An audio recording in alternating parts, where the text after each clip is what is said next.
And there we are. Apologies for the couple-minute delay, folks. I had to restart my computer because Windows did not agree with our streaming schedule today. And they wanted to make us aware of that. But hello to everybody. Man, we already got 100 people. People were ready for it. EJ, first things first. Now that you've had a night to digest it. Yeah. Overall reaction to what we saw in round one. Tale of two drafts. Top of the draft was very predictable, pretty chalky. We were talking about that right about through pick 6, 7. Wide receiver run started. Things got a little less chalky. New England made a trade, record number of trades. Yeah, it was fun. Not having any skin in the game made that a little bit easier as Bears fans. You can just sort of sit a little back. less anxiety. Yeah, you can sit back and be a little objective about it. I think Pats fans will probably relax about the Cole Strange pick soon, like as soon as he hits the field and starts playing well. I found it odd that they were so annoyed by that. I think it's value. Like, I think it would have been fine if they'd taken him 2 rounds later, but trading up, taking him in the first. I'm convinced. And so we had this conversation off camera earlier. Remember how we said a GM's first pick ever, they want to hit it right down the middle of the fairway. They don't want it to fail. And you brought up interior offensive line being why you're convinced that Dylan Parham is a realistic option for the Bears at 39. Not my favorite option, but a realistic one. So interior offensive line, who they met with twice. Sure. Who has freaky traits, is Cole Strange. Yeah. I don't think he's getting – I originally said I don't think he's getting past the low 40s. He might not have got past 39. And if they couldn't trade down, it's a difference of 10 picks. Yeah. Who cares? The difference is not huge. People just react a lot. There's so much focus, and we're part of this in terms of being draft media. So much focus on the first 50 to 100 picks that if a player is borderline, certainly outside 50, borderline at the 100 mark, and we saw, McVay react, we wasted time watching him. We thought he was going to be available at 107. Aren't we? Well, that's their own fault for thinking he was going to be I understand, but this is a player who probably between 50 and 100 was his regular range, and a lot of draft media doesn't talk about people outside of 50, and definitely not outside of 100. We're rare birds that way in terms of talking about players who are well down the board, maybe even UDFAs. There's not a lot of folks that do that. So the vast majority of draft fans in New England and elsewhere were like, wait, I haven't heard this guy's name. He wasn't one of the top 3 guards that I was focusing on. So now I'm going to be mad, right? I don't know anything about him, but I'm going to be mad because I just don't know. That's okay. Like that's not an atypical draft reaction, right? I'd say that's a typical draft reaction in a lot of cities, but Cole Strange is going to be fine. He's going to be better than fine. He's going to produce. I put out a tweet that said the chances he disappoints you are extremely low. Yes. He's a very safe pick for where he plays, the position he plays, the traits he has, the system he's going to. Like the chance that Cole Strange becomes a total toss away pick are very, very small. So I'd be outright stunned if he's bad. Right. Bad is not what he's going to be. And considering the failure rate of first round picks in general is like 50%. Yeah. As long as you're not failing, like what would you rather have? Cole Strange 10 picks early or N'Keal Harry, period? Well, if you put it that way, I'm just saying. No. So I think folks will calm down. Kansas City, I was a little underwhelmed by, again, like the players they picked. But if you told me the night before, okay, Kansas City, you have 2 picks in the first round. That's a lot of ammo. Yeah, they're down at the bottom, but that's a lot of ammo. And what you come out of that with is McDuffie and Karlaftis after a trade up. I'm like, okay, like I see the fits. It's not that they're bad players or bad fits. It's just a little bit on the value side. I would say whelmed or underwhelmed. I wasn't blown away. What if it was McDuffie and Ebiketie? I would like it better, but I think Karlaftis is a good fit for Spag's system. We talked about this when he was picked last night on the stream. That again, he's a good fit, and a lot of folks from Kansas City have already retweeted my Karlaftis tape tweet, and I said, "This is if people get excited about Karlaftis, this is why." Showing some of his traits on the edge, which are really obvious. He, Greek Freak is his nickname, and he lives up to it. He is athletically very talented. We talked about the fact that he exists outside their typical or prototypical range of arm length doesn't mean he's a bad player. McDuffie, same thing. I can absolutely see how they're going to deploy him. It's just, if you told me 2 picks in the bottom of the first and you come away with those 2 players after trading up, not that they gave away a ton to trade up, but they did give some picks off to trade up. I'm like, okay, like cool, solid. Again, kind of a right down the fairway thing when I think they maybe could have taken a bigger swing. Not bad. So whelmed, I think, is the word for the Kansas City draft so far. I do want to ask you something because, we are sponsored by DraftKings, the DraftKings Sportsbook this weekend, and they put out a few little, I guess you call them props for the draft before the draft kicks off in about 20 minutes. And by the way, if you guys want to get in on these, you still have roughly 20 minutes to do so. Use the link in the description, use promo code bootleg. And depending on how you guys feel about it, I'm going to show it right now because they are rather interesting. And I wanted to get EJ's take on them. And by interesting, you mean, So it is Trey McBride over under 46.5 in terms of draft position. All right, hang on. Let me pull up. The draft order is right here on your other. So Baltimore's at 45, Detroit's at 46, Cleveland's at 44, just because he run blocks. So it's at 46 or 46 and a half? 46 and a half. Of course, because they looked at Dan Campbell and went 46 and a half. Exactly. Oh, you mean people. Thank you very much for sponsoring the stream, DraftKings. That's an evil over-under. Because they looked right at Dan Campbell and said, Trey McBride, Dan Campbell, he's already got what he wants. I mean, the Lions came away fairly clean, I would say, from round one. They got what they were looking for. They could do that. They've got Hawkinson. They don't need to do that. So still, I say a pretty safe bet. I would go with the over, like after 46. I don't know. I struggle with it because it's a struggle, but I kind of look at the Jets if they want another tight end. That's the thing is every team that you think of, it's another tight end. It's not a TE1. Well, I don't know. Colts, maybe he'd be TE1 for the Colts. Mo Alley Cox, I think, is their TE1. Different flavors, but the same neighborhood, wrong house. Yeah. Guy they're committed to. So it's either way, it's like TE1.5 or TE2 for any of the teams we're thinking about. So that's where it gets like, do you do TE2 in the first 50 picks of the draft? The other one was Isaiah Spiller at 71.5. So basically Isaiah Spiller early third round with no other running backs off the board at this point. Oh, that one hurts because Spiller is a good player and I think more well regarded in the league than he is by either of us. I will say this flat out I'd be surprised. On the live stream. Isaiah Spiller is a really good running back and I would still take the over. I would take after that.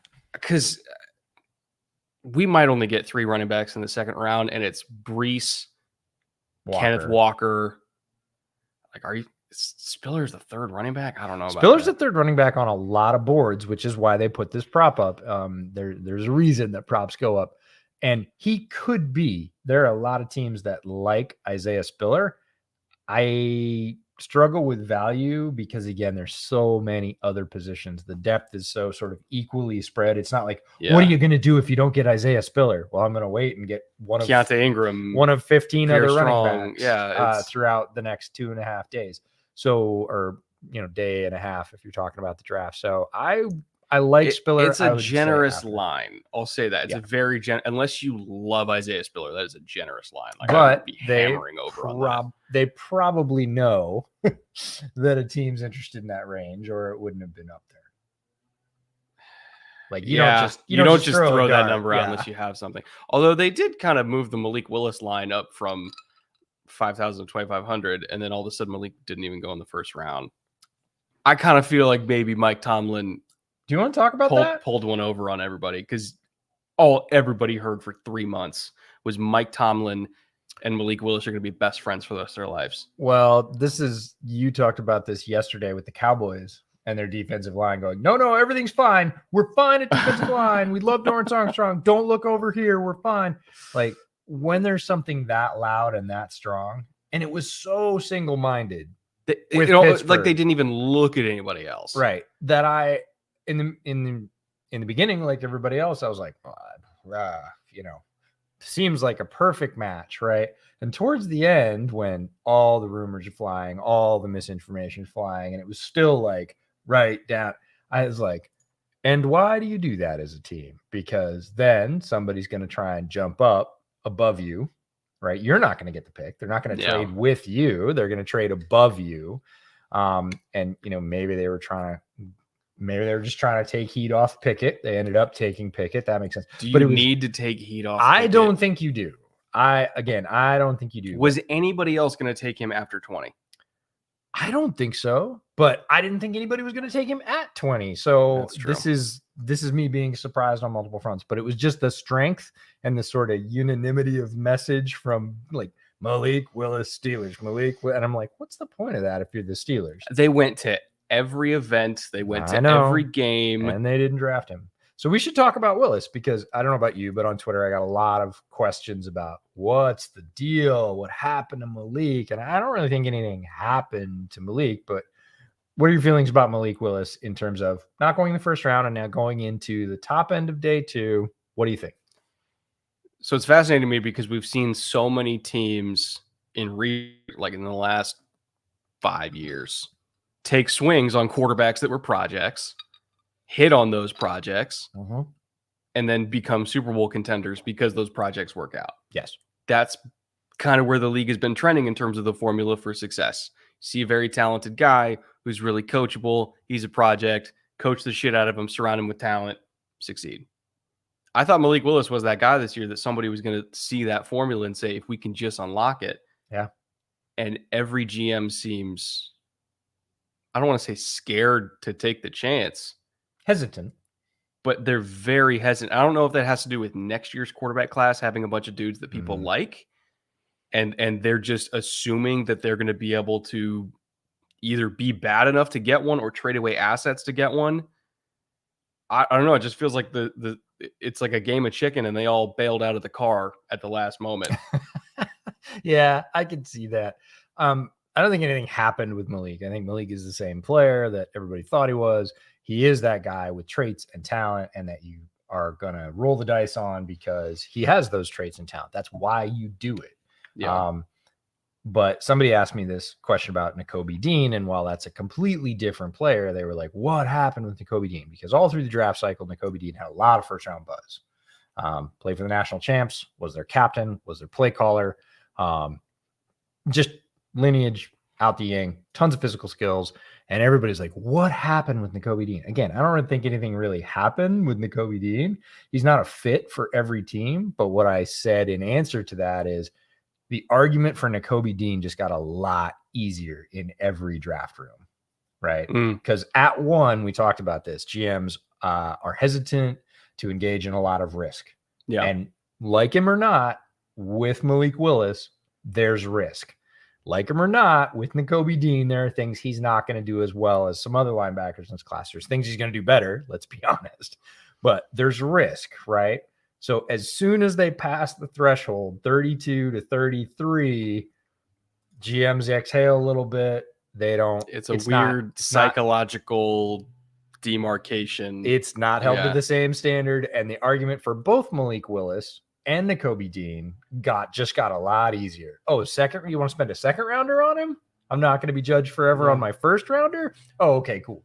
And yeah, because people see it's like, oh, well, Derek Carr was a second rounder. He worked out. Maybe he'll be our Derek Carr. When it's like, well, Derek Carr was like 5 picks away from being a first rounder.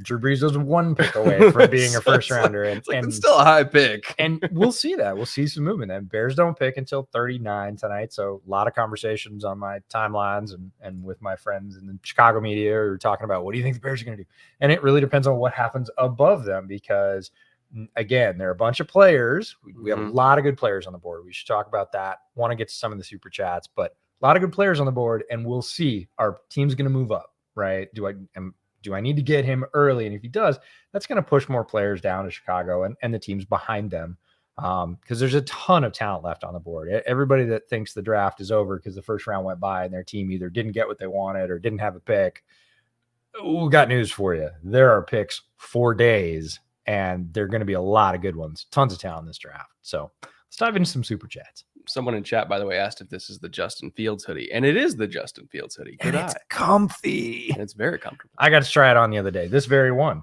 and love this little detail up at the hood where it overlaps a little bit, and the inside is super soft. Yeah, highly recommend. In fact, I told him I might be stuffing that one in my suitcase, maybe because it's my size. All right, let's start off with a couple super chats here. I'm gonna go back up because chat has been rocking so far. What do the Ravens do to make it up to Lamar? Alec Pierce, new contract. It worked for Aaron. Apparently they've wanted to pay him. They're just waiting for him to want to get paid, if that makes sense. Yeah, it's hard with Lamar because it was personal, and it's difficult when it's personal. He really liked Hollywood Brown, like personally, not the asset, not the player. He liked all those things too, but he has personally come to the defense of Hollywood Brown as a person and a player multiple times during the Ravens tenure. We knew this was not going to be a popular move with him. As soon as that broke, I was like, I turned to you and I said, Lamar's pissed. Yeah. Because he's going to be pissed. So what do you do? I would say two things, and one I think might happen and one I'm almost sure won't happen. Mm-hmm. The first one is you grab some players and you get him some more weapons and you get him guys that can get open. And the second is you change the offense a little bit. Did you see the report of why Hollywood wanted out? No, I missed it. Roman. Yeah. This is what I'm talking about directly. When I say change the offense, I don't necessarily mean change the offensive coordinator. I mean mandate to Greg Roman, your pass concepts can no longer be prehistoric, right? And so, he led the league in passing. Like, his run concepts are amazing. And I've said this about Greg Roman for a long time. His pass concepts are not great.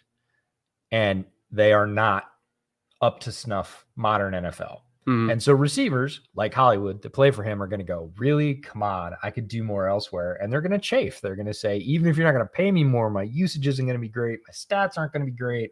I have to play in this offense that doesn't really serve my strengths. And everybody says I'm a crappy player. And there is ego in the NFL, especially at the wide receiver position. And when your money is tied to production and you're in an offense that isn't utilizing you to your maximum ability to produce. 100%. Nailed it. Like right down the middle, nailed it. Your money is tied to your production, your reputation, your postseason honors, which are also tied to your money, are all tied to your production. And you look at the offense and you go, I got a great quarterback. I think I'm a great receiver. I think the offense is holding me back. Are you going to get rid of Greg Roman? They say no. Then you say, get rid of me. But if you think Hollywood, and this is tangentially related, if you think Hollywood Brown would have a problem with Greg Roman, George Pickens would too. So I think you're kind of just putting off the inevitable here. Yeah, so if you have a system that keeps pissing off receivers. Yeah. So step one is get targets. Step two is don't piss off targets. And I think they will do step one. I am not at all sure they will do step two, because this is something that I've been talking about on Bears Over Beers at least for a couple of years, which is, and this came up with Miles Boykin, right? Yeah. Boykin was the one. I like Boykin coming out of Notre Dame. A lot of physical potential. I thought, well, Lamar can throw it. Like, Boykin's got a chance to be that down the boundary, tall jump ball receiver. He's fast. Never happened. And, people now say Boykin's bad. They ran him out of town. Boykin could go to a vertical offense. Like, if Joe Boykin becomes the, fifth wide receiver in Cincinnati.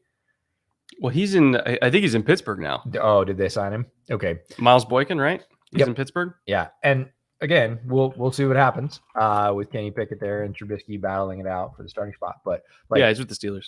Cool. Boykin was never going to manifest his best self in Greg Roman's offense. Like, his skills, Greg Roman's offense, probably not going to maximize. One of the only receivers that would be maximized by Greg Roman is Debo, because he would also use him as a running back. But Debo doesn't want to be a running back. It's true. Or wide receivers that block a lot. Okay, hold on. I just thought of something. I saw that wheel turning. Would the Ravens do that on day 2? Use a day 2 pick to get Debo, since nobody's going to send a day 1 pick, apparently? Like, are the Niners just going to play chicken? There's no first round picks left to trade for. Yeah, unless you're going next year's. I mean, I guess you could. If they hold the line and say you're not getting him without a first, it's next year's first. But again, it doesn't sound like Debo wants to stay no matter what. No. So that's a really interesting piece. So great question. You'll forgive Goot if you get Bo Melton. There are a lot of teams saying a lot of things will happen if we get Bo Melton. I will be happy. I will not be mad. I'll stop getting trolled. Yeah, chat. Well, that will never happen. No, Bo Melton makes a lot of passing attacks better. And this is one of the things that as we've started bootleg, and bootleg is, of course, the entire NFL, not just one particular team. I've realized that because now I see draft Twitter from every team because the draft guy, and there's like 17 teams going, man, nobody loves this guy, and I can't wait for him to come to my team. And I'm looking at all the tweets like you do realize there's 16 other teams saying the same thing right now. Like, oh, he'll slip to the 5th because nobody knows he's there. And 17 people are saying it from 17 different fan bases. And I'm like, well, notable draft sleeper, Malik Willis. Yeah. And you're like, so a lot of people talking about Bo Melton. We'll see if he goes day 2. I think it's a strong potential he could actually go day 3, but it would be right off. Real early. I mean, right off, but it could be day 3. So I think he's scoring on that line. If he goes day 2, not surprised at all. If he goes day 2 early, I'd be surprised. Top half of the second, I would be like, somebody really believes. If he goes 3, I think that's chalk-ish for his draft position. If he goes beginning of round 4, I'm not going to be banging the table. After, like, first 10, 15 picks in round 4, I'm like, Bo Melton's still there. Bo Melton's still there. Bo Melton's still there until he gets picked. The Vikings trade from 12 to 32. We actually didn't get to talk about it last night because I didn't even notice the compensation was this way. So you lose 20 spots in the first round. A lot in the first round. For a second round pick and 66. So they only gave up 32, 34, and 66 to move up 20 spots in the first round. That seems dangerously cheap. I have no idea why it did not cost more. Or were they the only team on the phone? We said that trade compensation was going to be fascinating this year because of that's barely compensation. I understand, but it's barely compensation for previous year's trade standards. Yeah. And we said, we'll see if previous year trade standards hold up for 2 reasons. And it's both the up and the down. If the up team gets value by saying, look, I don't have to give you as much because nobody's willing to give you anything else. Do you want to move or not? Do you want the extra picks? And the down team says, I just want extra picks because I can get as good a guy in the middle second as I can get in the beginning of the third. So the value doesn't look good, but I get the extra pick. And to us, it's the same. Yeah. Then that trade is able to happen because both parties go, I'm getting what I want, right? I go up and get a guy and I don't have to pay as much to do it. And the other team goes, I get a pick anyways. And it really doesn't matter that it's 20 picks later on the value chart than it should be because I still get the player. It's unlikely that he's going to go. And there's this wide middle of fairly even talent, not big talent drop-offs or shelves. So trade value so far, we saw a record number in the first round, but that's not all the trades that are going to happen by far for the rest of the draft. I have to keep an eye on it and see if the trades come in a little light on the receiving end. Yeah, it's a weird class. It's a very weird class. It's a great class, though. I'm so tired of people saying weird, but it's great. I'm so tired of people saying it's a crappy class. And I'm not saying you said it, but I see it on Twitter every day. It's a weak class, terrible class, this class. And I'm like, you're not looking. You're just not looking. There's so many talented guys in this class that can help franchises right now in the NFL. It is not a weak class. It is a different class. 100%. Yeah, it's not the flashy bright lights that people are used to. And there's not the strength at the top. Yes. Like I will grant you that, but it is not weak or bad. Harold Kaufman for $10. Thank you, Harold. What position do you think the Jets should draft? Personally, for me, I would go OLB because Delshon Phillips is starting currently. Technically he is in base, but they don't play that much base. Most of the time, the only linebackers on the field are going to be CJ Mosley and Quincy Williams. So it's like if you're looking for a Sam, like the ideal Sam for this system is probably Jesse Luketa from Penn State, because he can kind of come down and be like a pass rusher for you as well in nickel, and at least give you some snaps if you don't have to be in base all day. If you're facing 11 personnel all day, like you're not playing base in that anyway. So if you're going to draft another outside linebacker, it's going to be somebody who can give you some sort of value in passing situations. So Jason Luketa from Penn State as like a hybrid off-ball / edge rusher is perfect for that. I would say safety is somewhere I would look. Whether it's Jalen Pitre, whether it's what are the other Dax Hill already went off the board. McDuffie's already off the board. Hamilton's off the board. Scene's off the board. We had 4 safeties go. You know what I think? Huh? We were just talking about it. Ebiketie? Again, just because? No, I would take Ebiketie but we're talking about trades. Trade back? Yep. Because, again, if there's that player, they pick, pick 6 of round 2, right? So, again, they're in that first little wave of the player you want, some other team wants, Travis Jones or whoever, like Nakobi Dean, like they're wild for him. They can't believe he didn't slip out of the first round. Brisker would be fun, yeah. Brisker would be super fun. But right now, the Jets are pretty much playing with house money because they already have Sauce Gardner, Garrett Wilson, and Jermaine Johnson in the door. Like, they could stop there and be fine. They have a lot more picks, but this is pick 6 in round 2 coming up, 38 overall, right before the Bears. The next pick they have, round 3, is pick 37. So they go from 38 to 101. There's a gap there. Yeah, and they might want to fill that in. And they could say, look, the person we're thinking about is going to be there in 15 picks. Take a trade down, get anything. I don't even care if it's a next year asset because they don't need it this year. Some teams hot to come up and get whoever's left on the board. There's a lot of talent left. Somebody wants Pickens really bad, and it's the pick before the Bears, right? And they go, oh, I think the Bears are going to pick him. Great. I'm going to 38. If Pickens is on the board, somebody will trade up for Pickens. Apparently, the Packers are trying desperately to trade up for a receiver. Yeah. So here's the Jets going, we're already playing with house money. We got a good class in the door. We've got a gap here between 38 and 101. There's some players we got our eyes on, but they're in the 40 range, the 50 range, the 60 range. We don't really care. Give us a pick this year, give us a pick next year, and we'll let you get whatever you think maybe the Bears are going to take or receiver. It doesn't matter. Yeah. Right? Because, again, you're not going to take our guy, right? Our guy is 15, 20 picks later. We love him. Do it. Yeah, I could see that. Connor Sewell, first of all, fuck off, Connor.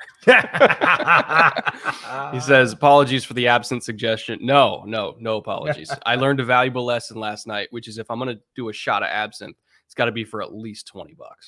$5, way too low. Don't set that precedent. Way too low. Don't set that precedent. 50. He meant 50. $50, folks. 50. Hope no lingering effects. Just mild hallucinations. It's okay. Yeah. Excited for our Raiders to actually have a pick. I'm excited to see what direction they go to as well under a new regime for the first time. Yeah, sure. They don't need a whole lot at this point, although they did announce that they did not pick up the 5th-year option for any of the guys they took in that first round when they I think that was after the Khalil Mack trade when they got a whole bunch of picks in the first round. They had 3 first-round picks that year. They did not pick it up for Farrell, for Abram, or for Josh Jacobs. So that tells you a lot about what they thought of that quote-unquote draft haul for Khalil Mack.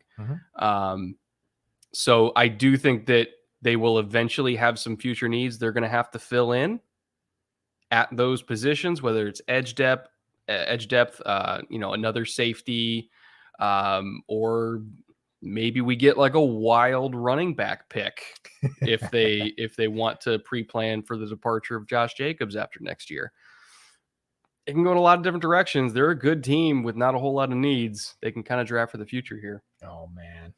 If you had wild running back pick and they pick Walker, you got Adams. If he's even there at 87. Adams, Walker, Waller, yeah. Renfro. Good luck stopping that. Thanks. Because right now their running back room is Josh Jacobs, Kenyon Drake. Little. Oh, the first cat appearance of the night. So it's Josh Jacobs, Kenyon Drake, and Brandon Bolden. And I guess Amir Abdullah. You could add Kenneth Walker to that. He gets snaps. He would get snaps. And he's the heir apparent to Josh Jacobs. You let Josh Jacobs go, you don't have to pay him.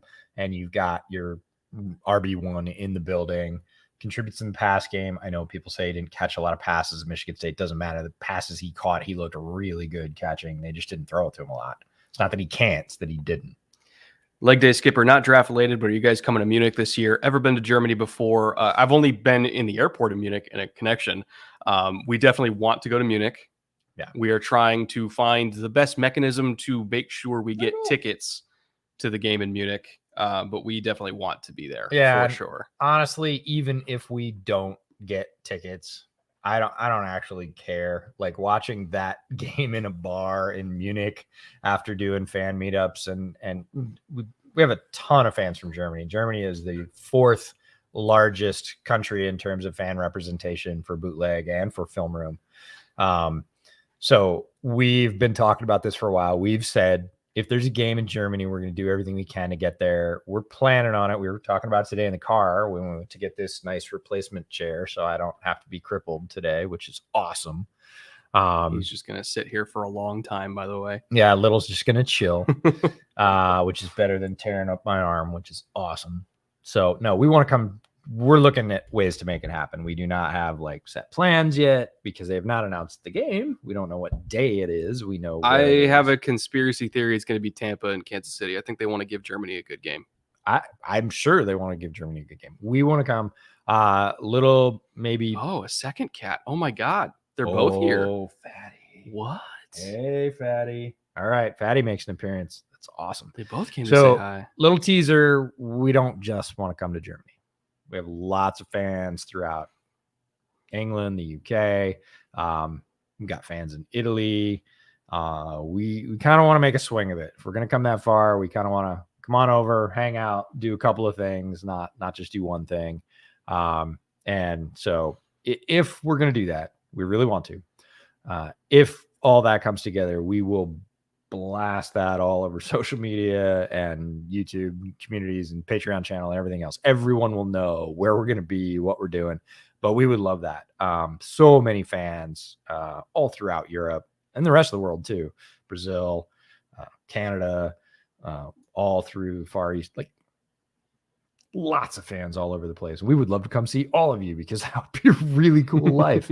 But it looks like we're going to try and make a European swing. If we do, you will all hear about it long before we get there, because we're going to make the most of it.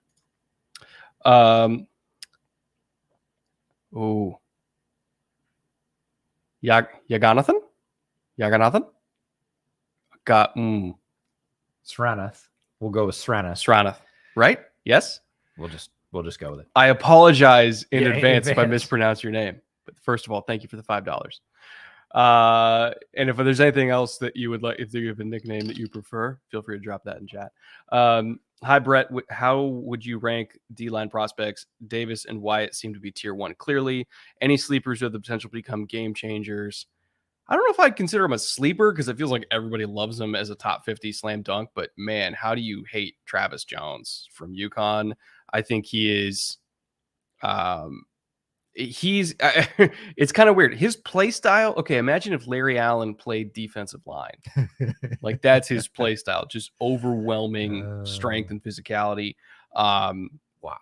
God, Iowa State kid. I'm blanking on the name. Oh, Iomia Uwazurike, yes. He is a mountain of a human being, also incredibly strong, way better hips than he has any right to have for 6'6", 315. When we were putting together the defensive line rankings and I was kind of filling in the pressure stats, it was Devontae Wyatt, like 26 pressures. Jordan Davis had like 15 or something like that. Uwazurike had 45 pressures. Yeah.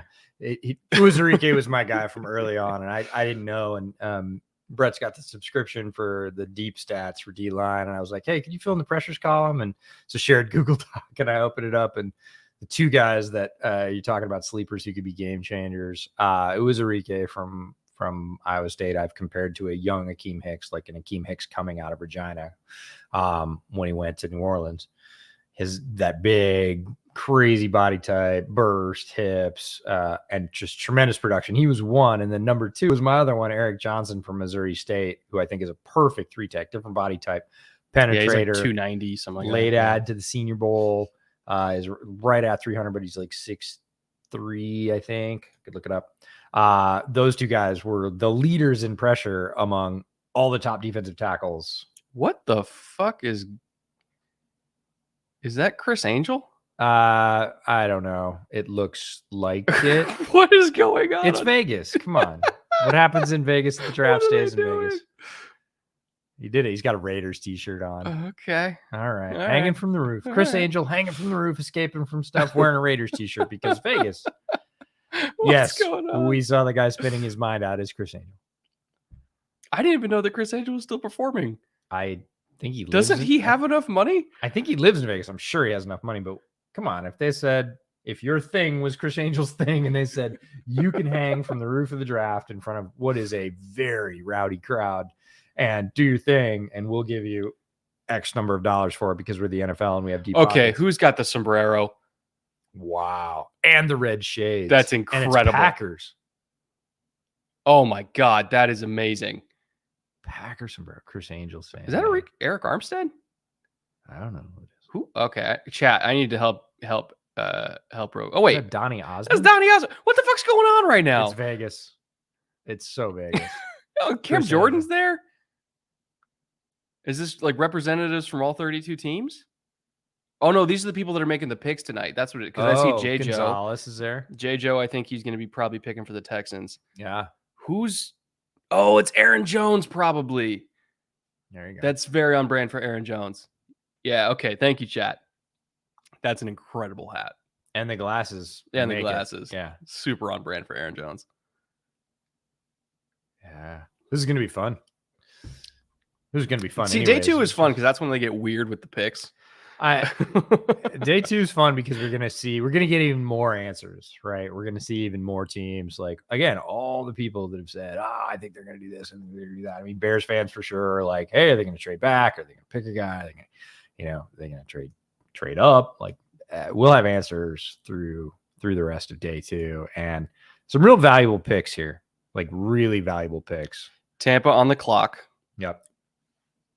It's not completely out of the realm of possibility we see Malik Willis here. And I couldn't imagine a better environment for him to grow behind Tom Brady. Doesn't have to start. Would be the QB3, to be honest, behind Brady and Kyle Trask. I know they like Kyle Trask, but I could absolutely see Malik Willis go here. I could do it. I don't think Kyle Trask keeps you from picking Malik Willis. That's not a thing. I don't think it's terrible likely. They still need a guard. There's some good guards there. Again, somebody could come up and take Tampa's spot because this is the pick to ensure you get your guy. If one of those people on the board is the guy you want, this is the pick you go after because you don't leave it to chance. But hey, we got Bruce Arians sighting in the war room. How about that? Yeah, for sure. That's a pretty dope war room. Yeah, it is pretty dope. I mean, it's like an elite shade of red. I've always believed that. Yeah, and like heavy wood tables. A lot of them look like they're kind of temporary setups. That looks like fixed position. While Tampa's on the clock, Jordan slated for $20. Do you think the Lions do linebacker or safety at 46? I really like Pitre. Keep up the great work, guys. Petre's born a Dan Campbell kind of guy. You know who's born a guy? Who? Aaron Glenn. Oh yeah, Aaron Glenn would Aaron love Glenn him. And Petrie would be best a match friends. made in heaven. Best friends. Petrie would be up to speed very quickly and wrecking. He, as a Bears fan, I would hate that because, like, if anybody's going to get the most out of Jalen Pitre, it's. I do think Petre's going to go early today. I don't know how early because it's kind of weird with all the quarterbacks being available. Like, we could see 3 quarterbacks go off the board in the first 15 picks. So I don't know how early he's going to go, but he's going to go early, I think. He's a very talented player. Have either of you guys been to Montana? Where do you see Troy Andersen going? As someone who's gone to Cat games, it's pretty cool seeing a Bobcat get drafted. I will say this. So, you know what the Montana versus Montana State rivalry is called? I don't anymore, but I did. So it takes place the week before Thanksgiving. I Yeah. really want to go. It's called the Brawl of the Wild. And it's the most I didn't know elite that. college football rivalry name. And I think it's at Montana State this year. Yeah. And so, like, you know, everybody everybody who's like from Montana or like has skin in the game, they all fly in. Stadium's fucking packed. Mountains are in the background. They got snow. Yep. Oh, it's an amazing It's atmosphere. beautiful. I've always wanted to go to Montana State, even if there's no NFL prospects in that game, which usually there's at least one or two. Yeah. No, I want to go real bad. Yes, I've been to Montana many times. You have? Yeah. Why? Just for vacation? I live in Washington. I've driven all the way through Montana 5 times. I guess you're not that far from it. It's 5 hours to Spokane. It's 20 minutes across the top of That's Idaho. true. Yeah. And then you're in Montana. And Western Montana is amazing. Eastern Montana is tough going for me because it's an extension of North Dakota. I mean, once you get over the mountains, like it is flat and brown. And we're about to lose some long. viewers from Fargo. That's okay. That's okay. Fargo, I've been to Fargo, and Fargo is an oasis in the middle of rolling brown, essentially prairie. No, I love Montana. Beautiful, beautiful country. Yeah. Glacier National Park is amazing. Yes. Fully agree. I've always wanted to go to Montana, mainly because they get to see something that I don't get to see much out here, and that's stars in the sky. There's plenty of big sky in Montana. Man, Bucks are taking their time on this pick. Well, I think they're fielding offers. Like Pick is in. Pick is in. People are calling them, and they said no. They had somebody they wanted at the top. And they did trade down to this pick yesterday, so it's kind of the catbird seat. They get to sit there. Fights will happen for a while. Yeah, in man. the field in the stands. I bet. Yeah, I've been in a couple of Montana bars where some people. What I've heard about Montana, though, if you want a fresh steak, it's hard to beat it. Oh, grass fed Montana's amazing. Yeah. No, Montana's great. Fishing's great. If you fish, stream, lake doesn't matter. Mountains are beautiful. Skiing's amazing in Montana. They get dry powder snow. That's right. They do have Yeah. really, really good mountains up there. Mountain biking's amazing. Been mountain biking in Montana. It's awesome. Rafting. Been rafting in Montana. It's really cool. The water never gets warm. Sorry. I don't care how hot it gets in summer. I think it's actual glacier It melt, is, so. yeah. I went swimming. Oh, Logan Hall to Tampa. Yes. That's a dodge bullet for you. Yes. EJ's been paranoid that the Bears are taking Logan Hall. There's at been 39. a lot of buzz about Logan Hall to the Bears as a 3-tech, and I was like, please go off the board. Please go off the board. Not that I think Logan Hall's a bad player. I just don't think he's a great fit or value for the Bears at 39. It's a good pick for the Bucks. They're going to, penetrate really talented interior guy. defensive lineman. I will say to all the Bucks fans out there who are like, what did we get? Watch the end of Logan Hall's season, not the beginning. The Cincy game. Well, the Cincy game in particular, which was the very last game of his career and probably the best game of his career. He peaked right at the end. If you watch the beginning games, even from this season of Logan Hall, you'll be like, what did we do? And that was my mistake because that's what I first started with. I watched watched games in like that first 5 week, and I was like, he is a straight line forward rusher who does one thing only, is bull rush. And if he goes against a guy who's 320 plus who can stop him, he's got nothing. And then all of a sudden, like you're watching the Tulsa game, you're watching the Cincy game. Cincy game, I think especially. the SMU game too, if I recall correctly, was one of his better ones. SMU was up and down. He had flashes, and then guys like Hayden Howerton, who's the center for SMU, who we got to see at the Shrine Bowl, was pretty cool. Hayden Howerton stuffed him a couple of times, and you're like, wait, if Hayden Howerton's stuffing him, am I picking him right near the first round? And the answer is no. But if you want to see the best, if you only have time to check out one game's highlights, go watch the last game he played, Houston against Cincinnati. And he was tough. He was wrecking things for Cincinnati. They could not get a handle on him. He was getting penetration. He's getting bull rush, a bunch of tackles, bunch of quarterback flushes on Desmond Ridder. And luckily Desmond runs 4.6, so he could get away on a lot of them. But he was the strawster and the drink for Houston's defensive line and really messing things up. And they never really had an answer for him. They never got a hold of Logan Hall in that game. So good pick for the Bucks. Another weapon for them on the defensive line. Not what I expected, though. No, I would not. I would have lost money on that for sure. Let's see. He had 30 pressures on the season. 5, 6, 8, 11, 16. Yeah, like 16 of them came in the last 6 games. So the SMU game. I was like, I thought he had a good SMU game. That's where he got 5 pressures. Yeah. QB hit, 4 hurries. So yeah, definitely kind of start with SMU and then work your way back. So the Packers apparently traded up to 34. They wanted you've been saying they've been desperate going for it. They've been trying. Right? And Now, looks like they made it work. If it's for a receiver, it's got to be either Pickens or Watson, because those are the only two left that I think profile is a number one, and they need a number one. It's in. That was quick. They knew who they wanted. I mean, you don't trade up and not know who you want. It's got to be Pickens or Watson. Yeah. Because you can't pass on all the number one wide receivers in round one and then just completely ignore the ones that are left and take a number two. You got to get the guys that you think can be a top tier X receiver, because that's what Devontae was. And you hope you can get somebody who can be 70% of Devontae at X. So it's got to be Pickens or Watson. Let me go through chat and see if anybody has it. Malik Willis. They just want Rodgers to win the next 4 MVPs. Yeah, we need motivation. We might actually get rid of the. It's like, Aaron's mad again. Let's draft another one. Yeah. Christian Watson. Okay. That is green and gold to green and gold. That's devastating for you and me, though. Not gonna lie. If he works out, he is incredibly talented. We love Christian Watson. We will continue to love watching Christian Watson, and like Aaron will get the best out of him. Yes. And a lot of people compare Watson to MVS because of like the catch rate. It's not the same. He is a better player than MVS. To be clear, both of us liked MVS coming out for what he was, which was a number 2, a number 3 in my mind, like vertical threat. Like, and he was good at that in college. That's what got him noticed. That's what got him drafted. Christian Watson is more than that.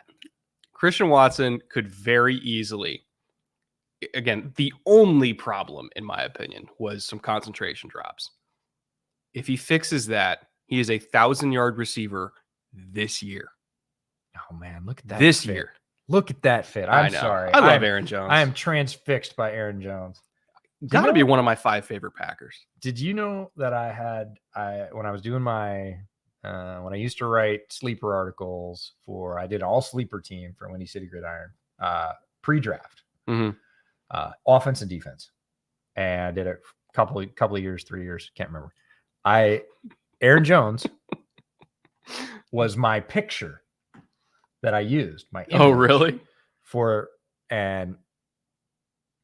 He responded to me. He sent me a DM and he's like, "We need more people like you in draft media. Thank you." Like, he was super appreciative because he came from a very small college. Like, he was not getting a lot of pub, and he led off my all sleeper team on offense.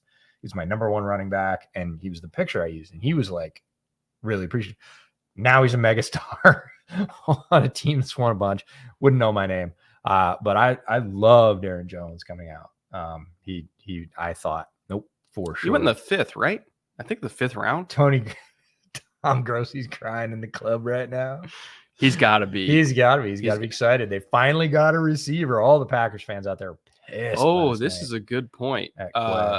Vikings passed up on the opportunity to take a corner to trade down. Yes.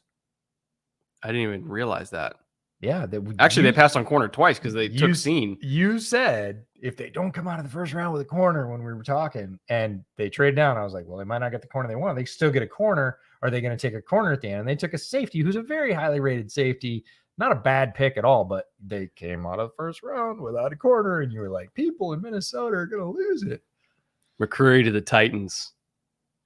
Did they take it? Yeah. Yeah, McCreary to the Titans. Brandon, are you beating us? Thanks for stopping by, Brandon. We appreciate that. I love that.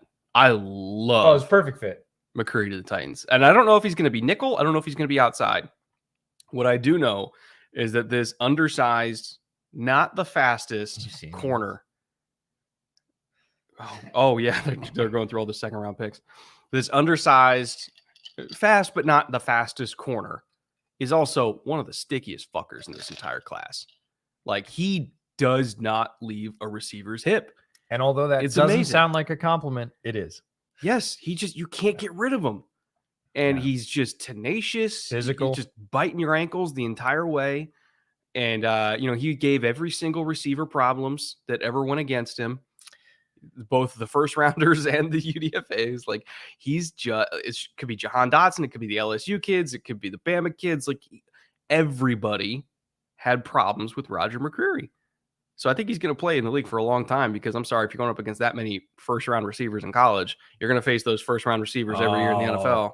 Billy White Shoes Johnson. Oh my God, he's doing the dance. It's Billy White Shoes Johnson. That's amazing. I love it. I love it. Giants traded the Jets for 38 and 146. What?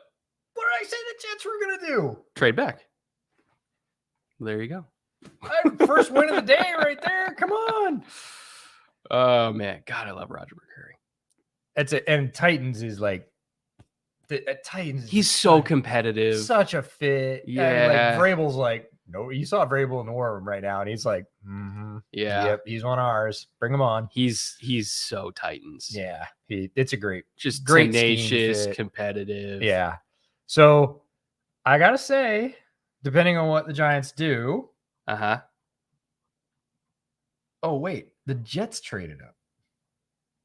Oh, 30. Oh, the Giants traded to the Jets for 38 and 1. Oh, so the Jets don't even have another pick for like 3 rounds. No. Because they're taking somebody. They wanted somebody. They took Breece.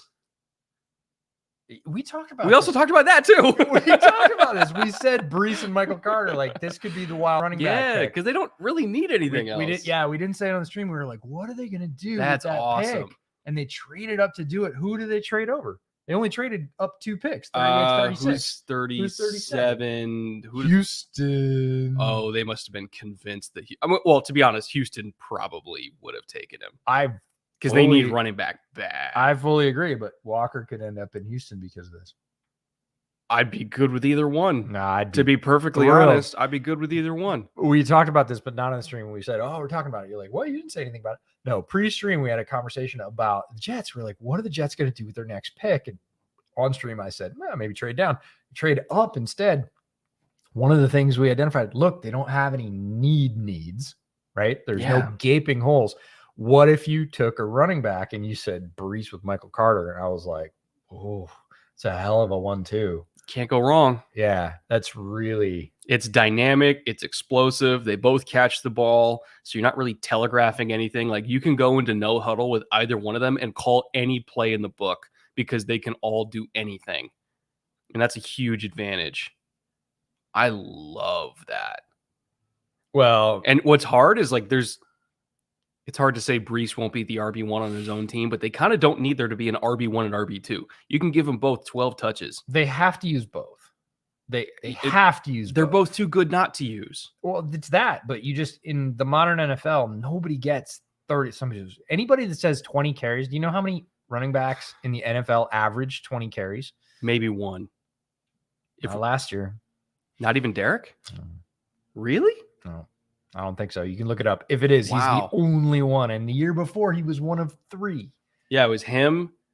Not even CMC, because CMC was hurt that year too. And then I think Jonathan Taylor. So when you when people say to you, have your ears prick up as a smart fan, and somebody goes, oh, 20, 25 carries, he'll get rolling. He's never getting 25 carries in the NFL. Nobody gets 25 carries. He might get it 1 or 2 games most. Right, but he will never average that. So if he needs that to get rolling, he's not going to get rolling in the NFL. So, did they do it? Pitre to the Texans? Looks like it. Oh, fuck yeah. Dude. Oh my God, Caserio is having an amazing draft. He's not missing. Stingley, Kenyon Green, and Jalen Pitre back to back to back. Are you fucking kidding me? That's a great player. Texans fans are going to get a lot of highlights. Oh, I'm naming my firstborn son Nicholas, and his middle name's Caserio. Don't do that.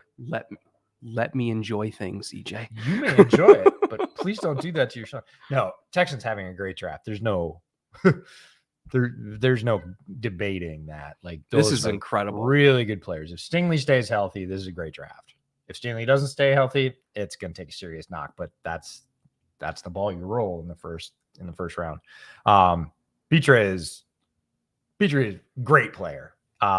He is a nickel corner for me. He lined up at nickel like 1,100 snaps. He lined up deep like 16 snaps in his career, and he had like 300 or 350 in the box or something like that. So he is an around the line player. I'm getting his jersey tomorrow.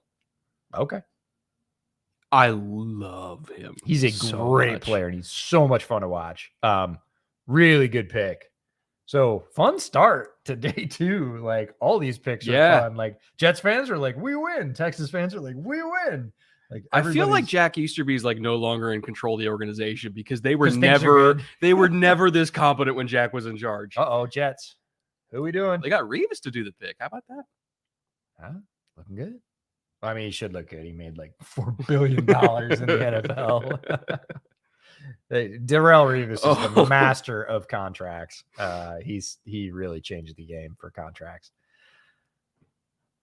Oh God, I got a text from a buddy who so he's bounced around to different college programs and worked in them, and he worked in Texas A&M when Caden Green was there. He worked at LSU when Stingley was there, and he worked at Baylor when Pitre was there. He's like, they're just drafting all my guys. All the guys I know. Falcons traded up for 38. So the Jets went down again? Or no, 30.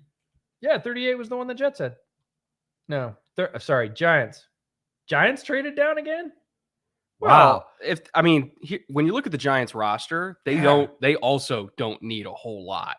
No, but sorry, Joe Shane is crushing it. He just traded down Great twice draft. in 2 picks, and he probably didn't lose anybody. Fatty content win. If you want to go try to pick up a sleeping cat that doesn't expect it, oh yes, that is more than willing to tear my face off for disturbing him. So the Packers drafted MVS on steroids. Maybe better than that. Yeah, I think that's the floor. Yeah. I think that's the floor. The ceiling is, oh my God. Like the ceiling is like top 5 receiver. Yeah. In the league. Yeah. That's they're showing the Breece Hall highlights. This has been a fun top of the second round is always the most fun, like 15 pick stretch to me.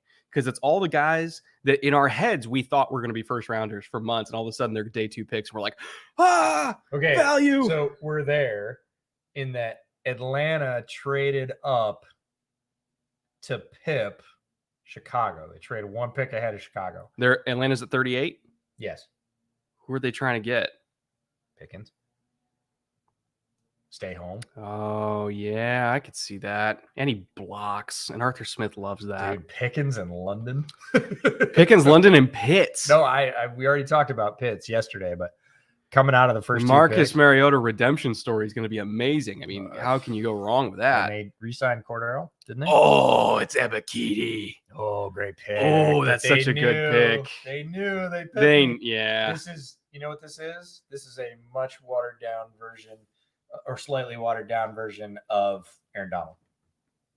Yes, actually, where it's like, he's going to be a bear. 1 pick away. He's going to be a bear. 1 pick away. The Bears had a thing where they missed out on Leonard Williams by 1 pick. They missed out on Aaron Donald by 1 pick. And everybody's like, Aaron Donald's too small. I was like, no, he's going to be great. And I have been banging the drum for Arnold Ebiketie. Ebiketie, I will say this now on the stream. I said it on Twitter today. Ebiketie is one of the players I have the strongest conviction about being a good pro in this entire class, regardless of position. Arnold Ebiketie is going to be a wrecker. He is a great player. He is easily one of the top 3 edge rushers in this class. He's my 3rd ranked edge rusher. No doubt. He is in my top tier. He is more productive in college in just about any metric you want in terms of rate, not overall numbers. In terms of rate of wins, he's better than Thibodeau. He's better than Hutch. He's better than anybody you bring up. He is a massively talented athlete coming out of Penn State. Not a surprise. Yeah, that's all they do. Yeah, they just churn him out. Like, Ebiketie has every box checked to be awesome. And I believe because of that, if he'd been there, the Bears would have gone, we're going to draft Arnold Ebiketie. We're going to trade Robert Quinn. We're going to pick up some picks. Like, I fully believe that would have happened. I think Atlanta believed it too. Yeah. And they just gave up picks to go get him. So cheers to Terry Fontenot, picked one of the best players in this draft. Whoa, Vikings traded. Vikings into 39 with the Bears? Yeah. Vikings traded with every single division rival. 53, 59, 2023 first. Malik. And Justin? Whoa, what? No, that can't be right. That can't be right. Trolled. Oh, God. I was so close. You almost got him. Jesus Christ, chat. You almost got me. So close. That was really good. That was really close. The 2023 first was when I was like, oh no, off the rails. Well, as soon as I saw Justin Jefferson, that's when I was like, no, right? No, I was like, I was like, oh, don't react. See, first. I gotta read First. the whole chat message. We were so close. Bears gonna take Matt Horizon. I mean, he is a weapon. Nice. Oh, they got the fountains going in the background. Look Yeah, at it's you. beautiful. No, so Ebiketie. Somebody made the point about Ebiketie's measurables matching Khalil Mack to 98%. Other than like an inch of height, you're probably about right because he's got the length, 34-inch arms. He's got a wicked first step. He's not as strong as Khalil. Not yet. But first step, cornering ability, length, all that, it's not a crazy comparison. And he's not just a pass rusher. And much like yes, Khalil. he stops the run. Like hard. He'll like, play not special occasionally. teams. He does everything. He's I will love Ebiketie no matter where. Yes, I'm a Bears fan. I do not hate that he is not a Bear. I will watch him for the Falcons and hope that he just wrecks shop. It's not because he's going to wreck shop on your team. It's because I love Arnold Ebiketie. I have said some unkind things to Terry Fontenot in the stream. I'd like to say I'm sorry on this stream. The Falcons now have two players that I mocked in the top 10. They're doing great. Hard to argue with that. And they traded up to do it. So good for them. They had conviction on a player, and I'm with that, especially in the second round. Ebiketie, a lot of people, when I said, look, if Ebiketie's there, I think he's the pick for the Bears. They said he's not going to be there. I said, I don't think he's going to be there either. Yeah. But he was there one pick away. So this is the Aaron Donald Memorial Bears pick. Oh, who's announcing the pick here? TAPS Salute. Looks like it's a military salute support. Military support. That's cool. Yeah, salute to service. That's cool. TAPS program. Would you ever do a video on Kyler Murray and why the Cardinals collapsed the last 2 seasons? I would share that video to everyone in Arizona. That is the operative question for Cardinals fans of why everything always goes wrong past week like 11. And it's not just in the pros. It happened at Cliff in college too. Like second half of the year, for whatever reason, there's always a collapse. Always. I definitely want to check into that this offseason because I feel like that's a project that will take longer than just a week to make a video on. Bears select Kyler Gordon for real? Kyler Gordon. That's a good pick. Yeah. That's a good pick. I love this pick. A corner duo of Jalen Johnson, Kyler Gordon. You think Thomas Graham could play nickel? Oh, of course. He played nickel in college, but I love this pick. Yeah. Good value. Yeah. I said about 2 weeks ago, I put out a tweet that said, I'm a simple man. Just give me Kyler Gordon. And Ryan Poles gave me Kyler Gordon. I am good. Does he have things to work on? He does. Is he one of the best outside corners in this draft? 100%. He is. You could argue that he's better at corner than McDuffie. I don't argue that. That is a fact. But McDuffie, I think, would make a better safety / nickel hybrid. But in terms of outside corner potential, Kyler Gordon, he plays press, but more importantly, he also can play off. He's not one of the guys, in my opinion, kind of like Andrew Booth, where it's you put him in one style and leave him. Kyler Gordon, I think, can play press or play off. He's got really good click and close ability in space. That 38-inch vertical shows up in his first step out of that click and close. Explosive athlete. Great instincts. Ebiketie highlights. If you can get 2 starting corners, both of them second-round picks in the modern NFL, that's tough to do. I think Kyler Gordon is very high ceiling. I'm surprised by this pick. I think it's a great pick. I'm surprised because they have not prioritized corner in Indianapolis in the defense. They've gotten good corners. Well, they took Rock Ya-Sin, but it didn't work how they wanted it to. They haven't put a ton into it. So again, people need to remember this is Ryan Poles' first pick ever as a GM. Mm-hmm. As a first pick ever as a young GM. It sticks with you forever. Your first pick. Who do they pick first? Did they work out? He picked a guy that I see as very safe. Bootleg patrons will already know this because we posted our corner rankings. Kyler Gordon was my CB6. The CBs in front of him, Sauce, Stingley in order. Andrew Booth Jr., but it seems like the core muscle thing is really getting on Andrew Booth. So he's still on the board. Jalen Pitre, Roger McCreary. They're all flying off. In order. All of them. In order. Yeah. With the exception of Booth, and that's an injury thing. Other than that, that is the order that they were selected in. That's pretty great. No, wait. Did Sauce go before Stingley? No, Stingley went before Sauce. Oh, right. But still, Stingley, I mean, we're one Stingley pick in the 3. top 5. And both of those were in the top tier, right? Yeah. So, and Booth was in my top tier to be fair, too. And if he's healthy, he should be. But like Kyler Gordon, CB6 for me. So Bears have a need at outside corner. They said that Graham was going to get reps there. He looked good there at the end of last season. This is a great pick for them. Not one I thought they would make. I'm happy they made it. Yeah, I can't complain. Now, George Pickens was on the board. There's something up with Pickens. And the fact that they didn't take Pickens makes me think that there's something there. Well, we don't know what it is. But the Packers trading up and not taking Pickens. Pickens didn't go off in the first round. Bears need an X receiver. Pickens is there. They don't take Pickens. Like, there's something up with Pickens. Pickens is going to slide a bit. I mean, he's already slid a little bit, according to some folks, but he's going to slide a little bit. I think my camera might have overheated a little bit. Uh-oh. Hold on 1 second. Let me fix that real quick for you guys. Can you guys still hear me? All right, chat. If you can hear us, camera. Yep. We're working on it. The bot got the cam. The bot got the cam. Yes, we've been hacked. No, it's just a heat thing. It's pretty warm here today, which is awesome. But didn't have this problem yesterday. We talked about this. I don't know why it does that. Did we change the settings? Did we not change? I didn't change the settings. But okay, well, I'm going to take this opportunity since you can't see us anyways to go get something to drink. Okay. I'm going to put up the and send out a couple tweets about Kyler Gordon because that's awesome. I'm going to put up the draft tracker. All right. Until I can fix the camera. But I'll still be here soothing all of you with my not so sultry voice. Let's see. Share here. Share that. Agree.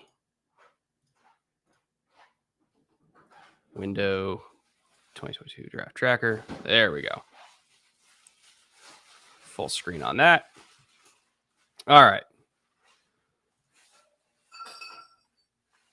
Sorry, chat. Adjusting.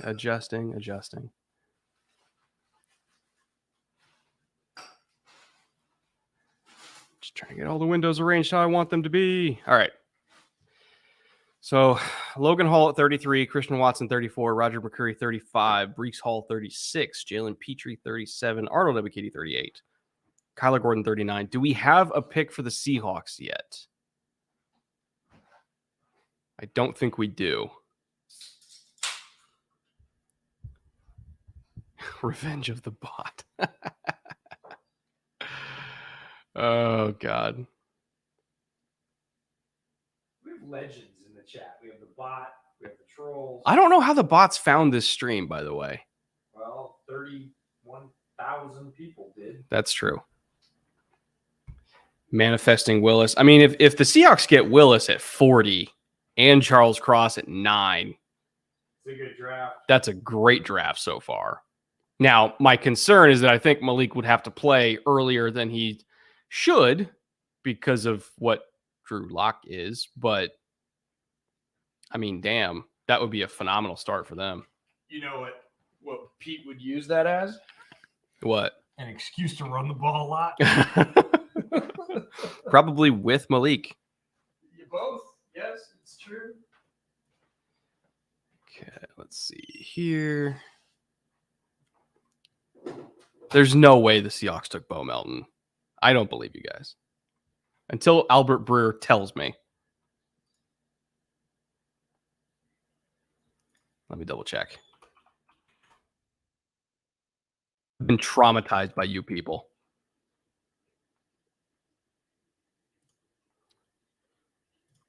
Oh, God. Wait. Albert Breer says, who's this guy? Does that mean... Wait, is the Bo Melton thing real then? If Breer says he doesn't know them, that means it makes me think that they actually did take Bo Melton. Hold on.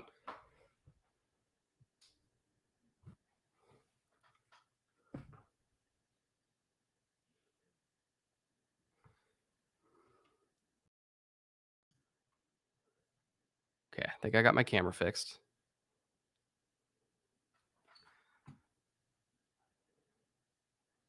Is this real?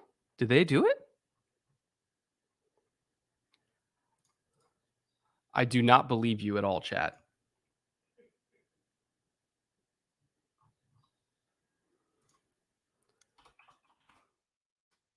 Also, he's a Big Ten receiver. How would Albert Breer not know who he is?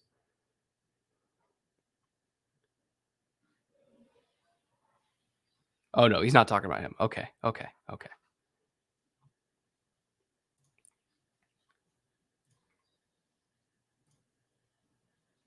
I don't think I have a confirmed pick for them yet. I'm furiously scrolling because I can't trust any of you people.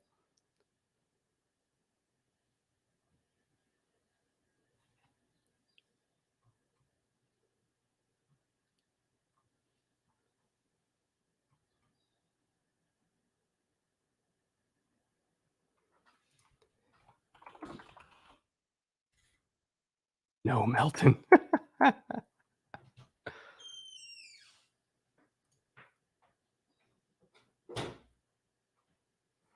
Fucking, I see Jared's and Albert Breer's mentioned saying Bo Melton. You guys are just trying to set me up, I swear to God. They are so trying to set you up. Oh, fuck. You guys kill me. Watch him take like Calvin Austin or something.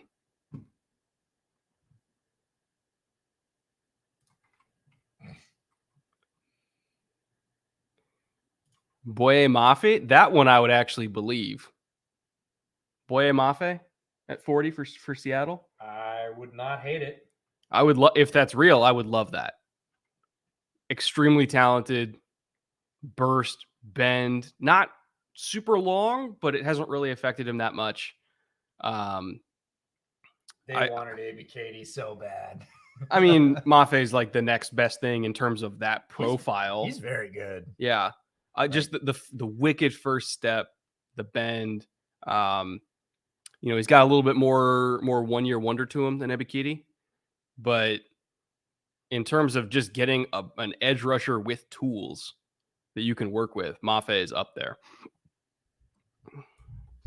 And this is a defense, by the way, that is going to try to win with 4 and have 7 in coverage. So you got to get dudes that can just win.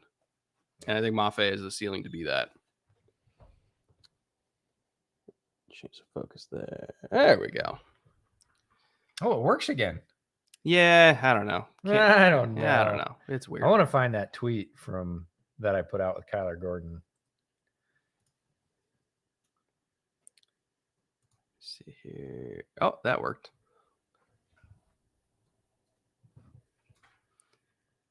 Slightly more in focus. Nope. What? Kind of. Sort of worked.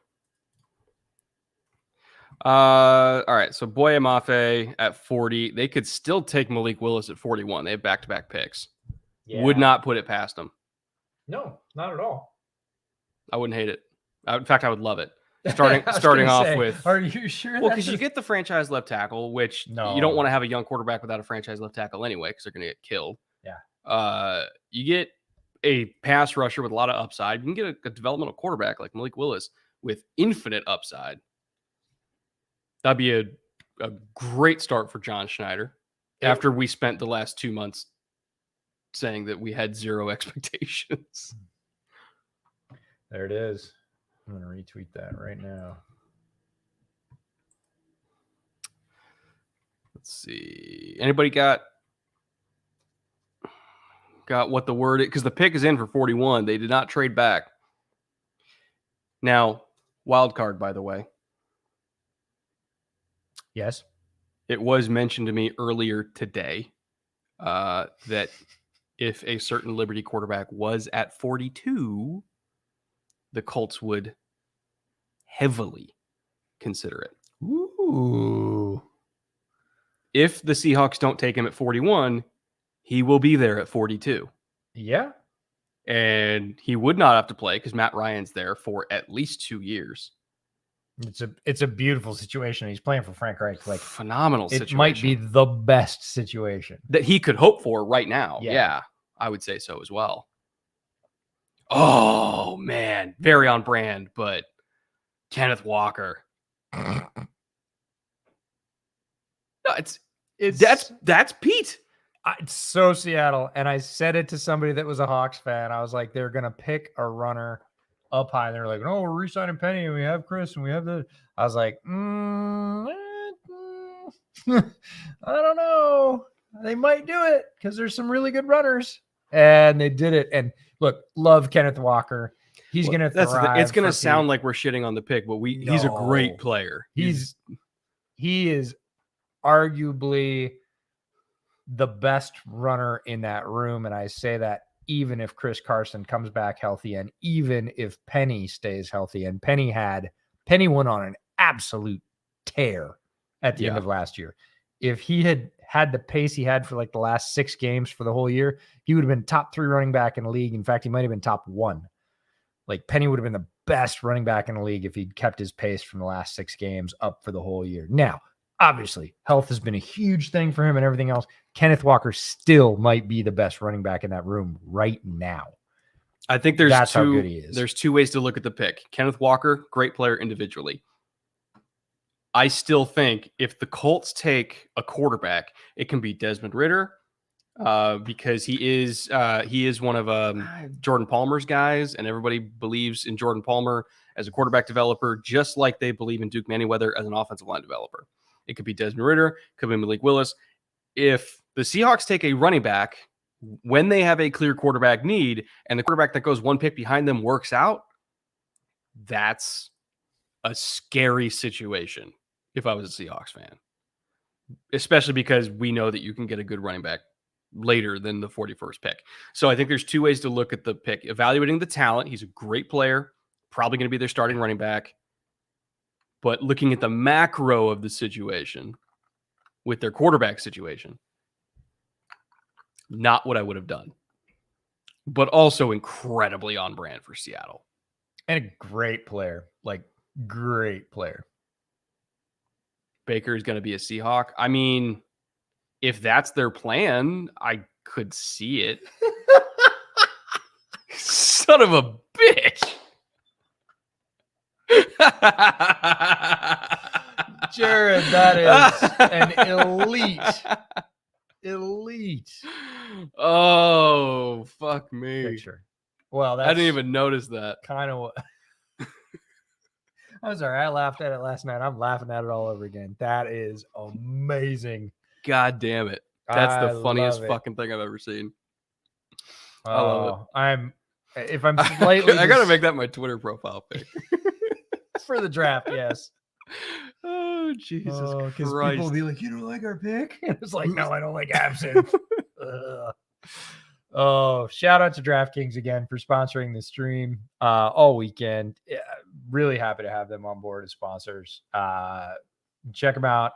The board is getting interesting. There's going to be some money to be made. If you want to go bet on some draft futures, check out DraftKings. Those odds are going to be changing rapidly. Well, remember the second and third. The pre odds from today. Yes. Of McBride, Trey McBride was what, 46.5. Oh, Ryman to the Colts would be very interesting. That's a question. Sorry. We are at 42. They just got to get past Baltimore and Detroit at 45 and 46. And if you, before the draft started, if you cashed in on that offer and took McBride over 46.5, so far, so good for you. Wow. Okay. Also, with 2 running backs going off the board before 41, all of a sudden the Spiller under at 71.5 is starting to look a little. Well, if Spiller's your third running back, it's starting to look a little. It's a big if. And we knew that the league was higher on Spiller than we were personally. Walker and Breece, I think, Walker was my number 1. Was he your number 1? I think he was. Walker was my number 1. Right, but Breece was like right there. Right, and Breece was number 2. Seahawks couldn't go a full draft. Wide receivers to the Bears. We hope so on them, but it'll happen. There'll be some wide receivers that show up at the Bears, whether they're UDFAs or not, and that's not a slam. I mean, we could get Skyy Moore there at 48 and be all right. I want them desperately to trade down with 48. That is my ideal for 48. They need the picks. Vikings trade up to 42. Vikings trade up. Please Booth to Mini. Well, for once they didn't trade with a division rival. How about that? Oh. Okay, so maybe Booth here? Yeah, it seems like a lot of people. It seems like Booth is the most popular idea. And again, the reason people have asked a lot on Twitter, why is Booth dropping? So like, why is Nakobi Dean dropping? I think it was the core muscle injury. I think that, especially in a cornerback, a lot of twisting.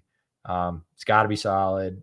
Some people probably didn't like where he was at or just didn't want to risk it. Again, the farther you go down, the more the talent starts to overweigh any risks.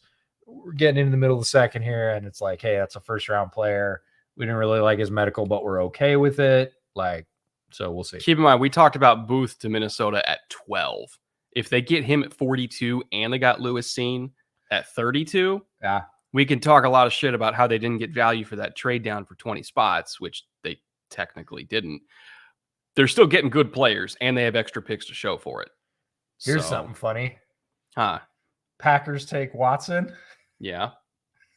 Bears take a corner.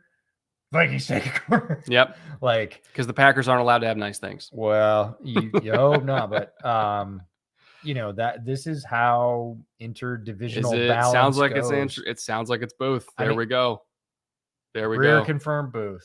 Okay. So Vikings traded 53, 77, 192 for 42 and 1. Oh, they got 122 back? It's not much. That's okay. I mean, you're giving up 192, so it's like that's a 6, I think. Yeah, 192 is deep. So you're giving up the 53. They gave up a third, a 6th for 42 and getting a 4th back. Yeah. So and you get a really high upside basically corner. They give up 77 and they move up 70 spots from 192 to 122. That's a good deal. It's the price of moving around is not very much. So that may discourage folks like Ryan Poles from trying to move down. He may just stick and pick at 48 saying, hey, nobody's getting value for moving. I hope he moves anyways, because they just need picks, and there are good players throughout and even into UDFA. So going back to Autumn saying wide receiver to the Bears, when I said UDFA wide receivers to the Bears, there are going to be some good wide receivers who are in UDFA who make rosters. Yeah. So it's not like, oh, they're waiting to UDFA and they're just trolling for garbage. Like, there's so many players in this draft. They're not all going to get picked. And there's going to be some good players there that make practice squads, that make teams. The Bears have a ton of opportunity. They're going to be a very attractive UDFA destination for wide receivers because there's very little competition and you have a quarterback. That was always the thing, is like, oh, you might not have competition in the wide receiver room. Great. My path to the field is easy, but now I'm looking at X quarterback I don't really like throwing the ball. No, it's Justin Fields now. Makes it much more attractive. Why is Dean dropping? Size. We haven't heard any injury with him. Oh, well, I actually did. Oh, what'd you hear? So you know how he didn't do any testing because of the pec strain that Kirby Smart said he had? Yes. Supposedly, this was a report, I'm not confirming anything myself, was report that he actually had surgery for a torn pec. A tear. Which is a much different situation. Especially as a linebacker, because you're going to get a ton of stress. I mean, most football players are, but linebackers is different. Like, you're hitting people directly with that portion of your body. If teams think he's going to be missing all summer because of that, because obviously he would have had it after the season. We'll just say injury. Right. Injury is why he's dropping. Injury is why Booth was available in the mid-second when he probably should have gone in the mid-first, in terms of talent, in terms of tape. So knocked him down a little bit. Dean will very quickly overcome any limitation injury-wise with, but he was Georgia's captain, their play caller, and he's got all this great tape. Graduated in 3 years with an engineering degree. Wild smart. Played as a true freshman. There's nothing wrong with Dean. He just apparently had an injury. So Yeah, and it's about immediacy, right? If I pick a guy again in the first or the top of the second, I want contribution right now. Yeah. He's better start. And if that guy doesn't start until like October, like it's like, would you rather have Channing Tindall available right now Yes. or Dean available by Halloween? Right. When Tindall and Dean to me are very comparable grades, and for certain roles, I would take Tindall ahead of Dean anyway. So just sorry, Breer said something different about the trade. Breer says it's 144, not 122. I think I'm going to drink my sorrows right now. Should know those traffic's going too far. for them not to F up. We could have had Willis. I had to leave the live stream for a minute after that. If you were dead set on the quarterback of the future, yeah. If they think they're going to go through this year with Locke and Geno Smith or Baker. That's the other scenario is what if they really do believe that much in Drew Lock? Well, they might. They've said they do, and everybody said, no, you don't, but that hasn't necessarily countered them in the past. There's quarterbacks next year, and a lot of them. I don't ever really advocate for waiting because those change a lot. Everybody might be mentioning right now could get injured, could stay in school, could suck for the year. System change, all their wide receivers left, like Sam Howell. There's a lot of things that happen with the quarterback class, but in general, the quarterback class is looking pretty good next year. And the Seahawks might be saying, hey, we're going to load up. We're going to try and win with this. And look, we run the ball right now and we want the best runner out there. And if we lose, we'll draft a quarterback up high next year. If we don't lose, that's a good problem to have. We're winning. Wan'Dale Robinson to the Giants. Early. Yeah, earlier than I thought. And guess who's gone? Oh, Tony. Because they do pretty similar stuff. That's the same player.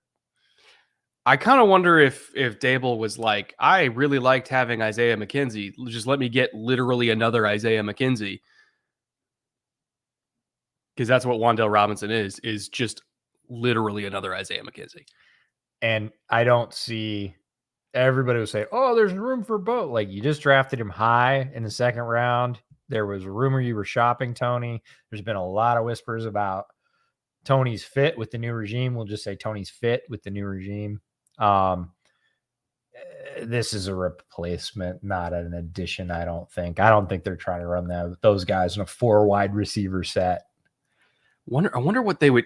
Let's just go full speculation here and say they're trading Tony. What do they even get for him? How much? Because remember, there was stuff that people were worried about when he was coming out to begin with. So 100%. there's a lot of teams that won't even pick up the phone, Yep, 100%. So Wan'Dale early, like good player, like the player. He is lightning in a bottle out of Kentucky, undersized, very difficult to tackle. Yeah. I think, you can use him as that gadget player if you want to give him some carry, not many carries, but you can. You get him involved in the screen game. He can return. Underrated deep threat. I think he tracks the deep ball really well. The one thing for him is size, but if you're using him as a slot or as a Z, so you're getting him in motion so that he never has to deal with press, it's all free releases all the time, and he can just use that speed. I'm okay with that. But it's literally the same role that McKenzie played for Dable. It's a carbon copy. So if you like Isaiah McKenzie and what he did in Buffalo as the third guy, this is a great pick. Boy, how much money could you have made on an Isaiah McKenzie top 50? In terms of like an Isaiah McKenzie clone top 50? No, bet.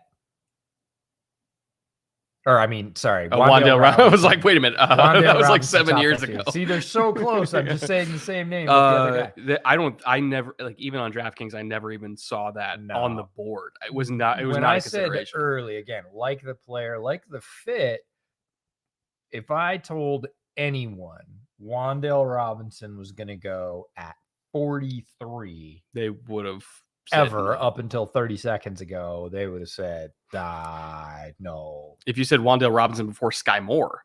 Oh, but yeah, the before game is going to get real ugly here real quick. Because let's not even consider Pickens, because apparently something's going on there. Yeah, for sure. But if we're talking about before Skyy Moore, before Bo Melton, before who else? I'm working on it.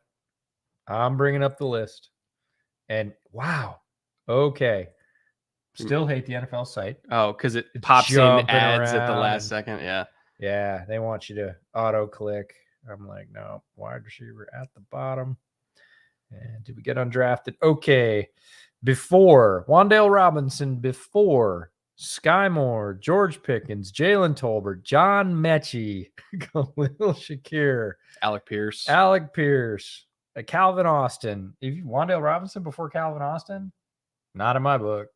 Like, not even close. I would have taken Calvin Austin there in a heartbeat to do exactly the same thing. And then this is interesting when what's about the draft is this is one of the only teams where it makes sense for Wan'Dale to go to this early because we know what Dable likes. It's one of the only teams this even remotely makes sense. And it doesn't make sense value-wise for me. I'm not wild about the value. Like the player, like the fit, the value. So player, yes. Good player. Will he contribute? Yes. Fit. Good fit. Players likely to develop with the team he was drafted by. Value? Yeah. At You least could have waited. At least based on what You could have waited. Like, teams are always like, I knew there was 3 other teams right there. They're going to take Wan'Dale Robinson in the top 50. No. probably. But this is a look at Dable who's on- pick. Yeah, but look at it's totally a Dable pick. And again, player, fit, thumbs up. Awesome. At least we know the front office and the coaches are talking. Yeah, for sure. That's the one thing Value, this tells me. Like value. That's the one thing this tells me is Dable at least has input in the room because there's. But really interesting now to see what happens with Kadarius Toney. Are they going to move him? Like, because the rest of the league, we weren't the first ones to figure that out. Like the rest of the worms around the league went, oh man, Tony's on the block. Houston taking Metchie at 44, which I know you're a big fan of. To me, it's Dude. very on brand. Casario. It's just consistent.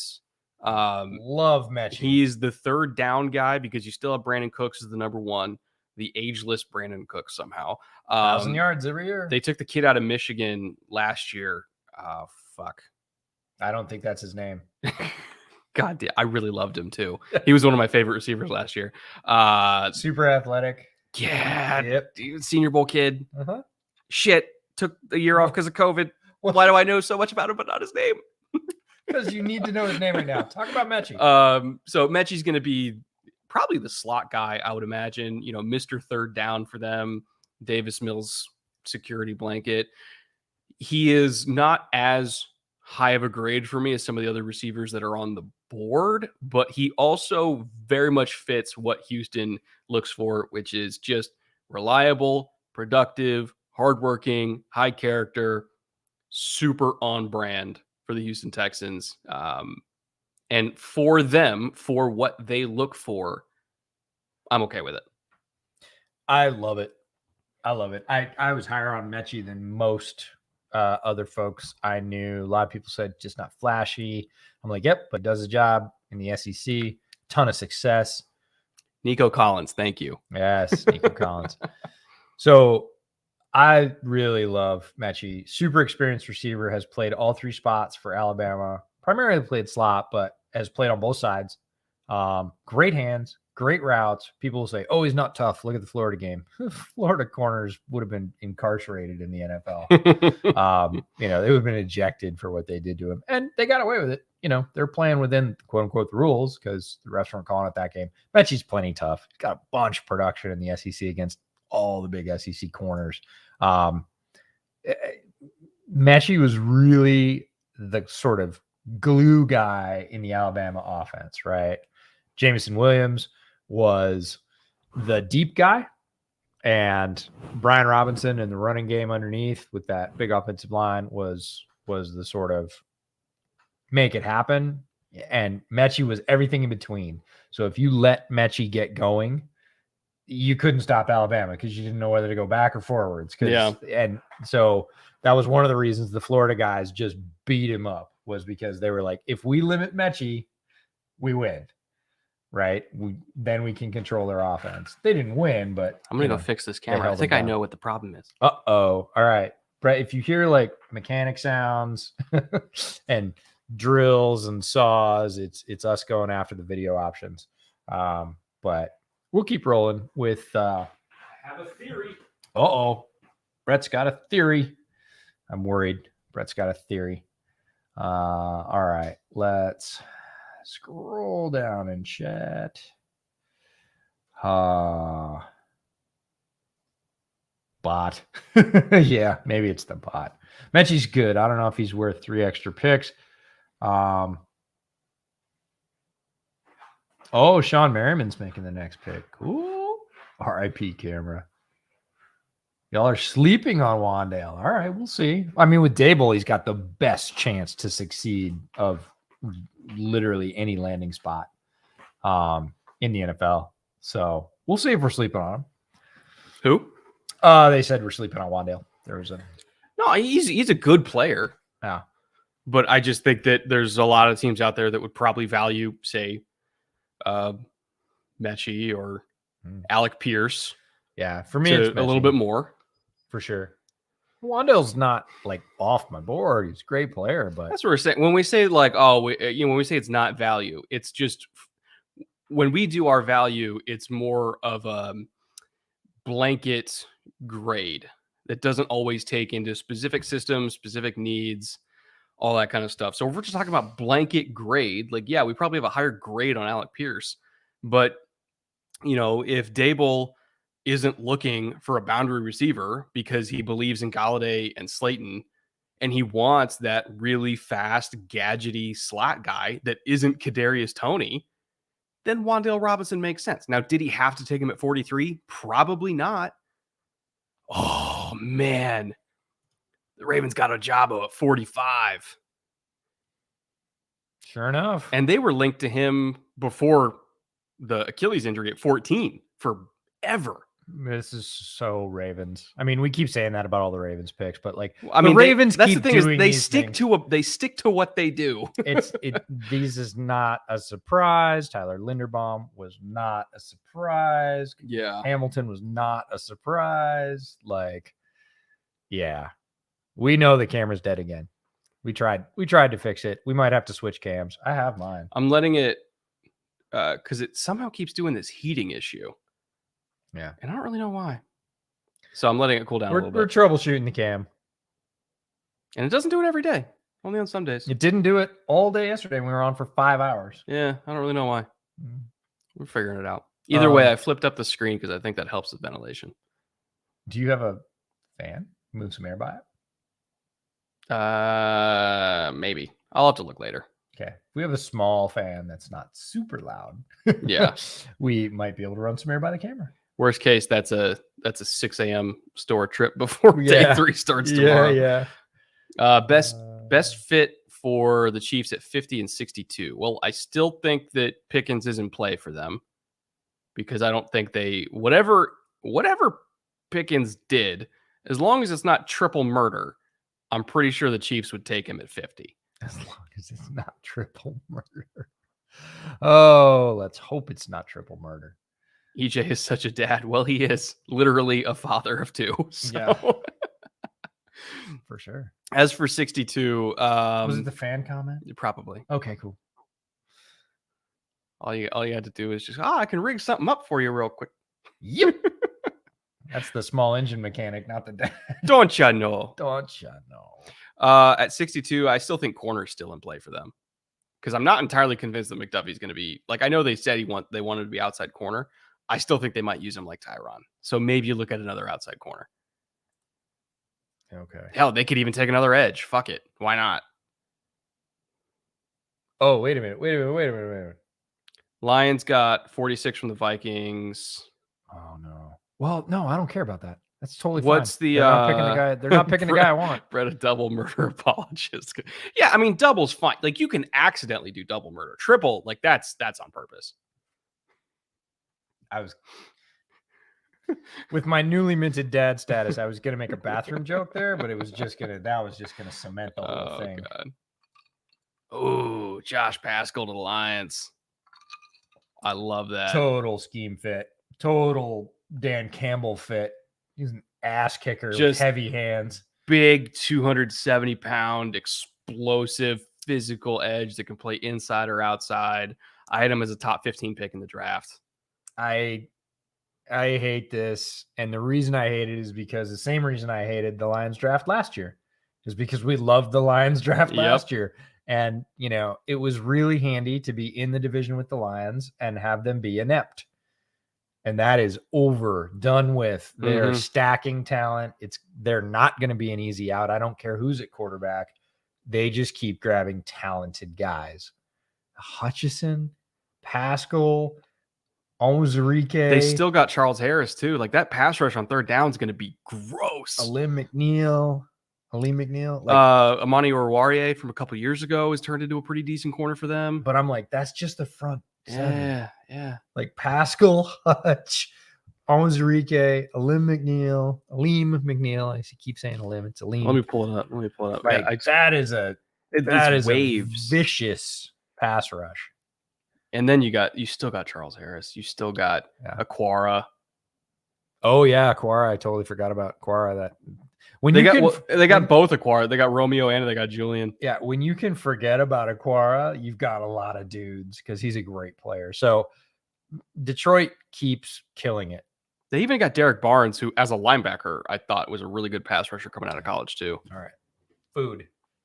Would you make a popcorn? No, I'm just gonna grab a Z-bar or something. All right.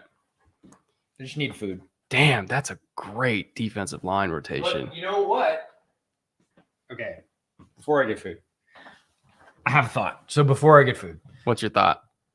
Why I said Detroit trading up? I didn't care. Yeah. You know what Detroit wasn't going to take? Pickens. Nope. Not that. Skyy Moore. Nope. Not that. What? Tackle. Ryman's still there.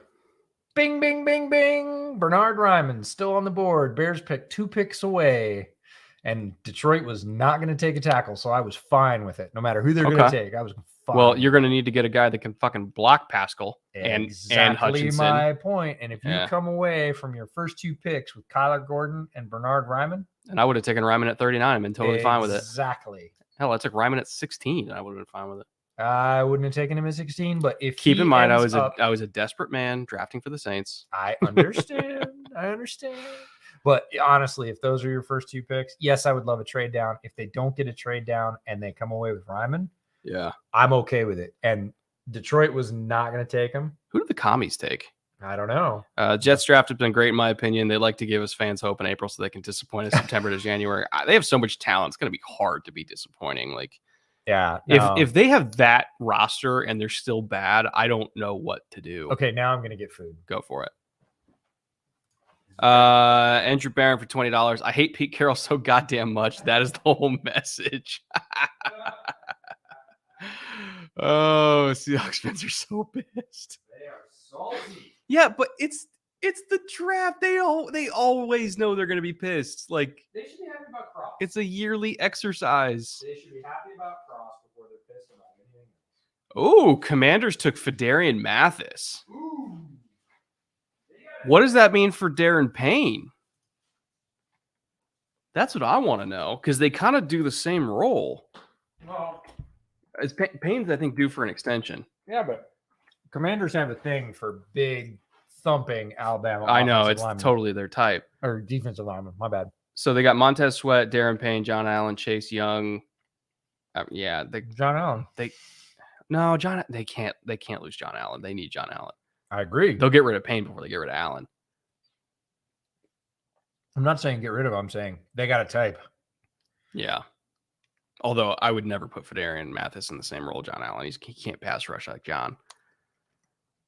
No, but big, heavy-handed. Yeah, no, I agree. I do think that maybe we're looking at a Darren Payne trade incoming, though, because why take Mathis here unless, you don't want 2 nose tackles. Just saying. Actually, my best position for Phidarian in our rankings was a 4-eye. Yeah, but they don't do that stuff under Del Rio. I know, but they've got to get a new coach before you're doing that. This is pre where he was selected. Yeah. When I was doing rankings, I said, I think he would be best at this. It's a projection. Yeah. Browns have 3 picks now in the 3rd round. That's exactly where they want to be. I don't think Browns haven't made a pick yet, have they? I don't think they have. I think they're just trying to get value. Or they just want to get them a whole bunch of cheap players because they're paying their quarterback $250 million. Well, we found out that the Browns are crying Why? because they were really set on a player that got pulled in the first round. Oh, It wasn't them. No. They didn't get to pull him, so No. they're crying in the Yeah. chute. Yeah. Big grades on some of these guys. But yeah, if you're going to trade down, just get value. Might as well.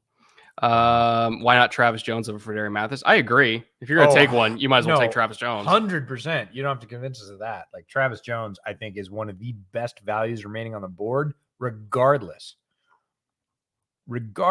of position. In fact, I think he's so good. If the Bears took him right here, I would be thrilled. He's just at this point, he's just value. Yeah. Like, we thought he was going to be a top 50 pick. Yeah. So that would be right about where we're looking at him there. Alex for $5. MVP of the day of day 2 is the woman who told Ed Marinaro yeah, to hurry the hell up. I just got a notification on my phone that he was taking forever to announce the Vikings pick. So the producer stepped in and was like, yo, spin it up. Oh, really? Apparently. Yeah. Okay. Good. Well, good for her. And thanks for the $5 for telling us that. That's amazing. Even more so. Did I miss a live television moment? I think we may see a Twitter replay forever. Did Travis Jones drop to my Bungles? Yes, he did. Theoretically.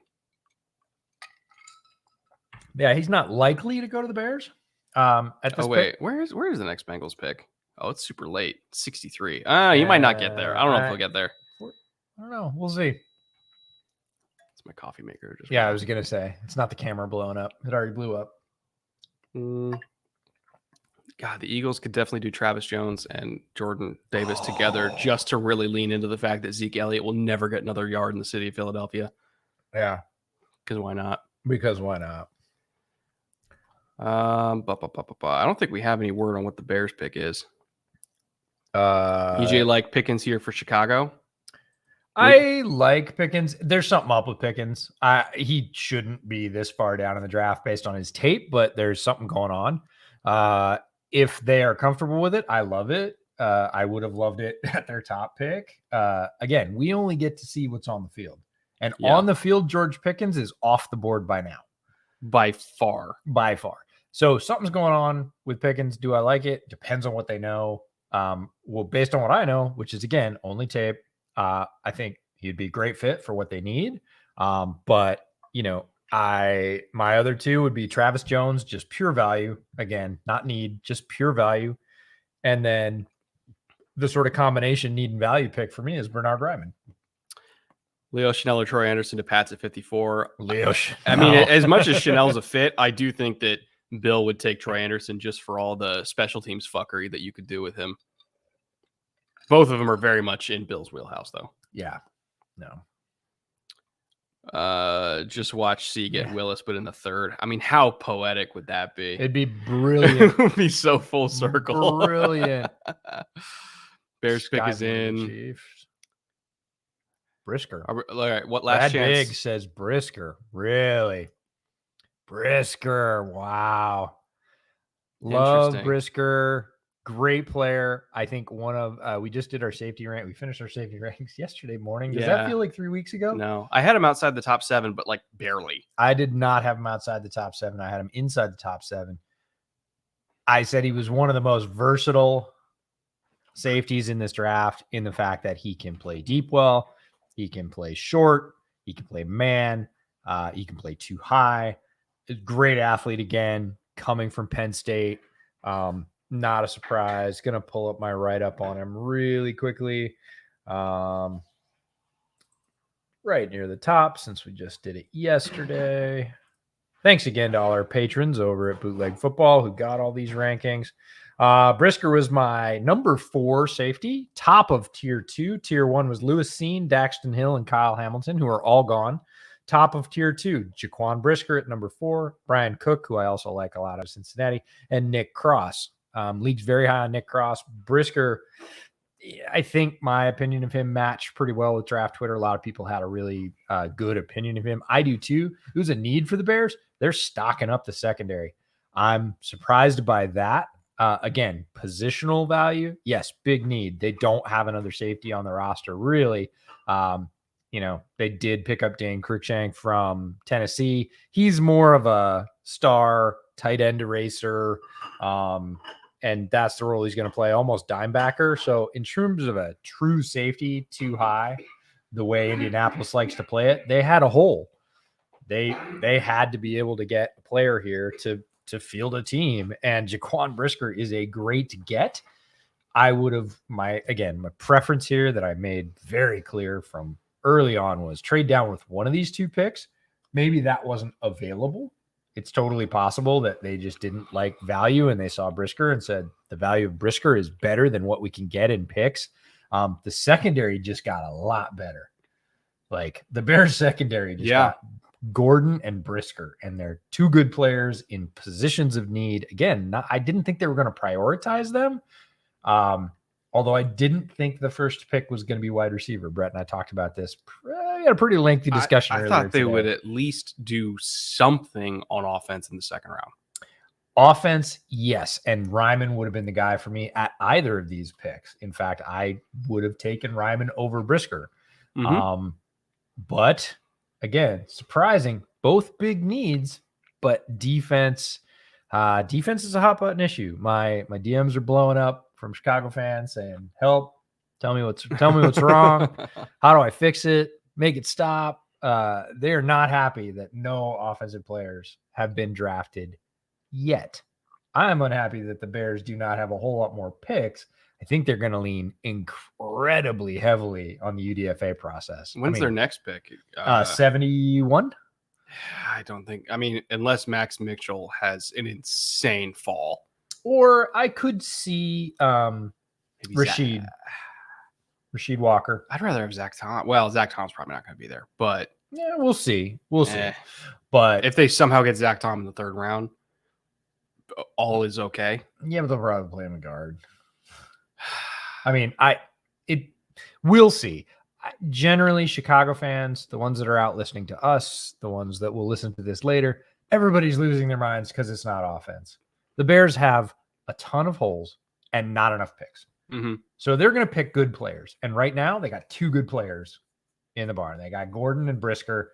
The secondary was hurting. If you watch Bears games last year, it's not surprising. Secondary was threadbare. They were starting Kendall Vilder at outside corner. They had nothing. They had Justin Jefferson and a little bit of Eddie Jackson and nothing else. They're going to have to put in some fucking work on day 3 to get receivers, though.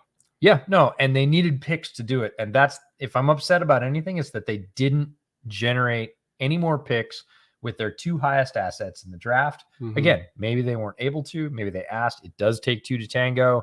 Maybe they didn't find a trade partner. Maybe they didn't find the deal they liked, and they just said, we'll just take Brisker. Oy. Good player. Good player. Yeah. But I'm sure Justin Fields is sitting home right now going, all right, guys. guys. TJ has followed me from Windy City since literally the first days. So yeah, seriously, kudos to Poles for picking BPA. Gordon and Brisker, offense be damned. It's not offense be damned, but it is like, hey, you got good players. And that's the idea with any of your high draft picks. Now, again, these are not, first round picks. These are both second round picks, but they are the first draft pick Poles ever gets to make. They're the first draft picks the Bears get to make in this draft. They'll be remembered. And look, Bears fans, if you're freaking out, Penn State safeties with the Bears, pretty good history there. So, yeah, we got the camera back. Amos. Oh, yeah. Adrian Amos, the guy that's currently kicking ass for the Packers. But he kicked ass when he was in Chicago, too. That's why he got a big contract with the Packers. So, in free agency. So, Jaquan Brisker, different player than Amos, better deep for sure, better in man coverage for sure. Amos really good around the line and better in, I would say not better, equal in deep zone coverage. But Brisker's great range, tremendous athlete. You're going to love the highlights.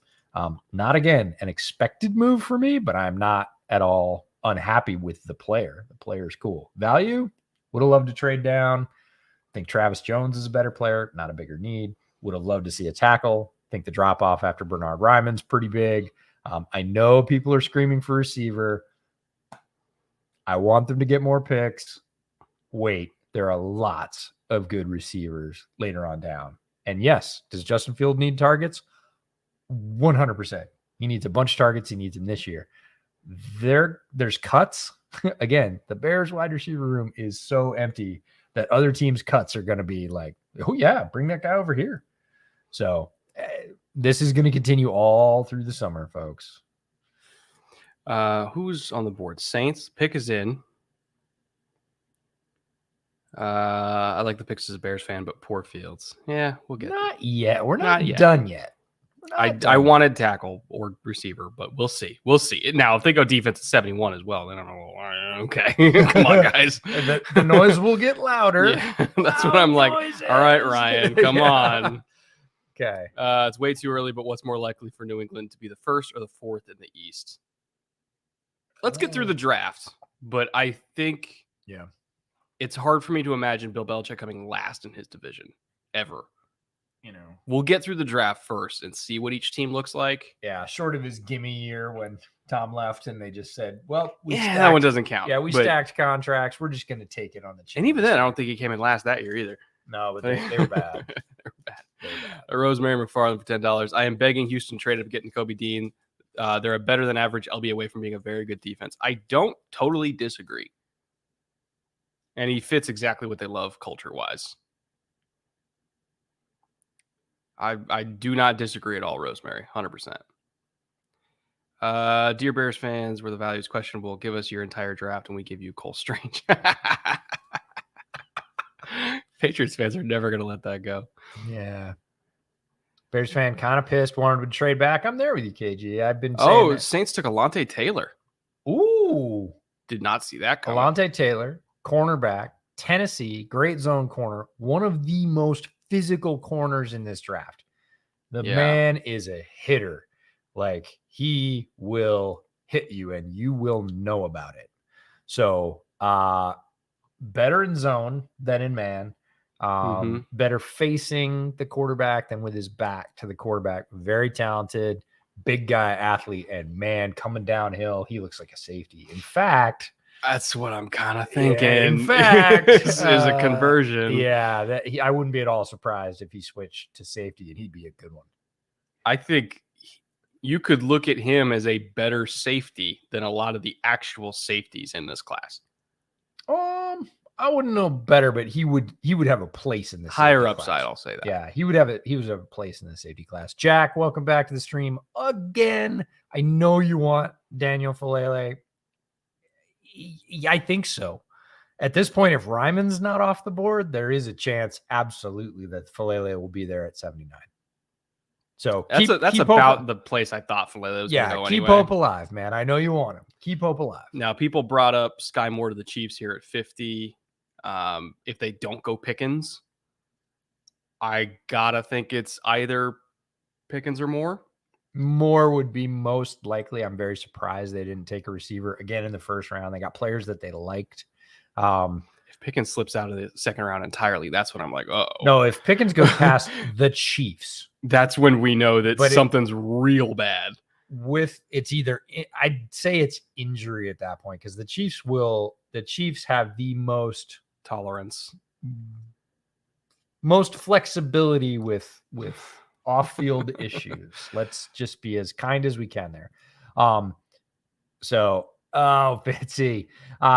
Amos 2.0. I don't know. I think he might actually. Now, again, remember, Amos was a 5th round pick. Yeah, they got him late. So I think Brisker could be better than Amos. I know that's blasphemy because Amos played so well in Chicago, was underrated, and got a big contract and went to a division rival. So there's a lot of lore there. I actually kind of don't want to say like Amos is his ceiling, and that's crazy because Amos has been a very good, very solid into his second contract NFL player. I actually think the ceiling, not current, for Jaquan Brisker is higher than Amos. I don't want to limit him. If he just ended up as Adrian Amos, though, yes, it's worth the pick. Easily. All right. Patriots traded up to 50. What did they get for it? Again? Yeah, what did they get for it? Well, because they traded up for Strange, yeah? No, they traded back, I think, because they were at 21. Oh, okay.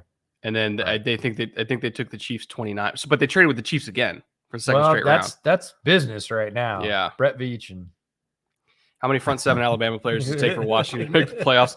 All of them. They still got Will Anderson coming out next year. I told you. They love him. Not surprised by that. Surprised they took another one, but not surprised by where it was from. They're going to take Christian Harris now too. Complete the whole set. Yeah, they might. Patriots sent the 54th and the 158th to the Chiefs for the 50th pick. Oh, that did not cost them a lot at all. We mentioned it's only 4 picks. I'm just going to say we mentioned this. The trade value could be pushed down this year because of the draft itself. Tyquan Thornton, they're getting their deep threat. Because remember, they were linked heavily to Jameson Williams, that if Williams fell, they'd be all over it. We need to send a little shout out to a guy that might be watching.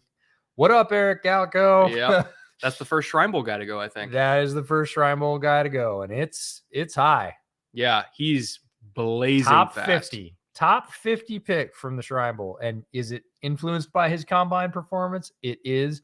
But if you watch the tape, he is not a workout warrior. He is a good receiver. To be honest, I think it's more influenced by the Shrine Bowl because other than Kyle Phillips, who also had an amazing day, Tyquan Thornton was the most uncoverable receiver. Yeah, once the entire week. If he gets loose, and he gets loose pretty easily, that's the thing. Yeah. Once he gets loose, you're not catching him. You're just not catching him. He's that kind of fast. We were watching Oklahoma State Baylor this morning, actually, because we were watching Malcolm Rodriguez. And I can't tell you how many touchdowns Tyquan Thornton didn't get left on the field, because his quarterback wasn't good enough. Yeah, he didn't throw the ball deep enough. Mac Jones will get him the ball with proper lead time where he can put his speed to use and not have to stop 40 yards down the field to get it. Yeah, or soft pedal for 3 full strides. Like yes. Literally throttle down and just go, come on, ball's coming. Okay, now I caught it. Like, say what you want about Mac Jones. He's got a good deep ball. He's going to get some practice with it. Yep. Tyquan Thornton, I love that. Kind of the missing piece in that offense, in my opinion, was a deep threat. Well, it's going to take the top off a bunch of defenses because he has legit speed. If you try and put a medium speed nickel corner on him and slide him inside to the slot and run a post, good night. Good luck. You're going to do it once or twice, and he's going to get a touchdown, and you're going to go, well, okay. I do also want to emphasize the Patriots draft strategy here of we have a young quarterback, protection, weapons. Do not let him fail. Because year 2, as you mentioned, is the big year for quarterbacks. I feel like this is a veiled shot of Chicago. I mean, it kind of is. It kind of is. I'm just saying. Bears had an opportunity. Oh, yeah, for sure. So this is going to be a classic pick where everybody's going to say, Patriots are reaching again, but it's a good player. They got a good player. And a player with a unique skill set in the sense that he has legit 4.2 speed. Like, that's not that easy to find. Carolina doesn't pick till 130-ish. How far does a quarterback have to fall before they start picking up the phone to move up? They will trade Robbie Anderson to Chicago. Honestly, I wouldn't hate Robbie Anderson in Chicago at all, actually. I'd very much like that. In terms of where a quarterback has to fall, I love that idea. What, trade with Carolina? Robbie Anderson in Chicago? I love that idea. So if Malik gets to 71, which I don't know if he will. But I would also want something else. Besides Robbie Anderson? Yes. Like all the day 3 picks? Yes. All of them? Well, as many as they get. Well, because you'd have them by the balls because they got to get a quarterback. So just give us your whole day 3 and Robbie Anderson, and you can have Malik Willis. I would love, come on, Robbie Anderson, boundary, deep threat. Oh, it's perfect fit. Justin Fields chucking it. Yeah, it's perfect fit. Bring it. They'd put him to better use than Carolina would. 100. Seahawks drafting a 7th running back to stuff into that room and not get production out of. Why do they let Schneider make draft picks still? Because ownership is very trusting. I love that. All right. Eagles pick is in at 51. Ooh, fascinating. So they got the receiver with A.J. Brown. They got Jordan Davis. They could still use some sort of DB. You can really take any of them, and it would make sense. At corner, Gordon's gone. Booth is gone. McDuffie's gone. You're getting into the Martin Emerson territory. You're getting into Emerson. You're looking at like Zion McCollum if they believe in his upside. Elam's gone too. Man, actually, a lot of outside corners are gone at this point. Corners and receivers. Yeah. Maybe safety is the way to go. Then there's still some safeties left. Bunch of safeties. Let's see. Is it surprising the QBs are falling this far? A little, yeah. Like EJ said, it's a little surprising, but I think people are looking at next year's class and they don't want to invest a high asset into something when they think there's going to be a better one next year. Because if QB4 next year is Will Levis, he probably would have been QB1 this year. So there's that argument to be made where people learned from 2013 where EJ Manuel got overdrafted and they said never again. No relation. No relation. I'm so confused. Pickens is still on the board. I really hope he is okay. I don't know what's going on, but something's going on. Whether it's injury, whether it's off field, I don't know. It's something sketchy, and we won't know what it is till later. My Bears fans friend laughed at the Packers for not taking a wide receiver in the first round, and they're in shambles right now. Because if anybody can maximize Christian Watson, it's Aaron Rodgers. Patriots can't have their number one on the board taken for them if their number one is from the 5th. Ooh, Cam Jurgens to Philly. Ooh. Yeah, that's the Kelsey replacement, which means Dickerson is going to be a guard then. He's the Brooks replacement long term then, I would imagine.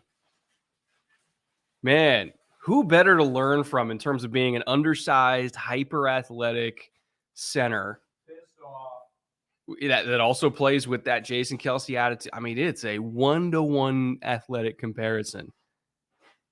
Who better to learn from than Jason Kelsey?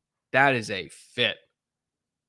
Earlier than I thought Jurgens would go, to be honest, but if there's any team out there that I think it makes sense for him to go, around 50. Ooh, what you got? Chips. Oh, hell yeah.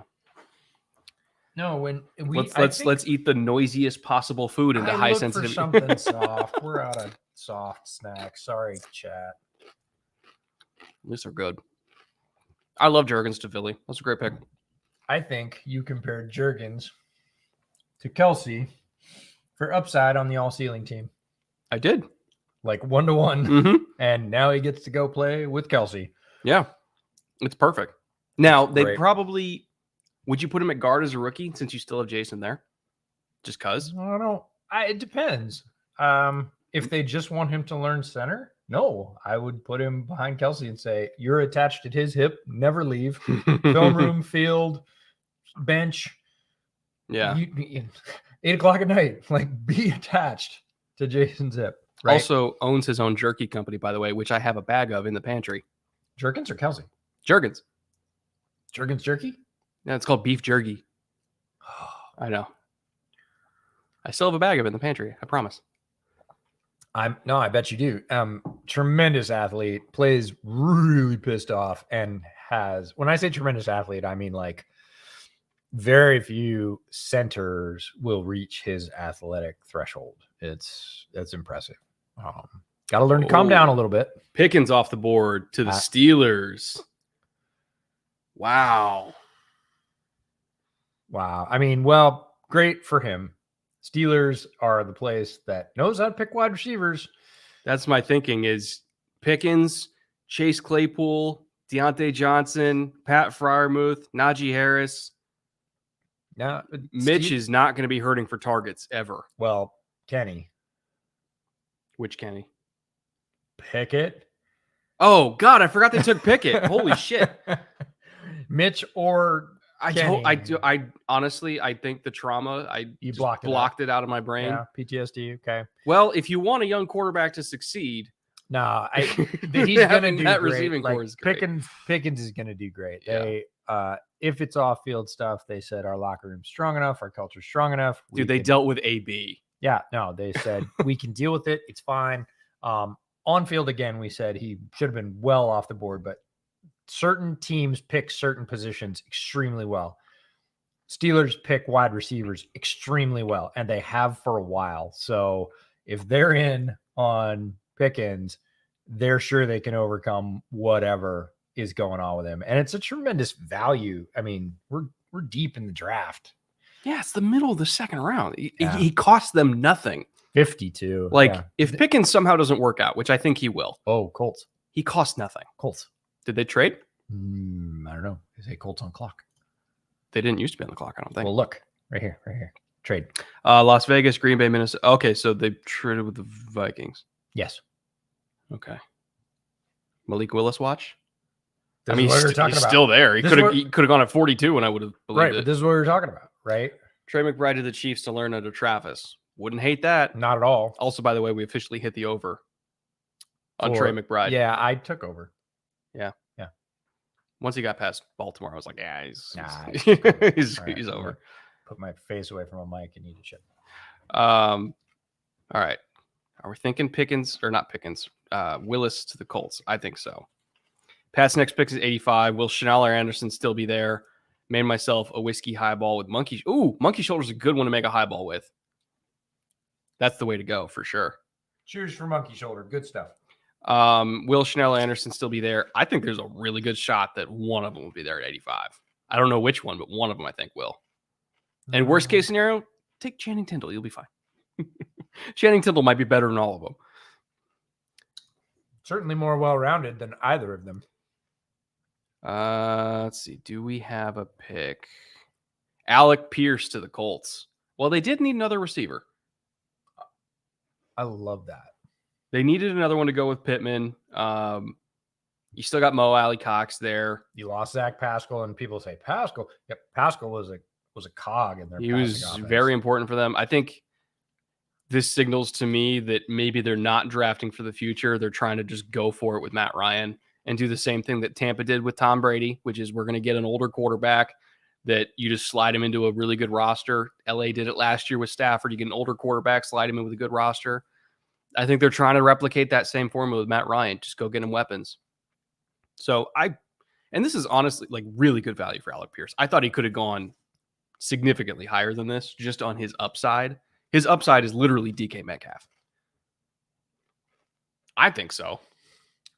I think him coming out looks a lot like DK Metcalf when DK Metcalf was in college. Yeah. But that's why ceiling. No. DK is a superior athlete. Not by much. Alec Pierce is very athletic. I don't think he's not going to run like DK. I think those first three steps. Those first three steps are borderline the same to me. So folks that don't know, Alec Pierce, wide receiver, Cincinnati, was Desmond Ridder's big down the field target, great down the boundary, very athletic, three-sport in high school, came from the Chicago area, runs about two routes. Oh, there it is. Is that true? Skyy Moore to the Chiefs. Yep. Skyy Moore to the Chiefs. Another wide receiver run. We got a little mini run in the second round. Mini wide receiver. 4 in the last 5 picks. We got Thornton, and then it's Cam Jurgens, then Pickens, then Pierce, then Skyy Moore. TJ. Electric Boogaloo. That great comment, TJ. Wide receiver run number 2, Electric Boogaloo. I love that. To finish up on Pierce. Yeah. Because I think Pittman is somebody you can move around and put anywhere. They seem to really like him as a big slot. So you want an outside guy. I think you'd be hard-pressed to find a better prototype for big, physical, fast X receiver. Other than like obviously the top tier guys. But if you're looking for like round 2 receivers that fit that prototype, it's Alec Pierce. He was the one. He was projected widely to Chicago because of that. Like, hey, if they don't take Pickens, if they don't take Watson, maybe they could get Alec Pierce. A lot of Chicago fans crying right now. Would love to see the local kid come home. Loved it. Yeah. Is he from Chicago? Yeah, he's a Glenbard West guy. No shit. Mm-hmm. Damn. Man. Okay. So it's upsetting. It's okay. Great player, and he doesn't have to be the number 1. Right.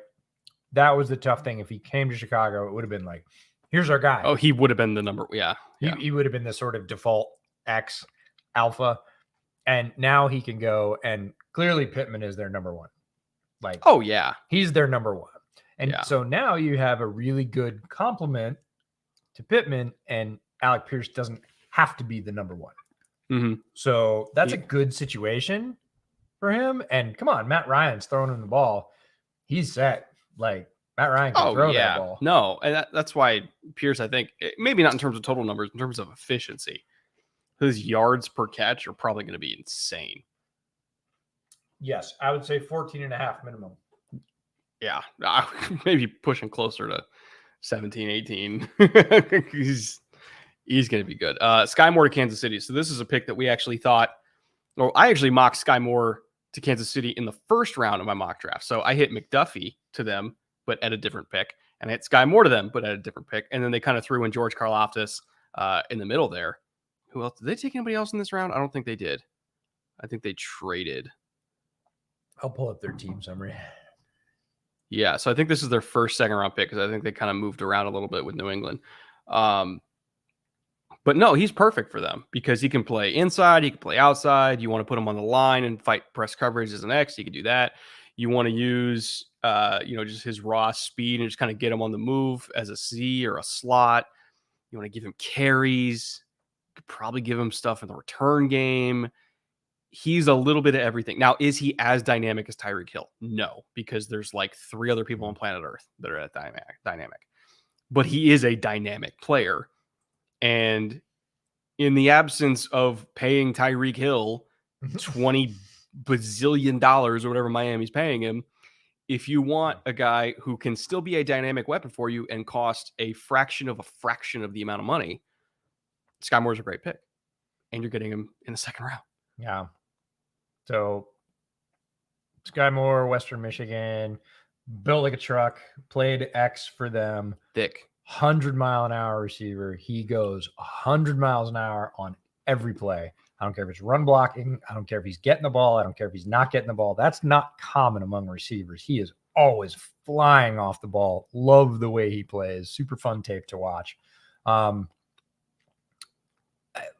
Yak threat from mostly physicality. He does have some wiggle to him, but he will run by you, over you, through you. Ooh.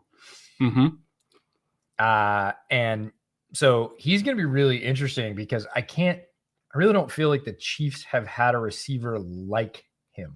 Who's somebody who's not one-dimensional? Because all their receivers, other than arguably Tyreek, other than Hill, have been one-dimensional. Yeah. He can do a little bit of everything. Yeah, you can play him. You can slide him into the slot if you want to run somebody else as your big slot. If you want to have Kelsey as your big slot, you can run him outside. He does have experience outside. I would run him on the outside on the left. That's because that's where they ran him most of the time in college. He's got some things to learn, but man, just the energy and the verve and the production. Like he was who they threw to in that offense. Like he was the guy in that offense. Everybody knew he was getting it. He had preseason accolades, so all the opponents were able to key on him, and he didn't care. He came to every game going bang, bang, bang, and he got his yards. You know who he kind of reminded me of? No. I'm not saying he is this because it's a high bar to meet. DJ Moore.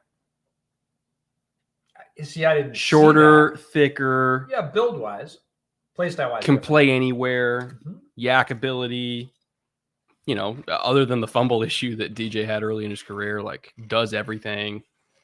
Productive, like has never been considered like, like a Jamar Chase level, like, oh my God, entering the league and torching everybody, but like has been consistently productive since he got into the NFL. I think if the Chiefs are getting a DJ Moore-ish level guy in the second round and not having to pay $27 million for it, yeah. I think it's a good move. Plus they get McDuffie and Karlaftis. Yeah, and I believe that Mahomes will come to love Skyy Moore a lot because he's dependable as a receiver, and quarterbacks love that. Will you be where I think you're going to be? Can you be there physically? Can you get through the jam? That's one of Skyy Moore's real strengths. He easily fights through the jam again because he comes off the line so energetically, and he's built physically, lowish to the ground and wide, very muscular guy. He's going to be able to be where he needs to be for Patrick, and then he's going to make some really fun plays with the balls in his hands once it gets there. So I think Mahomes is going to come to love Skyy Moore real quick. Trey McBride to Arizona. Now, I love this pick because, people associate Cliff Kingsbury as air raid guy, throw the ball over the place. Cliff Kingsbury has one of the most creative and fun to watch running games in the NFL in terms of how they scheme up angles, how they time up things. Like, it's very, very fascinating to watch. It's not just a zone run game. It's not just a gap run game. Like, they run a little bit of everything, and they always have a run in the can for certain fronts so if you start adjusting to them, they always have a counter punch. Like, literally, they'll call counter against certain fronts, like as an automatic call. And so they do a little bit of everything. They pull from every position. Like, they have no qualms about pulling centers, guards, tackles, tight, like whatever you want to pull, they'll pull. I think they're just fascinating to watch on offense for that reason. And so I think Trey McBride as a tight end, one of the best ways that I think Colorado State used him as a blocker was on counter, on those pin and pull type stuff where he's literally responsible for taking the defensive end and just pinning him in place regardless of the size of that dude. Well, you've got a tackle and a guard pulling around him and maintaining the width of that lane so that the other guys can kick out the front side. And he does that extremely well. I think they watched that type of run scheme that Colorado State had and said, hey, we do that shit. Let's go get a tight end that already knows how to do that. This might be the highest effort back-to-back two skill positions in the draft that I can remember. Just dogs. Because Trey McBride blocking, running with the ball in his hands, running routes. Again, 100 miles an hour. He's a captain for Colorado State as a tight end. Not super common. Tight ends are not often captains. And was, again, the focal point of that offense. Everybody knew he had like twice the production of the next most productive tight end in this class in terms of catches and yards.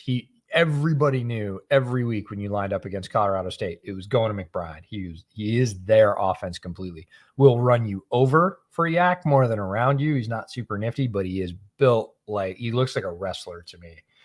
He plays like a wrestler too. 100%. Does he have wrestling in his background? I don't know. Because his hip torque is like it's offensive lineman-ish. Yes, he blocks like an offensive lineman in terms of he will run you 15 yards down the field, finish the block, turn you over, land on top of you, get up and look for another guy. So when I say all effort, we just talked about how much Skyy Moore is 100 miles an hour all the time. Trey McBride plays at tight end like that. Not super fast, mid 4.6s on tape. Fine for his position. Again, he was 4.6 all through college, played a lot of defenses that knew he was going to get the ball, still ended up with 8, 9, 10 catches a game as a tight end. He's not going to be that deep separator that Dulcich is, but he does end up with the 8 and 9 catches because he catches everything. Yeah.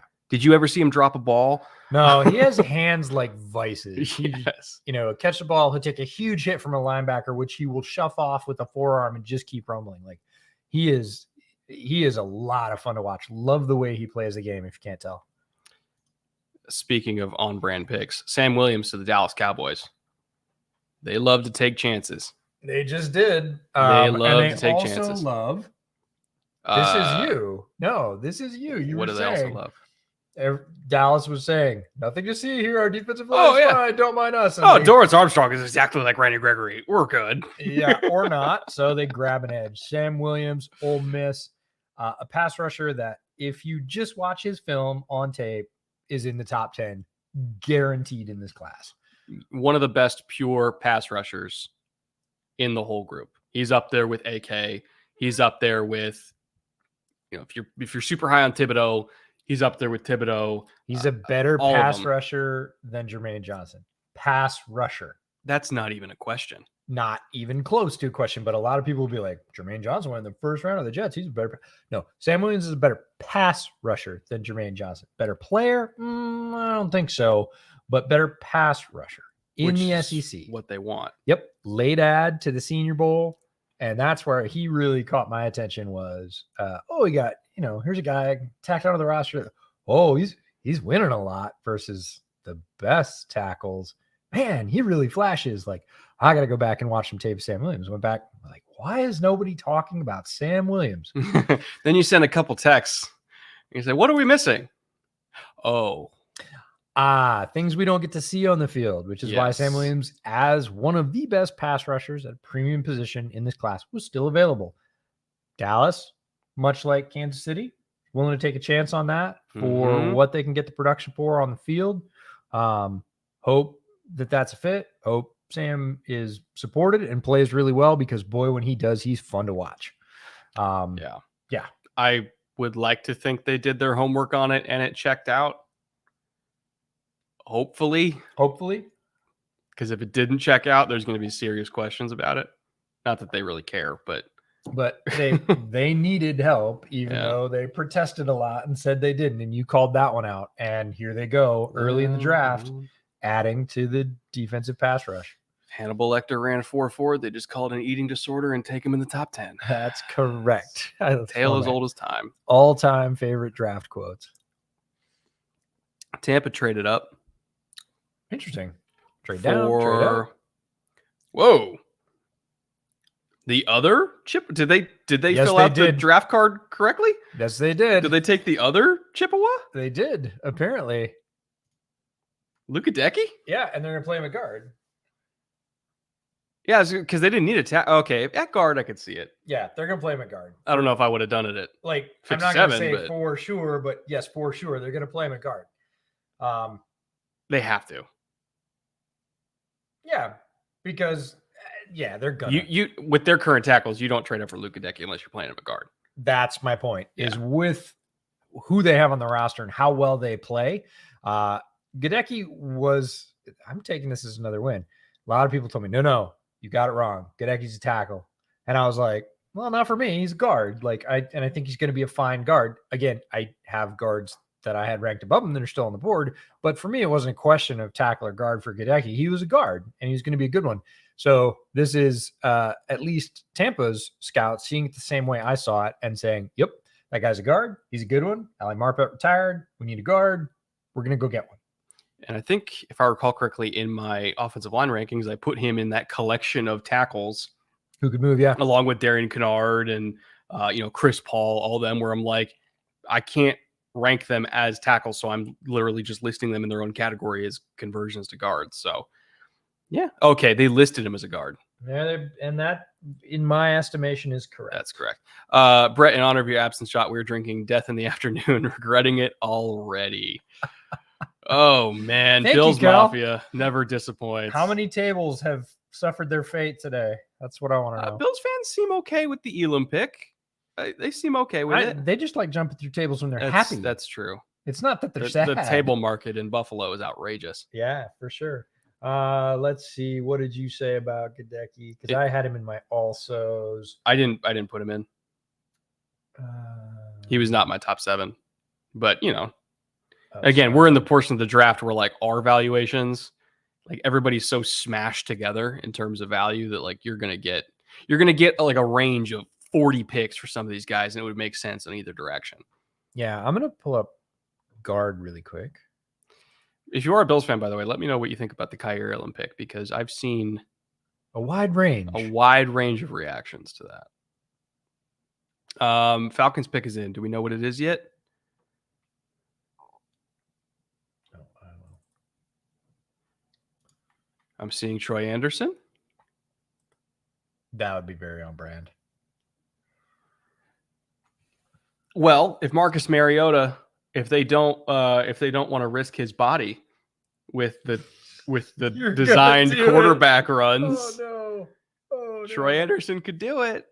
Troy Andersen, for those of you that are not familiar, Montana State linebacker, used to play offense, and he was good at it. Everybody is considering him an inside linebacker. Scouts saw him use it at Senior Bowl. Ran a very good time, is a tremendous athlete, is still learning as a linebacker, but that too is a draft story as old as time. Draft a guy who can run, who has experience, who understands, offense from the other side of the ball, and we can teach him the things he needs to do that he doesn't do right now because he has the physical ability and the understanding. We can meld those two. Are they melded right now? They're not. He has unbelievable upside as a linebacker. Unbelievable upside. He has the upside of a top 5 linebacker in the entire league. Obviously not anywhere near it yet.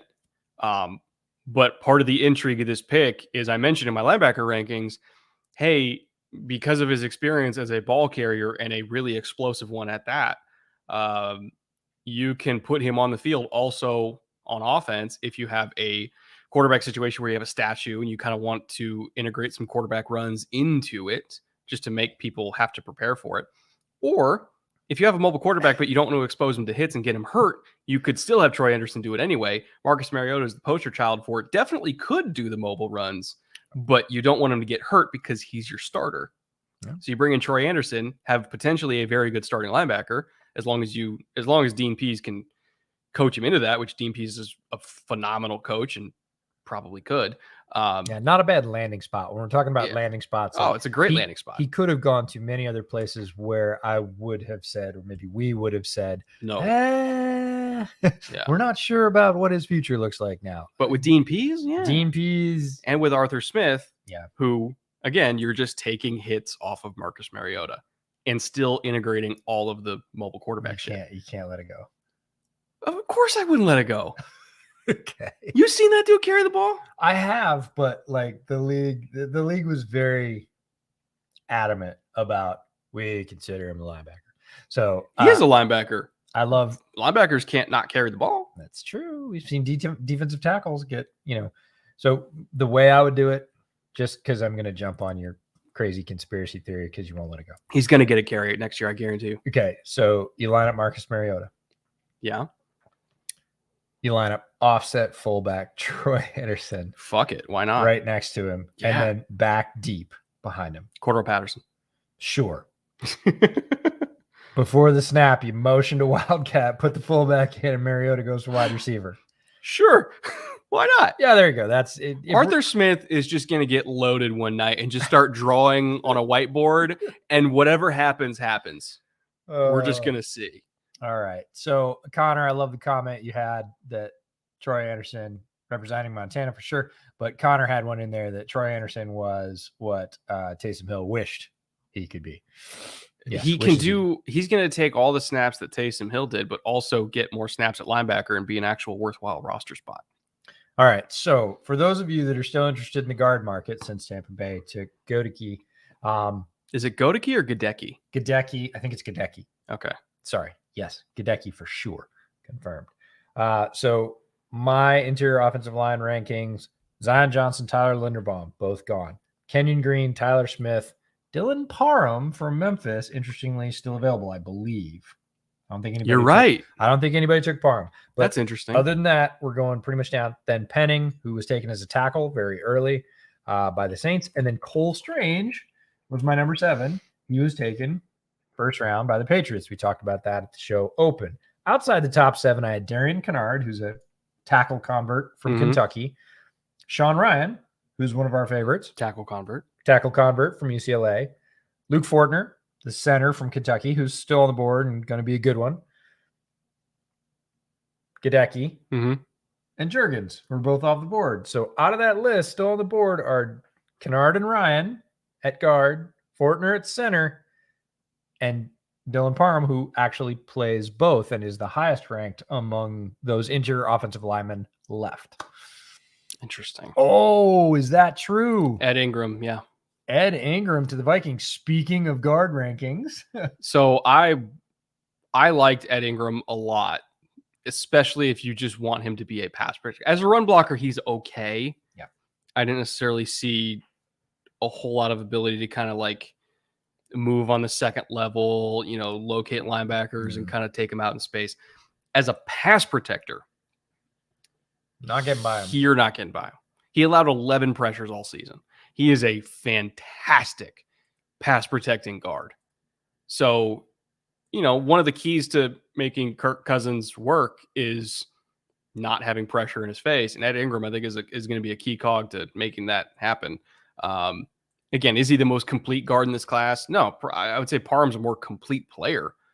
But if you just want your quarterback to not be touched, it's hard to beat Ed Ingram for anybody in this class. Like he was one of the, if not the most consistent pass protector in the toughest conference in this whole class. Oh, what? I'm looking at the Bills. So the Bills are next. Yeah. And then I'm looking past that. I'm going 49ers, Chiefs again, Bengals, Broncos. And I'm looking at who is still available on the board at the top. Right? What's the top talent left on the board? Top talent at any position? Yeah. I'm just looking at undrafted, ranked. Again, this is on the NFL site, so it's their rankings, not ours. But overall, like, I mean, it's, and I'm looking at fits. Like, where could they go? it's Nakobi Dean, it's Malik Willis, Ryman. Who did Buffalo already take? They took Elam. And I think they just kept trading. Because I thought they had a higher pick, and I think they traded out of it. Dude. But I think this is their first pick since Elam, if I recall correctly. You think they're Cook and Cross are both on the board? Gets them out of the Jordan Poyer situation. I wouldn't hate that. Either one of them gets them. So yeah, the two players that I'm talking about are Bryan Cook from Cincinnati, the safety that played in the middle where Sauce Gardner was controlling one side. And Bengals traded up. And Nick Cross, the safety from Maryland. So we'll see. Bengals now have that pick. It's got to be Travis Jones, right? They moved up 8 picks. No, I moved to like 4. They were here. They were at 63. Now they're 60. 68. Maybe they're trying to beat the 49ers and the Chiefs to somebody.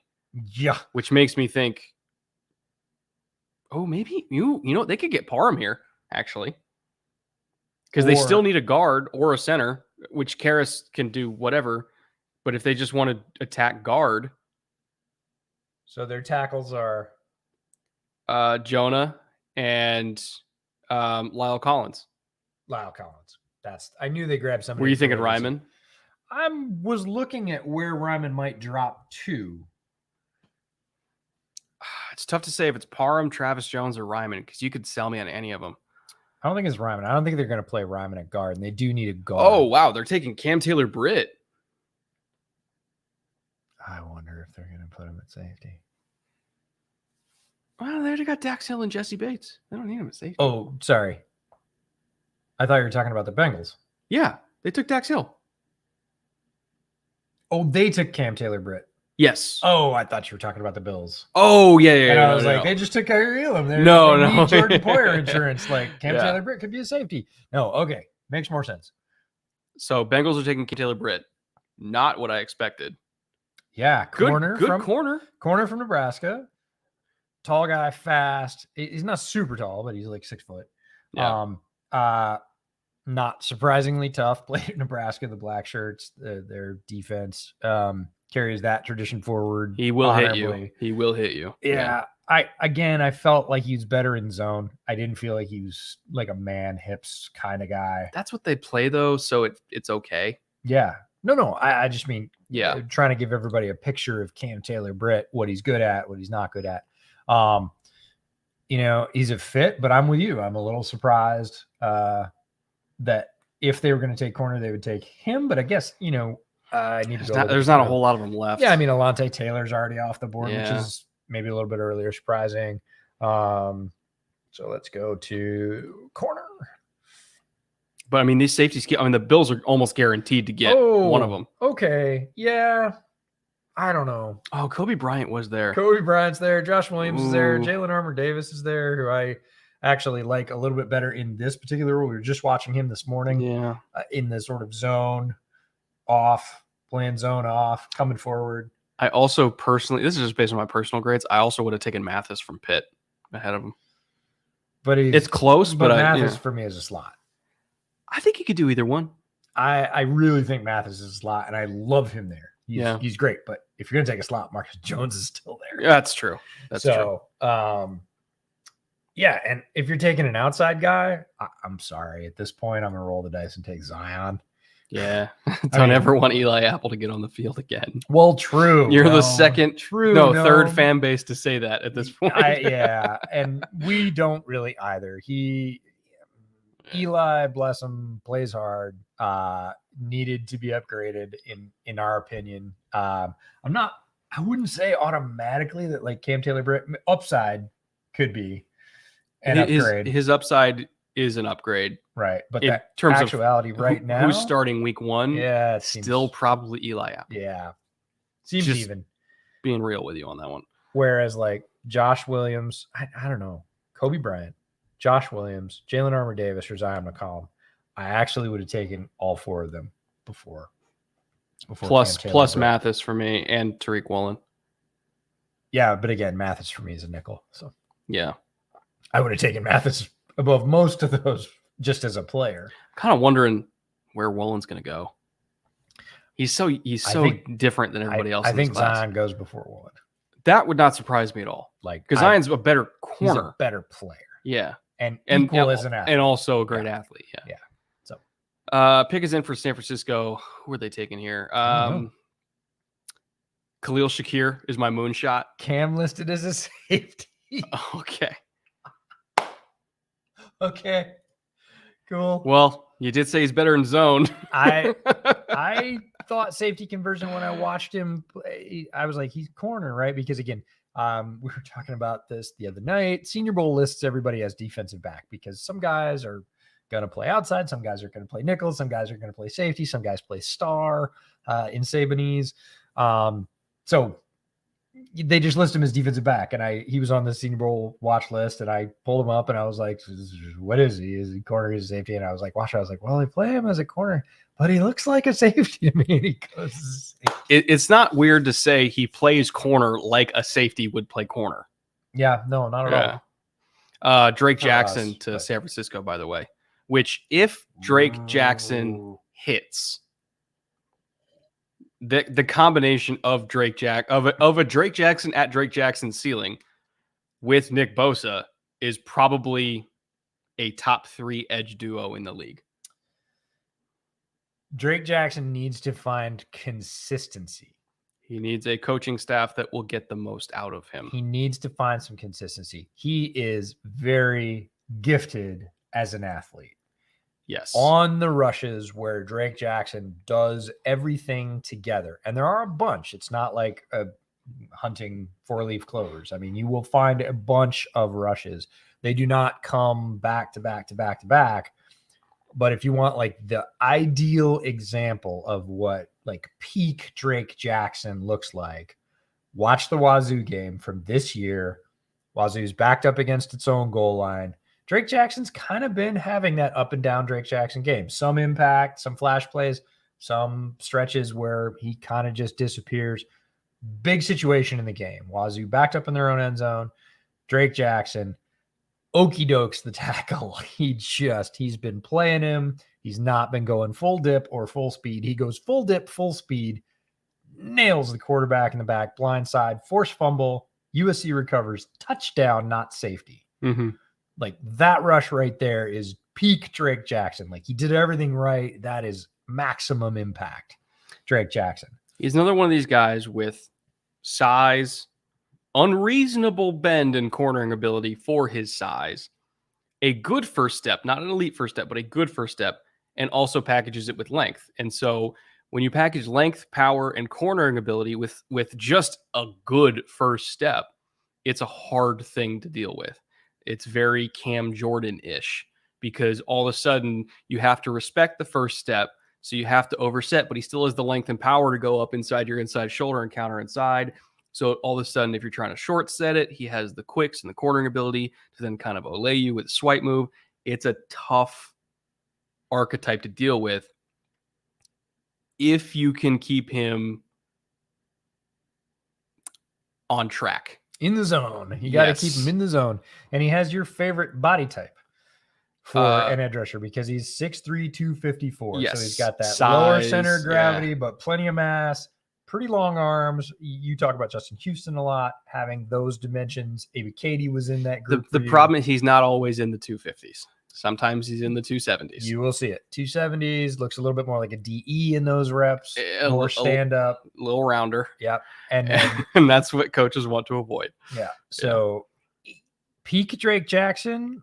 And again, San Francisco has had, it's a great landing spot for him because San Francisco has had tremendous success developing everything from their own draft picks on the defensive line to retreads that other people haven't been able. Like Arden Key, right? Goes and has his best season as a pro. And he's not the only one that they've gotten from another team, pulled into their system with their coaches and maximized their ability. So in terms of, we talked about like Steelers drafting wide receivers really well. Like the Niners do defensive line really well. If they like Drake Jackson, they saw what they like. They believe they can get him stabilized, consistent at that high level. He could be very dangerous. I'm intrigued to see how it's going to work because D'Amico Ryans will coach him hard. 100%. And maybe he needs that. But if he reaches his ceiling, that is a top 3 edge duo in the NFL. I stand by it. You put it up with Bosa and Mac. You put it up with it's a lot of fun edge conversations. Gary and Preston Smith, like the guys over in Minnesota. Sam, thank you very much for the super chat. Can't believe Leo Chenal is out there. The reason Leo Chenal is out there is because his area of impact is real narrow. He is like a hyper Sam backer. He is a Sam backer with a jetpack and hammer hands. I mean, all of his highlights, going forward, blowing people up, tackles for loss, sacks. He's basically an edge, although he's listed as a linebacker. He is nothing going backwards. You don't want him dropping into coverage even at all. It's not that physically he can't do it. He's just not good at it. Yeah. Like everything he does that's amazing is going forward, and he is amazing at that. But that's not a role if you don't think he's truly an edge. If you think he's like he's third down. Not truly an edge. Right. If you think he's a third down pass rusher with a lot of juice, that's hard to pick up high because he's not going to get that many reps. Jesse Luketa is a better edge than Leo Chenal. Right. And Chanel's a better athlete than Luketa, not by much, but he is. Yeah. So that's why he's out there. It's not that he's a bad player. It's that he has a maximum impact in a very narrow role. And people are just looking at the number of downs he's going to get and go, I'm not spending a high second rounder on that. Like, it's got to be in the right team.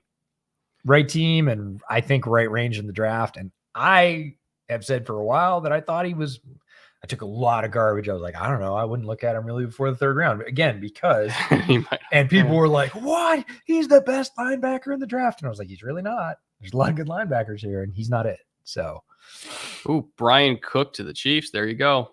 Another DB. So this tells me that they want McDuffie at corner and they want to keep Cook at safety. So, because they love to run 3 safety packages. So McDuffie will not play safety for them. Our folks over at KCSN, Kansas City Sports Network, shout out to, they're not watching, but anyways, they're celebrating right now. This is a very good player, good scheme fit. They're not going to miss Sorensen at all. Not a bit. No, God, no. They have 4 guys on the roster that can do it now. And Cook is really good. Like Cook is one of my favorite safeties in this class. Like Brisker, better safety. Cook, I had more fun watching. Yeah, if you're just judging like popcorn plays, yeah, I would say Cook. I thought Cook was really solid, super versatile. Is he as flashy? Is he as good an athlete as Brisker? He's not as good athlete, but Brisker's a great athlete. Yeah. Not as all over the field, but he really was given a third to 2/3 of the field. Sauce Gardner had his own third, and Cook knew he didn't have to go over because what would he do? He's not going to help out Sauce.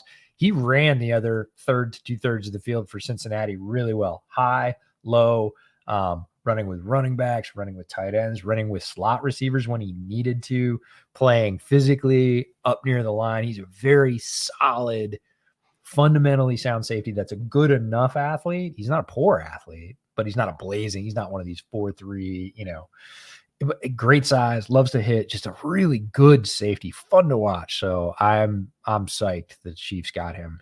They'll know how to use him. Yeah, and they're going to play a lot of nickel. They're going to play a lot of dime.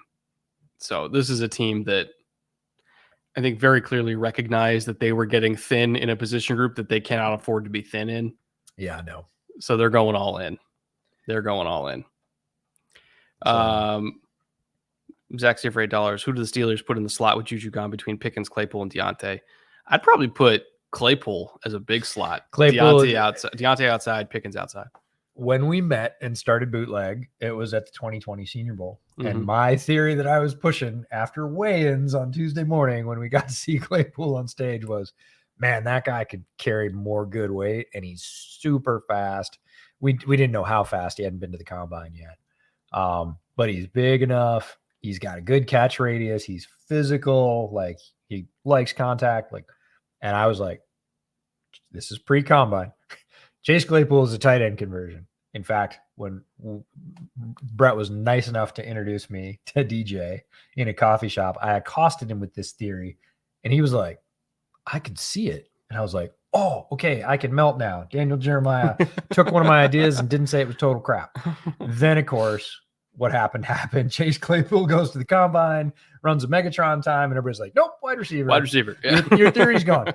But that doesn't mean he can't play big physical slot, which is really not that different than a lot of tight ends running in the NFL these days. So you're going to have trouble keeping up with him deep because he is a 4-3 guy. You put somebody small on him, he's going to jump over him because he's 6'3", 230, 225. It's tough to handle. Yeah, he's a lot. So he's your power slot, but he's not your not speed slot either because he's fast. Are we still thinking safety here at Buffalo? Well, I was thinking safety last time. Nick Cross, I could see in a heartbeat. Let me see here. We got like Cook. It was Cook or Cross, and Cook went to Kansas City.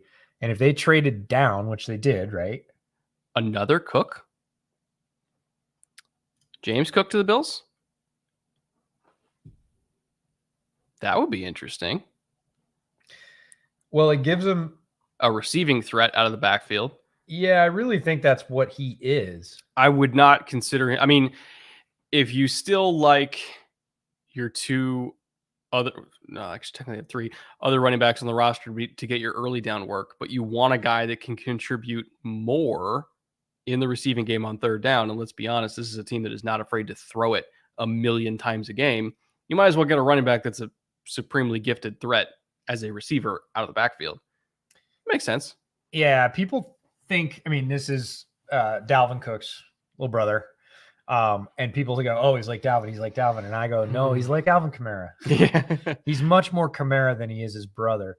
And when I say Kamara, I don't mean Kamara as a runner because he is not as good as Kamara as a runner. He is Kamara's equal in the passing game. I almost want to list him as offensive weapon. I had a discussion with Jordan Reed, the ESPN draft analyst, about James Cook because I was like, what am I missing with Cook? And he's like, watch the Michigan game. That's what he can be in the pros. And a lot of damage he did in the Michigan game was as a receiver, right? Mm-hmm. So it's like listing him as a running back almost sells him short because as a running back, he's really fast and everybody loves speed at a running back, but he's not super gifted vision-wise, running through contact wise, like a lot of sort of running back qualities he's good at, but he's not great at. As a receiver out of the backfield, think angle routes, wheel routes, seam routes, chip and go routes are going to be deadly for him.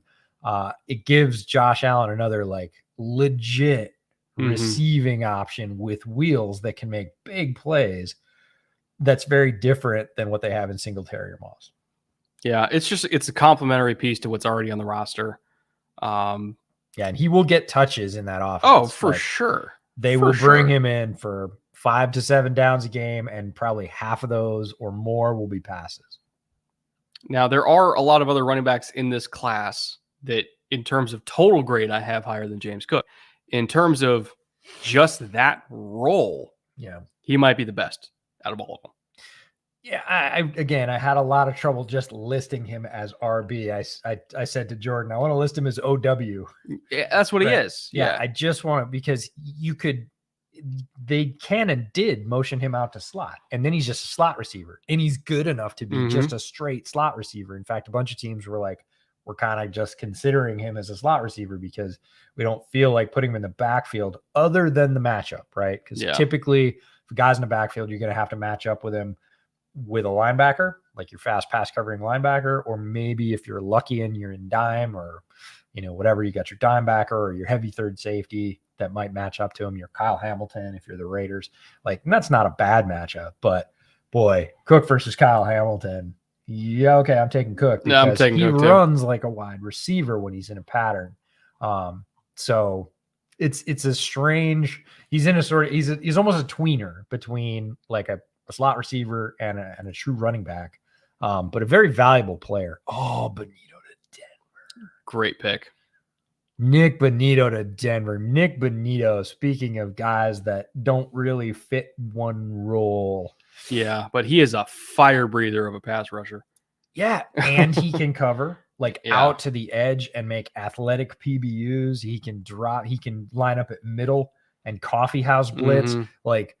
Nick Bonito is not even coffee house, but he can just fucking rush. Well, he can rush off the edge. He's a really good rusher off the edge. In fact, I started making notes for multiple players on the same players, full workup sheet. I hadn't done that in past years. And man, my Perry-on Winfrey sheet is all Nick Bonito. Bonito with another pressure. Bonito with a PBU. He actually went ahead of Winfrey. Now that I think about it. Yeah, no, Bonito is super versatile, but he's not unlike another defender they picked last year that's super versatile. The Ohio State kid. Browning. Yeah, Baron Browning. Actually, they kind of would play the same. They do, spot. And if you play both of them on either edge, think about how flexible that defense is. Yeah. Because Baron Browning can literally run with slot receivers at 250. Bonito's a little bit lighter, but has that same kind of athletic flexibility, versatility, skill set. It gives the Denver defense a lot to work with. Fun player. Thoughts on Ojabo to the Ravens and what wide receivers are remaining for you all? I think we're due for a Bo Melton pick at some point pretty soon here. Same thing for Kyle Phillips. What are the other receivers? Jalen Tolbert, Khalil Shakir for sure. Calvin Austin, Danny Gray. We're getting into Danny Gray territory. Velus Jones, I wouldn't be surprised at, out of Tennessee. Got to be the right team. Well, right, but also special teams ability. Yeah. So we're getting into that, hey, gives me a guy and a half range, not just as a pure receiver. Romeo Dubs from Nevada. I could see Dubs as a wild late 3. Bo Melton. Depends on how you feel about Justin Ross. Like you said, Kyle Phillips. We're getting into the very top end of the rich range of some of the guys I like. Ezukama from Texas Tech. It's a bit early for him, but I love him to death. Somebody might be sold on Dontario Drummond. I like him, but I want him now though. No, I want him day 3. Yeah. So there's been a run. In fact, there's been 2 runs, as people pointed out, on wide receivers. And outside of really Jalen Tolbert, who kind of faded down the stretch, that's what it felt like to me. He had some, he's invited to the Senior Bowl, hometown kid. Yeah. He had some flash. People go, he can be the X. He physically looks like an X. He's a bit like Alec Pierce that way, the down the field stuff. But what did you guys see on tape, good or bad, for Josh Paschal? Great. He was a tier 1 edge for me, top 15 pick in terms of talent, in my opinion. Unbelievably explosive for his frame. 6'3", 270. Obviously not the longest arms, but that never really impacted him because his punch is so fucking strong that he would still rock people. Length was never an issue for him. Great run defender, high motor player, play inside, outside, 3-point stance, 2-point stance, doesn't even matter. Put him all over the field. Yeah, he's a 5 to me. Yep. Oh no. The camera got hot again. We're just too hot for this camera. No, Josh Paschal can cave in. Wait, the bot is back and it killed my camera. Is there a connection here? It says best cams available. Kill the bot. Kill the bot. Are they attacking me? I don't know. Is it a denial of camera service attack? Well, I'm going to take this opportunity to freshen up the drink and be back in a second. No, Josh Paschal's great. Love him. Good value. Pick is in for the Jaguars. I think they said it was Luke Fortner. Oh, now I'm bummed. Really good player. I love Luke Fortner. Didn't really lose a rep at the Senior Bowl. One of the most effective interior offensive line players in this draft, but was real quiet about it. Went back and looked at the Senior Bowl tape and thought, quietly everybody's talking about Zion and Parham and for the interior class. And Luke Fortner pretty much didn't lose a rep for the week against anybody. Yeah. And nobody said anything about it. A little bit undersized. I'm not worried about that. I'm bummed. I want him to be a Bear. And I know that they brought Kelly in from the Packers and they said he's going to play. I don't care. I would have taken Fortner and said, Kelly can play guard because he can. He has that flexibility. So kind of bummed he's off the board, but great pick. Trevor's gonna love him eventually. I think in terms of smart players that work hard, and I'm not going to say he's a bad athlete. He's a fine athlete.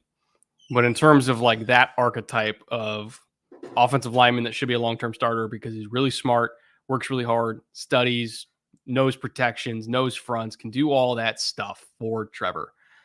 It's a good pick. By the way, he got his degree. I think he was at Kentucky for 6 years, got his degree in mechanical engineering, stayed for 2 more years as a grad student, got a master's in engineering and an MBA, which he just wrapped up this spring.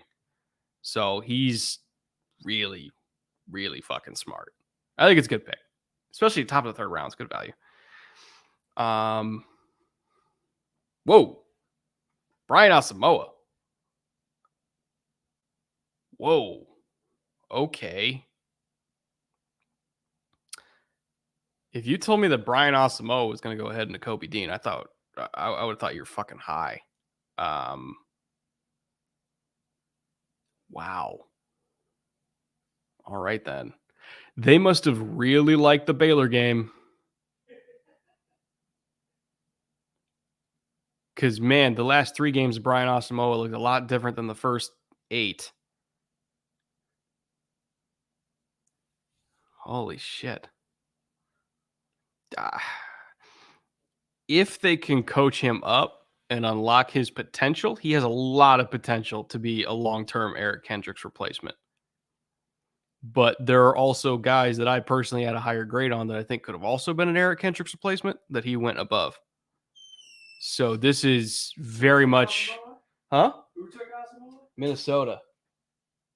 At 66. They love Kendricks. I know. Yeah, he can cover. I'll give him that. He can cover. Yeah. But that's a lot earlier than I expected, for sure. All right, we got the first player that I did not do, EJ. Oh, who is it? Giants drafted guard Josh Ezadu at 67. Oh, are you serious? Yeah. Ah, damn it. Okay, well, EJ's unhappy. Are you serious? Yeah, no, they just took him at 67. Now, I'm really mad at Joe Shane right now. I am really mad at Joe Shane. I love Joshua Ezeudu. It's actually Ezeudu. Ezeudu? Yeah, okay. It's Ezeudu. I did not get to him at all. Oh, man, he's so good. He's so good. This was a guard that played on and off on Sam Howell's UNC team, mostly played left guard, played a little bit of some other spots, but left guard was where his tape was great. Tremendous athlete, gets to the second level, great size, power. Oh, man. I wanted him to be a Bear. This was my down the board, and he just picked up steam. Everybody was talking about him. I'm bummed. I really like Joshua Ezeudu. He's super smart, physical, has not topped out yet. I really thought he would last. If you told me he went at 67 2 months ago, he was at 275. On the PFN, 80, yeah. No, on the mock draft database. Oh, yeah. His ADP was late 200s, and here he's going top 70. Wow. He's great. Well, I'm glad you watched him because I did not get to him. You know who else loved him? Ty Chandler. Brandon. Thorne? Yeah, Thorne. I'll trust Brandon on it then. Ezeudu. And I liked him when I watched him the first time. And then I told you about that quarterback rewatch I did. Uh-huh. The second game of Howell I watched, I'd watched before. So I could kind of watch it with half an eye, and I kept like, well, that means I can watch Zudu because he played almost that whole game. And he played left guard, and man, reaching linebackers over and over again, erasing people, moving people out of the hole. Oh, it's like I liked him before. I love him now, and here he goes, top 70. Great. What kind of odds do you think you could have gotten Vegas of him going before Nakobi Dean? Unreal. You'd have a new house. No, love Josh Zudu. Really, really great player. Also went before Parham. I wonder if Parham's hurt. Something's up with Parham. Something's up with Parham. He had a great Senior Bowl. His former tight end, just one of the most rocked up guards, has added really good lean muscle every year. Great movement skills, guard center flexibility. No reason he should. I mean, look, it's obvious. I love Josh Zudu. I do not love him more than Dylan Parham, and Dylan Parham's still hanging. So something's going on with Dylan Parham. With how the board is falling OL, DT, LB, or DB for my Raiders at 86, you can't really go wrong at this point. I mean, there's so many fucking quarterbacks that are left on the board that I have to imagine are going to go somewhere before the 80s, right? I mean, maybe not. I don't know. One quarterback in the first 2 rounds. I've never seen that. Ever. This is a wild draft. Because in the past, like some of these players would get pushed down by quarterback and I think there's been one tight end too in the first 2 rounds. Right, but we knew that. I thought there was going to be at least a couple in second. I would have said maybe 2, but like Dulcich, Jelani, like McBride. I'm not surprised went in the second round, but like I thought Dulcich and Jelani would be gone by now too. No, I really thought 2 would be gone. McBride and somebody else, whether it was Dulcich. I mean, pick your flavor, right? Could be Dulcich, could be Jelani. I figured 2 would be gone. So serious pec injury for Dean, according to Rappaport. Yeah. So from what we heard earlier today, he tore his pec and had surgery on it, which a pec is a serious injury. You could miss the entire summer and maybe a little bit of the season as well. Yeah. So we'll hear something like this about Dylan Parham soon.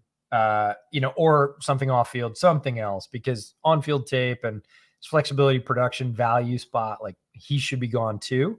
Martin Emerson for the Browns. Yeah.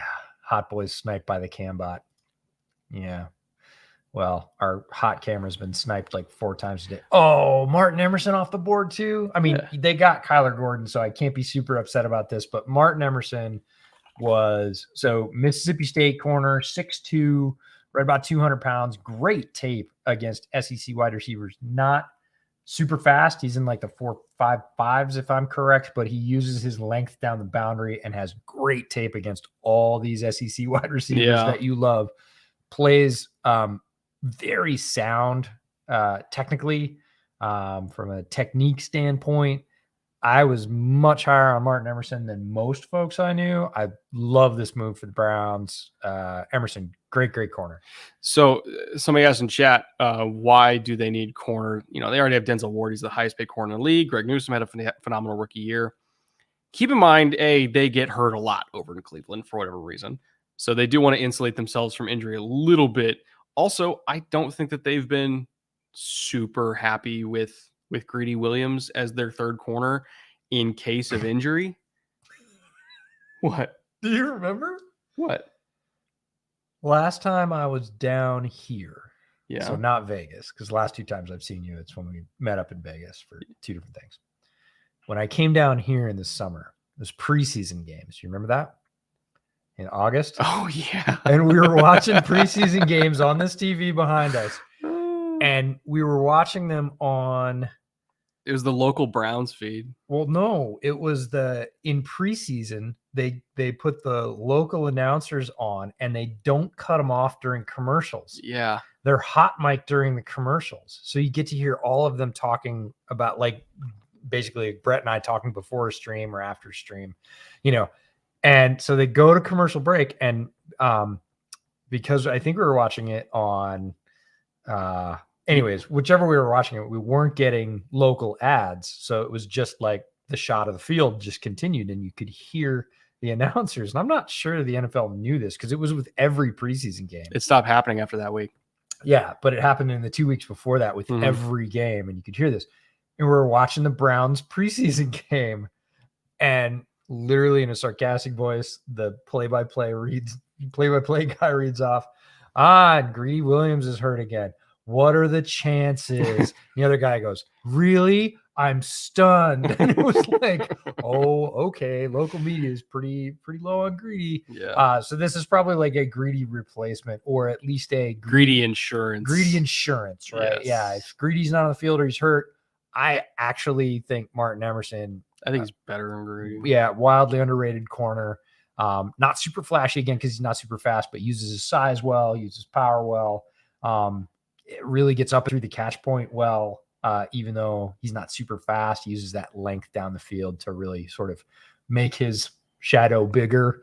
And I love Emerson. Was on him pretty early in the process when I was watching receivers and was like, who is this guy from Mississippi State that keeps messing with people? And it was Martin Emerson. So when I got to him and did my workup on him, I was like, yep, I'm right. So Petit Frere to Tennessee, for me, early. Way early. Frere is one of those guys that's all over the board. Like, unless he's a guard.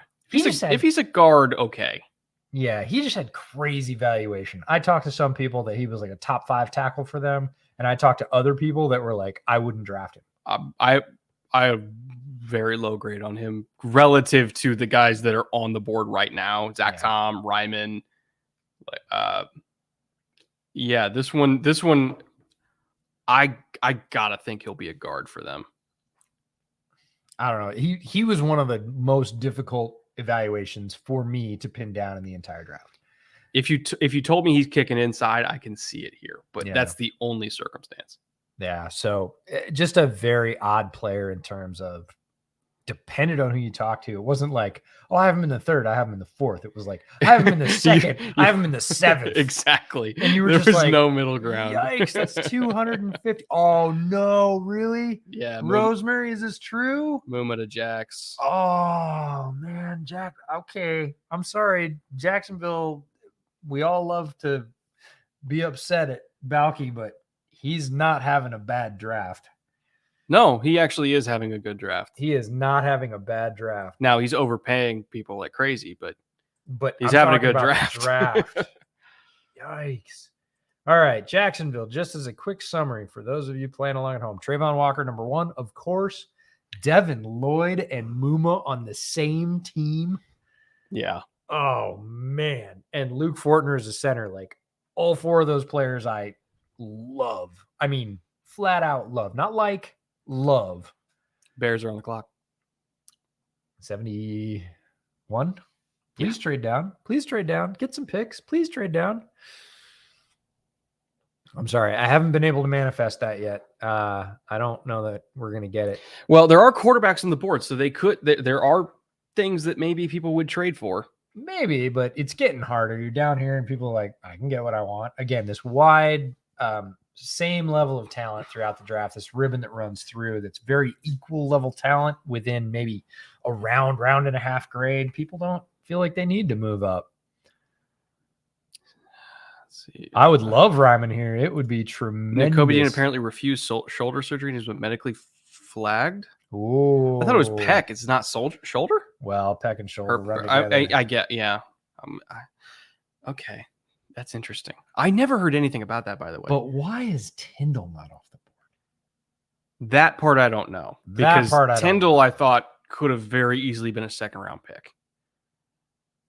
Tyndall is phenomenal. Yeah, Chad Muma and Devin Lloyd, I don't care who they lost. People like, they don't have Miles Jack anymore. I'm like, I don't care anymore. Yeah. Those are 2 of my favorite players. Forget inside linebackers. 2 of my favorite players in this draft.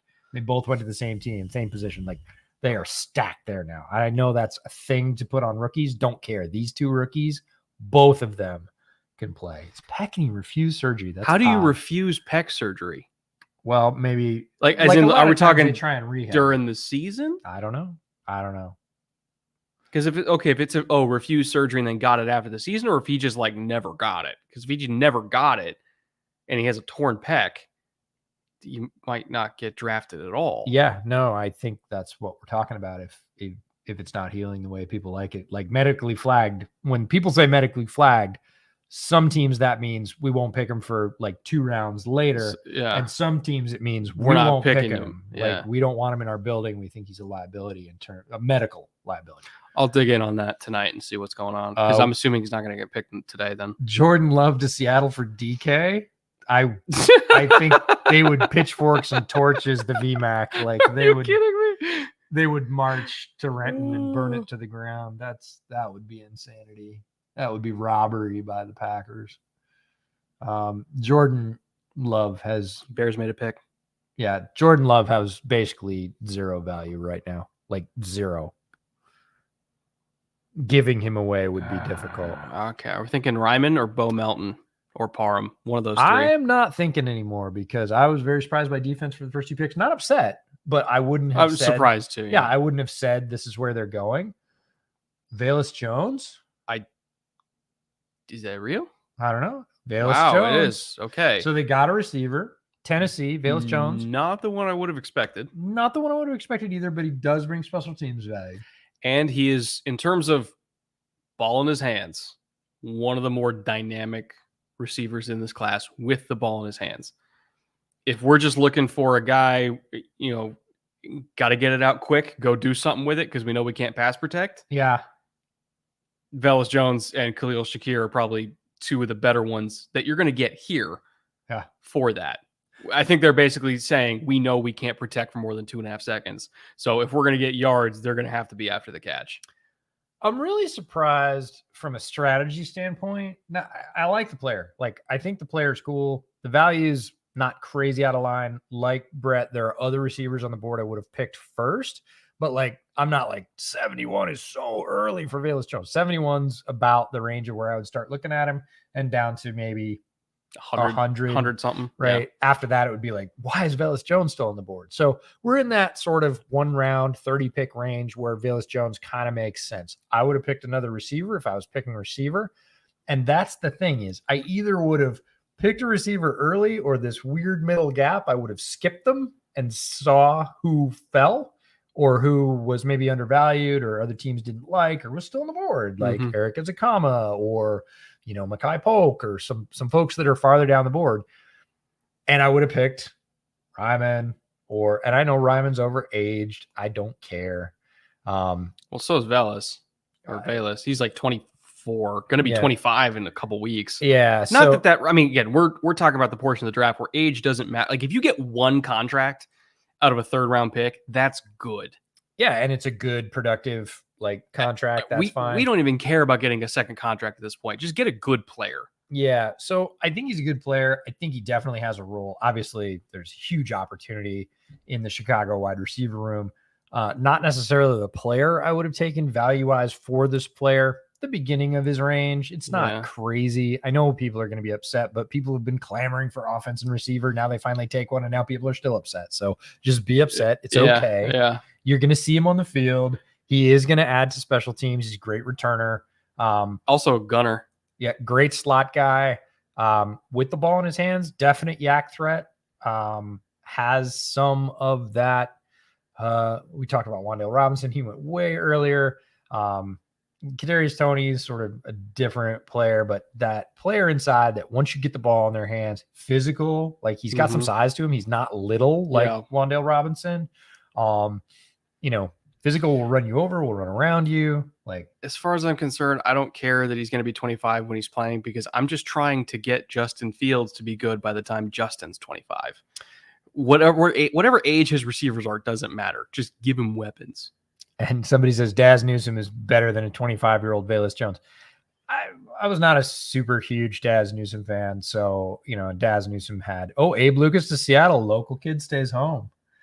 Wazoo tackle, Abe Lucas, right tackle for them. Very athletic. Struggles with power a little bit. But boy, super high upside. Abe Lucas and Cross. Very high upside. Like you might have your left tackle and your right tackle for a while.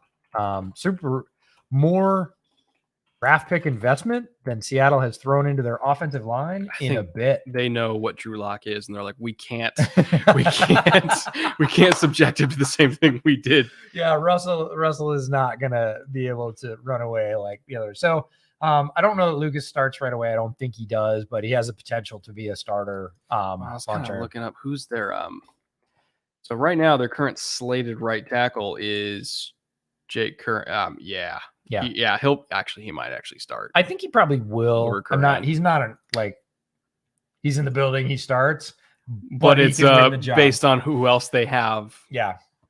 Now, Abe Lucas to Seattle, and having picked Charles. Now, if Abe Lucas was the first offensive line pick, we'd be like, come on. Yeah. But they got Charles Cross right up top. So, I mean, right being the left tackle, but correct up top. So you look at the combination of Cross and Lucas. Totally good with it.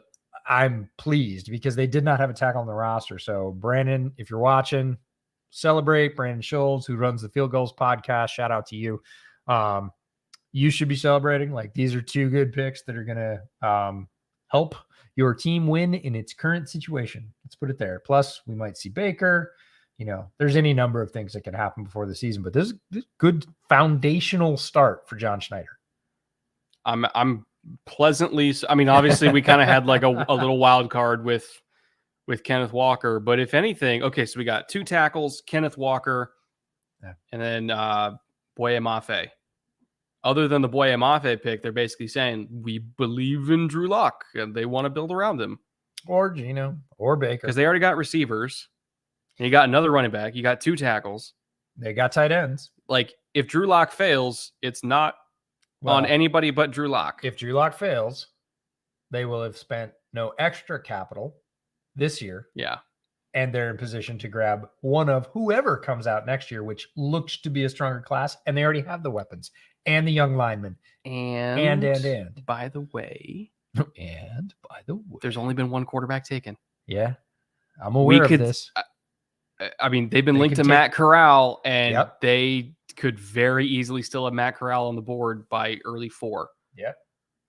Because who knows where these guys are going to go at this point. Yeah, it's a free-for-all at this point because we're getting into the portion of the draft. Thank you for hanging with us, by the way. Thank you to DraftKings for sponsoring all this madness.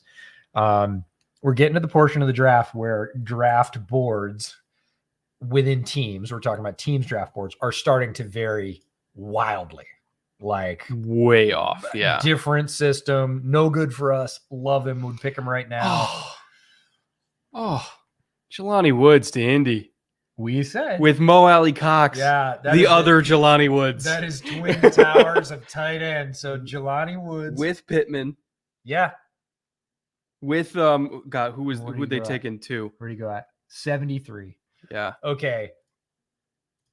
I am probably the biggest Jelani Woods fan you're going to find. Other than the Colts front office. I would not have said top 100. Even after Shrine Bowl, I would have said at 100, I start looking at him right away. I'm not upset by value at all. That's not what I'm saying. Jelani Woods has had a tremendous rise. And if you are in any way against the new transfer protocols in college football, the transfer portal, the ability for players to really choose a destination, not sit out. Made him a lot of money.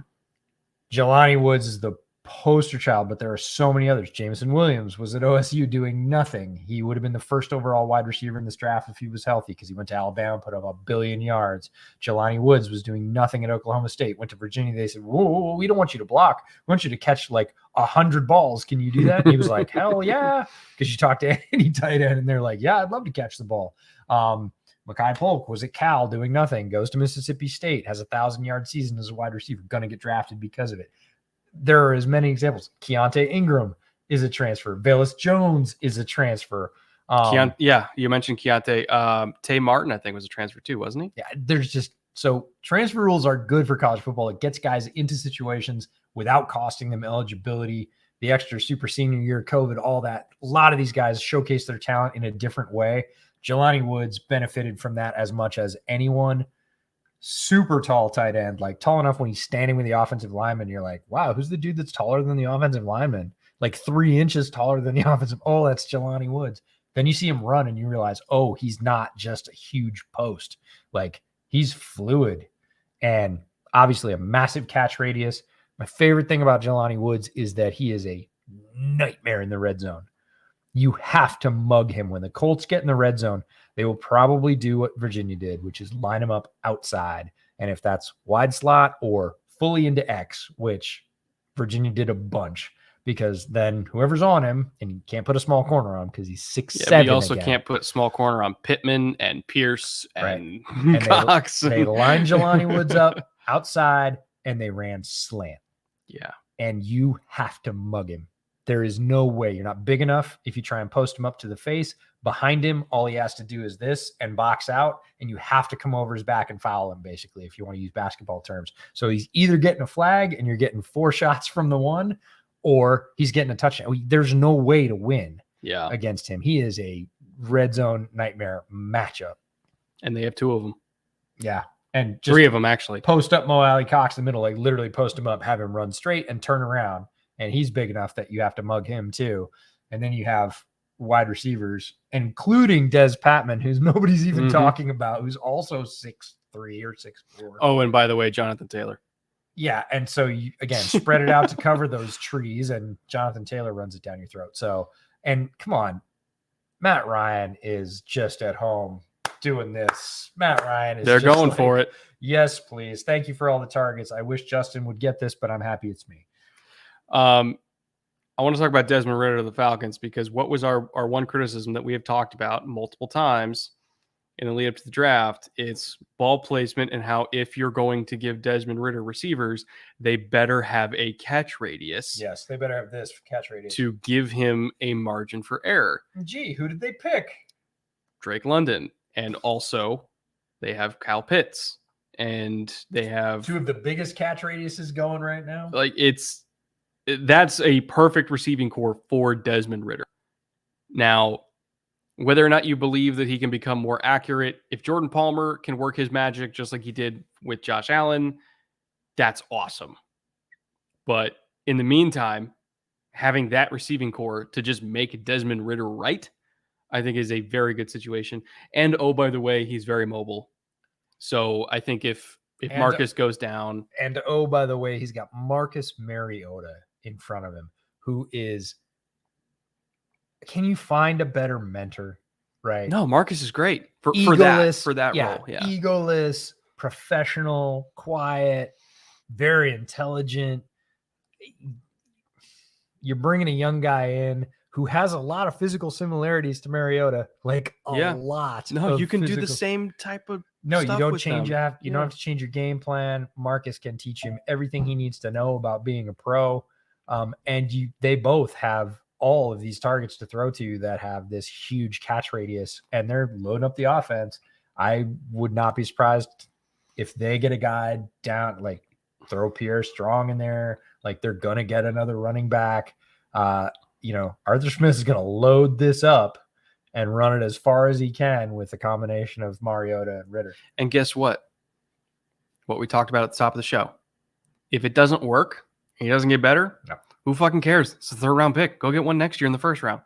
Who cares? Great value. You're not penalized by taking Desmond Ridder in the 3rd round. No, if he can clean up his accuracy issues, and it's not that he can't throw with accuracy. That's not what we're saying. It's just inconsistent. He throws with accuracy really, really well, and then he won't.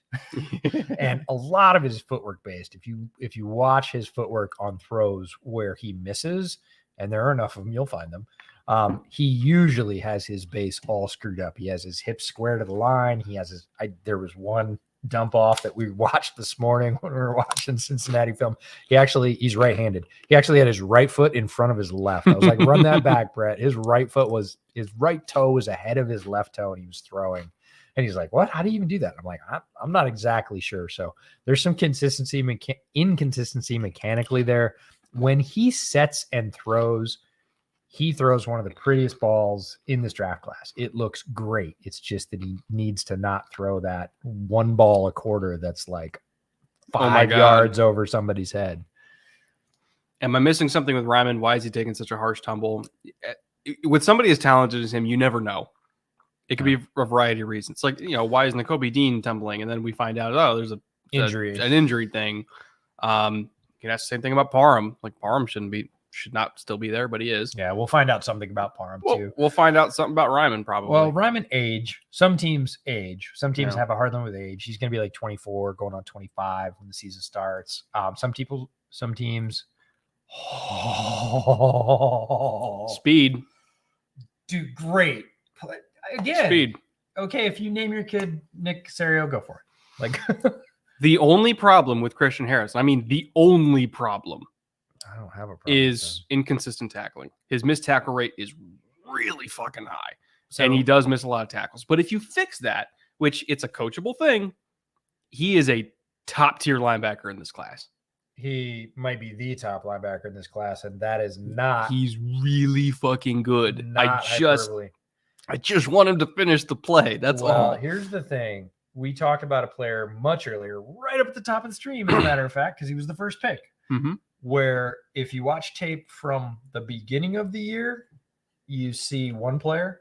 And if you watch tape from the end of the year, you see another player. And that was Logan Hall. Right? Yeah. Christian Harris is the same way, except the end of the year is the last 2.25 games that Alabama played. And if you watch the last 2.25 games that Christian Harris played, he took the damn game over from the linebacker spot. It was a masterpiece. There was a period in the third quarter against Georgia. They couldn't stop him. He made every play, 5-6 plays in a row.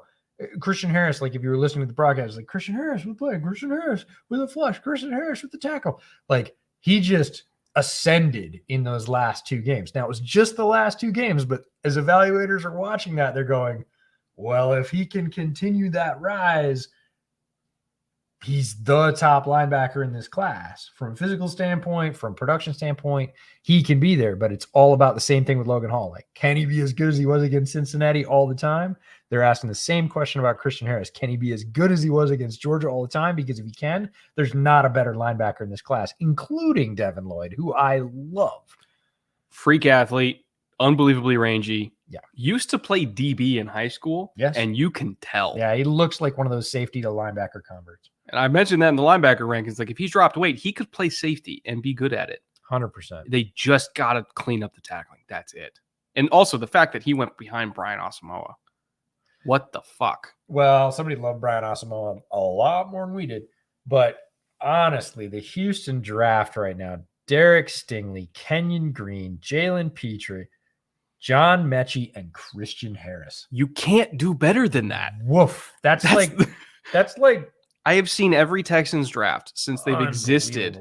This is the best. I'm trying not to say it because, man, 2006 was fucking good. But God, we'll see in 2 or 3 years. This is incredible. The start is wow. Like all of and those they still got more have, picks to go. Yeah, all of those players have wow potential. They have a 4th rounder, 2 5th rounders, 2 6th rounders. So a 4th, 2 5ths, and a 6th. Sorry, a 4th, 2 5ths, and 2 6ths tomorrow. So, shoo. Oh, they traded up. What did they trade? So they probably lost some of those, unless they. I don't care, man. I don't care for what they're getting out of it. No, they're getting great players, and people love hoarding picks. Picks are for players. That's the whole point. Yeah, is you get good players with them. Travel. Oh, shut up. Did they really? Oh, we knew it. We said Travis Jones to Baltimore. And what do we say about the Ravens all the time? We're going to say it about it right now. They get value. It's just so Ravens. They get value. They sit back and a player drops and they're like, well, he's a round and a half after when we would have taken him and he fits our system perfectly. We should take him. And you get to the end of the draft. You get to the end of the draft and you look and you go, they got. And they got. And you're Travis Jones. We said, maybe even in the ceiling episode, might have been all ceiling. We said Travis Jones is for DT. He's a guy that if he hits the ceiling and, he'd be perfect in. And it was like Baltimore. And whispered in hushed tones. Yeah. And here he is in Baltimore. And we are not at all surprised. The AFC North is a meat grinder. Yep. I mean, what do you do against that front? What do you do? And he's going to get to learn from Calais Campbell. Oh my man. God. So here we go. Kyle Hamilton, Tyler Linderbaum, David Ojabo at a discount, of course, because of the Achilles, and Travis Jones. That 2023 Ravens defense is Jesus. I don't know if it's Jesus, but it's damn good. It's fucking good. And they could still add more. Of course. Because why not? Well, here's the thing. They're not done yet. They got 6 fourth-round picks. So if you want more receivers to replace Hollywood, fine. Tomorrow, when we lead off day 3, which for us is the real value day, is the day we love because there's great players who make impact all over the league. Literally, all you're going to hear is Baltimore through the 4th round. They have 110, 119, 128, 130, 139, and 141. Literally, they own the 4th round. It's insane. They're going to come away with so much more talent because if you look at the board right now, still a lot of talented players, and they're literally going to get 6 of them. Thank you for those $10, by the way, Rosemary. Really appreciate that. And thank you for being on top of it with all these picks tonight. Jordan Addison's leaving Pitt. Telling me that Alabama is not picking up the phone right now. And saying we can give you $1 million right now if you come win a championship with us and Bryce Young. He would make $1 million at Alabama tomorrow. He would be in the top. He was already going to be in the top, but he doesn't have. They brought in Slovis, didn't they? Was Slovis to Pitt? No, Slovis went somewhere else. I think Slovis did go to Pitt. He took one look at. Well, I mean, if you have you're Jordan fucking Addison, you can go anywhere you want. Yeah, Slovis is a Pitt. No, you can go anywhere. One spring practice with Slovis and went. Yeah, honestly, if anything, I'd go to Kentucky with Levis. Replace because Wan'Dale's gone. I don't know who so there's a lot of fun quarterbacks out there. Yeah. Next year, and we've seen a bunch of them. BYU kid's great. I understand BYU is an experience that not everybody. He's not going to go to BYU. I'm not saying he's going to BYU. I'm saying BYU kid's great. Will Levis, Kentucky, is great. He could take up a lot of the yards they've lost in their offense there. I don't know who the quarterback at UNC is. Forgive me. I if they're not in the draft, I don't pay attention. I think they have a young one that's coming in. But they've got the other Jordan Addison, like the guy that Howell was throwing to. The one that's coming out next year. Yeah. Yeah. And imagine those two guys. Fuck it. Why not? Like the lightning Smurf attack. Jordan Addison could start in the NFL today. Yeah. Jordan Addison's great. So here's Travis Jones just beating people. What do you run, like 4.93 at I think he was like a yeah. Well, if you want to know what Travis Jones can do, watch the Clemson game. That's all you need. He just embarrassed. I hate how well the North drafts. Yes, Autumn. Yes, you should. You're correct. I mean, it started with Ozzie. He taught Eric DeCosta what he knows. DeCosta took over and has just continued it. Oh, Ryman to the Colts. Fuck, that's good. He was gonna go somewhere and he just went to the Colts. That's such a good pick. It's a bummer for me. Man, Matt Ryan's got to be on cloud 9. Yeah, Matt Ryan is like, wait, why didn't they do this in Atlanta? And Carson's like, wait, why didn't they do this for me? In Indianapolis, yeah. Oh, that's funny. That's a great pick for the Colts. Extremely talented tackle. One of the most talented tackles in this class. Extraordinarily high upside. And Chris Ballard, Alec Pierce, Jelani Woods, and Bernard Ryman. We dogged Ballard for doing the Wentz trade in the first place, as we should. But he has pivoted. Well, he's more than capable of putting together draft classes like this. Yeah. Which is why we still believed in Ballard as a GM. He's done some really stupid shit in the past, like the Wentz trade. But at least they knew it immediately. They corrected it. They fleeced another team to take the asset off their hands and take the money. They got a better quarterback in Matt Ryan. Yeah. And they surrounded him with even more talent than they had last year. And they were already a pretty talented team. I would say the Colts, even with the great draft classes that the rest of the division has had so far, Colts got to be my early favorite for AFC South, for sure. You ever heard the phrase fail fast? So that you can get back to success faster. Yeah. If you're going to fail fast or fail forward. I mean, they failed forward. Yeah. Right? They went, nope, we failed with Wentz. We know we're not going to do it. We're going to cut our losses. We're going to move on. We're going to go get Matt freaking Ryan, which is a massive upgrade to the current iteration of Carson Wentz, right? And we already had a bunch of talent that didn't look very good. So everybody forgot we were here. And now we're adding to it, complementing it, right? Not replacing it. It's a good job by Ballard right now. Very good job by Ballard. Holding my breath, Woolen falls to the Eagles. He very well could. I still think McCollum goes ahead of him. Yeah, I'm gonna say he's probably not even the first like big, wildly talented corner go. We still might have 2 or 3 more before Woolen even goes off the board. So you got a good shot. Yeah, I believe. Oh, rumor is Addison to USC on a massive NIL deal. Fuck yeah. He will. As a Trojan homer, I'm totally cool with that. It doesn't even matter with Lincoln Riley. Yes. Give me all of my yes. Yes. Give me. Like, that will be fun. Just as a football fan, I don't care if you love USC, hate USC. It'll be fun to watch that offense again. And it has not been fun to watch the USC offense for a while. Top 3 draft classes so far, in your opinion? The Jets are phenomenal. The Texans are phenomenal. I can't even say, because I couldn't tell you who everybody drafted right now. We're talking about picks, and it really takes. We'll stop tonight and we'll sit down and kind of go, oh, yeah. Individually, my brain doesn't put them all together in a group.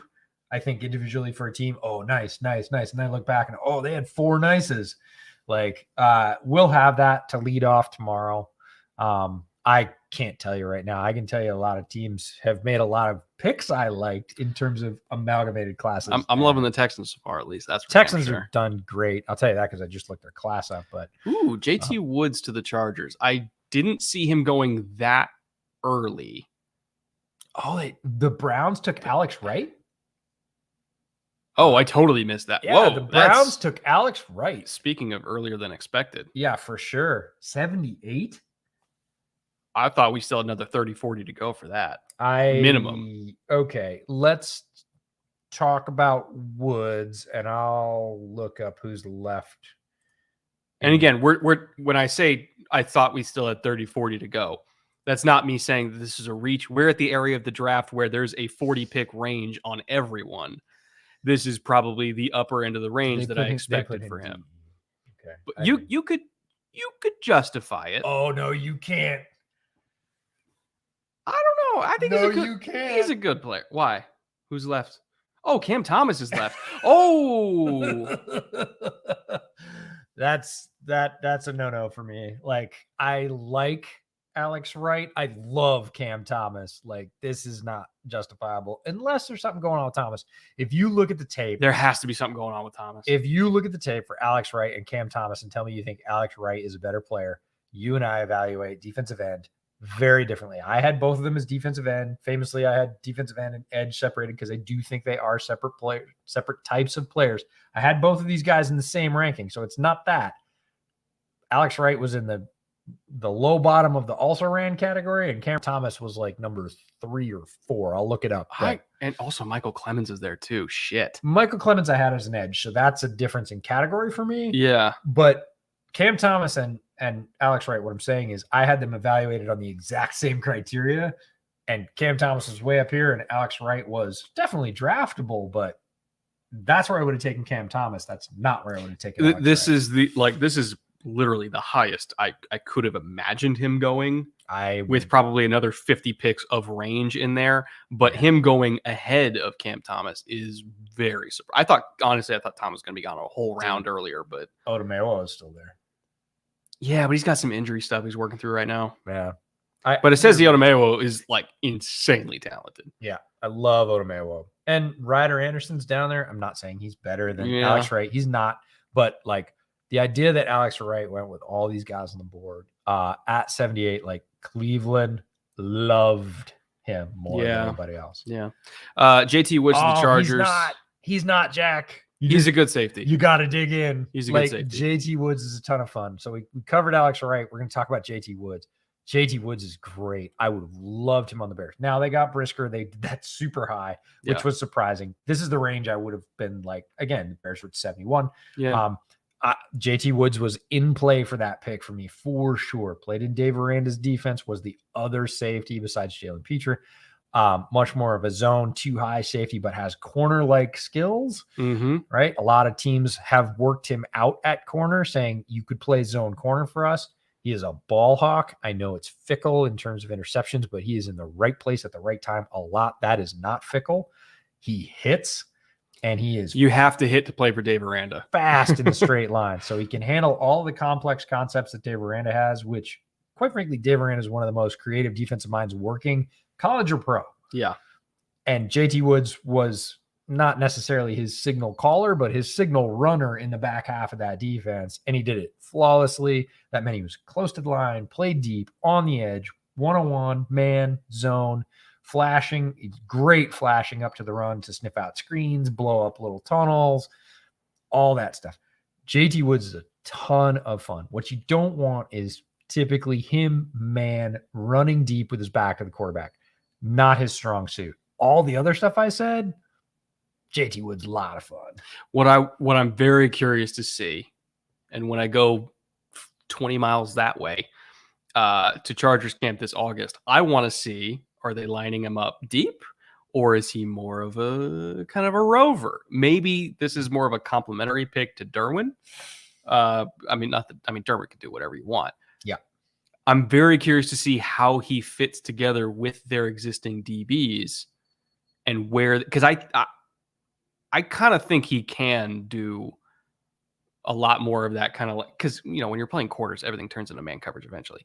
I personally think he can do that a little bit more.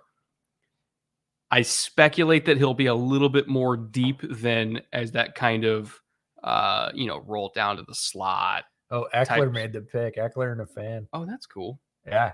Great suit by Eckler, by the way. Great suit. I kind of think he's going to be more of the, rotate deep while you rotate Derwin down, because you just want Derwin to be near the ball.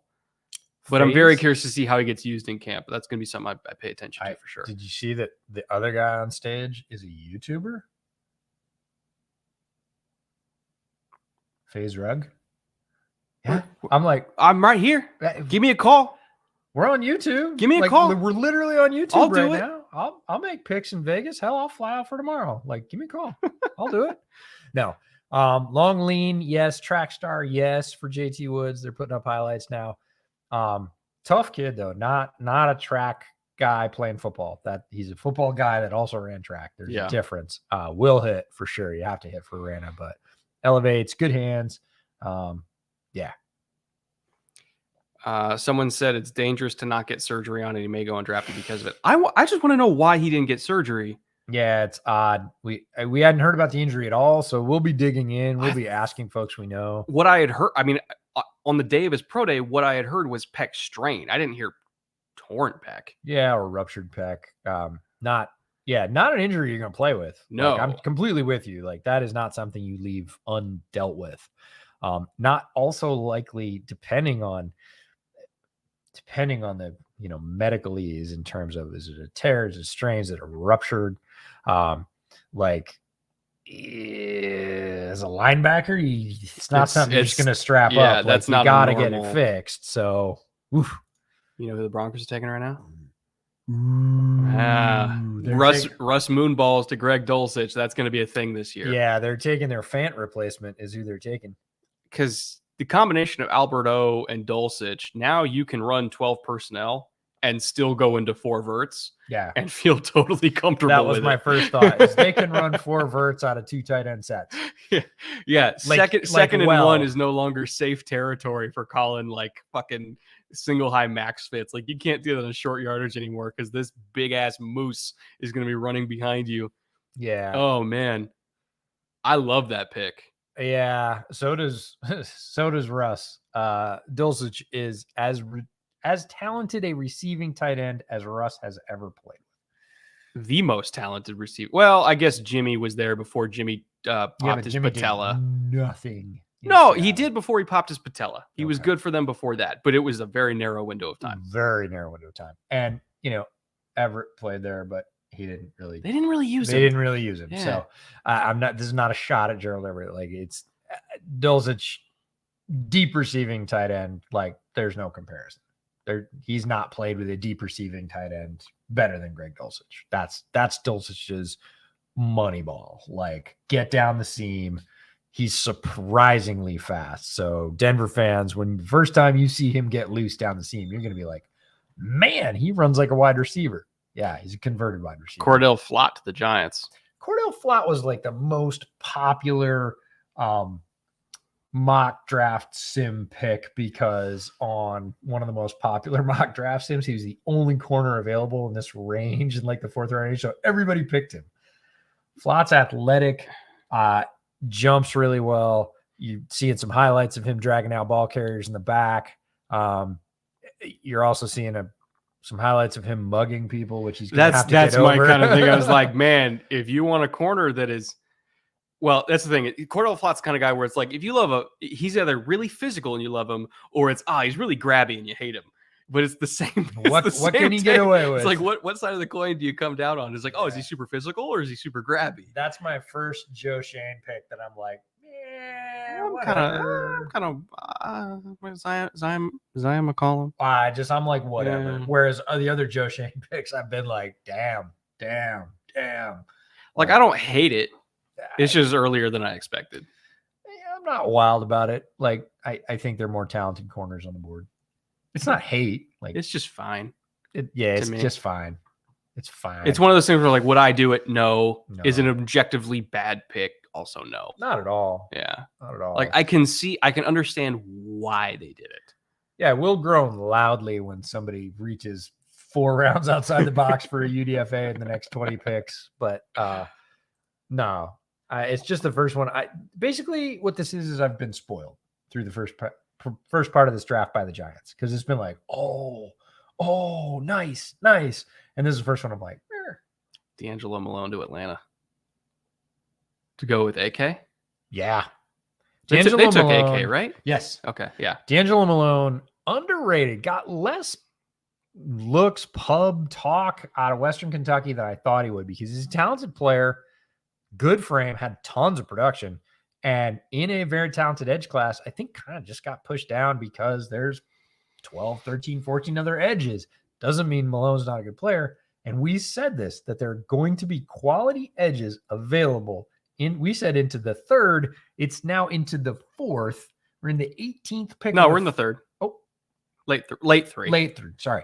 So middle 3rd. Yeah. Middle 3rd, you're getting edges that can still play, that have good pedigree, are not injured, are athletic, hit the thresholds athletically, as a complement or even a backup to Ebiketie, like as a stack, right? So you can rotate them. Yeah. This is good. This gives them more pressure on the defense. And they didn't really have a lot. No, the path to the field was very easy for both of these because players. looking at their current projected, other than AK, you got Lorenzo Carter. No, thank you. Ogdenji. Man, they had fucking nobody. They had nobody. James Vaughters, Dorian Etheridge. Oh no, they have him listed inside. Detokunbo, Quentin Bell. Logan Deji. They had fucking nobody. Vaughters, yeah, Vaughters is a former Bear. Honestly, Malone is going to start across from AK. Vaughters? No, they got Walker inside. I can't believe that they moved him inside. He could play rush. He's fun. Yeah, he's going to fucking start. I just look at, man, I did not realize the depth chart was that barren. Yeah, no, they're picking for need, but they got it done. They got it done. They got 2 starters in the first 2 days, first 2 days. Yeah, I would like it more if they were rotating and back each other up, but with that depth chart, you can't. You need them both on the field. Yeah, they're both on the field. Now, circling back to the Giants draft. Tang your song. Thank you, Tang, for $10. Really appreciate that. Circling back to the Giants draft, Kayvon Thibodeau, Evan Neal, Wan'Dale Robinson, which was again a little okay. I waffled a little bit on that one. So the Cordell Flott thing. Then Izudu, who's the early. Many people's going to say early, but I love him. He's a great player. I would not be surprised if he gets great. I realize Giants fans might be losing the faith a little bit, especially if they didn't love Izudu. They're like, wait, we started off with Thibodeau and Neal, and now we're like Wan'Dale Robinson, Izudu, and Flott. Flott is the first one. You saw all the tweets last night where it's like, oh, even if the Giants don't make another good pick for the rest of the draft, they're okay. It's like, want bet? Don't challenge the gods. Don't challenge the gods. Nakobi Dean to the Eagles, by the way. Who was the guy they took last year that was injured? They took an injury guy last year, and it was the same thing. It was like he's going to sit. Who did that? Oh, Landon was coming off ACL. Landon. But he ended up playing. But yeah, huge injury risk, right? Because he's had he had one every year at Alabama. So it was a huge injury risk. So obviously the Eagles are okay or more okay than some other teams with injury risks, but they're probably like, and so can we drive you to the doctor today, Mr. Dean? Which doctor would you like to go to? Now that you're ours, we would love for you to get that fixed right now. Yeah. Going to play with Jordan Davis again. He'll know what to do. They are building that defense, and they. He's so smart. He's crazy smart. He's when people say quarterback of the defense, sometimes that gets overused. With Nakobi Dean is 100% appropriate. He is, in terms of just like best people that you want on your team in this draft. Nakobi Dean's got to be up there. Smart, insanely great leader, hard worker. Who's this? Super fast. Is that the Miz? Oh, it's the Miz. Huh. That's interesting. I didn't know he was an Eagles fan.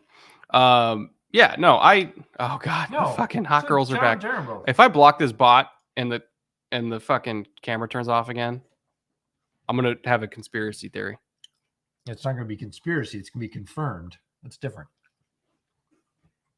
It's John Darrenbos, the long snapper for the Eagles. You're right. That is. That's why I forgot about him. I did too until right now. What was I saying? Yeah, Nakobi Dean. Assuming medical ends up being fixed, great pick. Great pick, value pick. Going to be a leader in the locker room. Great coverage linebacker. Blitzes like crazy. I mean, nobody's going to run that edge garbage again against the Eagles. And he already knows how to play off Jordan Davis. Yeah, nobody's going to run that little like bubble screen, slip wide receiver screen with a blocker stack. Like Dean, he messes that play up. Like you cannot hide from him. He messes that play up. Right here, this is the one they're showing it. Boom, that Kentucky against Kentucky. Slips two blockers that they try and put out in front of this wide receiver screen. Slips both of them. They ran the play to pick him. Like they literally ran that play to pick him. Still split it. He split both of them and made the tackle for the TFL. Like great play. Let's see. Steelers on the clock. This division is a stacked mess. Leal to Pitt. He's got to be an outside linebacker. No, I don't think so. 5. Yeah, I don't think he's strong enough. I would make him drop weight and play outside linebacker. That's what I would do. Nah, I think he's 5 for them. We'll see. Friendly bet. What friendly bet of what he plays? Mm-hmm. I like the pick though, but we'll see what he does. If he's a 5, I love it. That's where I said he should play, and I believe that's where he has his best highlights. I think outside linebacker, I don't think he has his speed. If he drops weight, and I don't, and he has to stand up. He gets the burst when he is standing up off the edge. His first step is way different than when his hands in the dirt. He has 0 burst when his hands in the dirt, which is why I don't want him 5. I want him standing. I agree, but I would. Rich Eisen. Oh, they got Gio. They got Gio in there. Gio, yeah, making the Eagles pick. Awesome. That's fun. Oh, they're playing the clip where he said, "Please, Howie, for the love of God, get a linebacker." And he ended up getting Nakobi Dean. That's great. When does the first punter go? 6, maybe. I would say round 6. The over/under on Punt God like a week ago was 117.5. Really? Round 4. Yeah, I mean, punter in the top 120. I was like, yeah, ooh, that'd be a thing. That would be a thing. I still think probably about 6. That's when you're going to see Ariza, Stonehouse, all those guys. Per Aaron Wilson, Panthers are in discussions with Browns for a trade for Baker Mayfield. Probably for what else are you going to do? Yeah, are they going to give up Robbie Anderson in the meantime? Because he should go to Chicago. 3-way trade. Chicago just gets Robbie Anderson for free. Yeah. Yeah. DeMarvin Leal to the Steelers. Who else? Are the Pats on the clock still? Or did they submit a pick?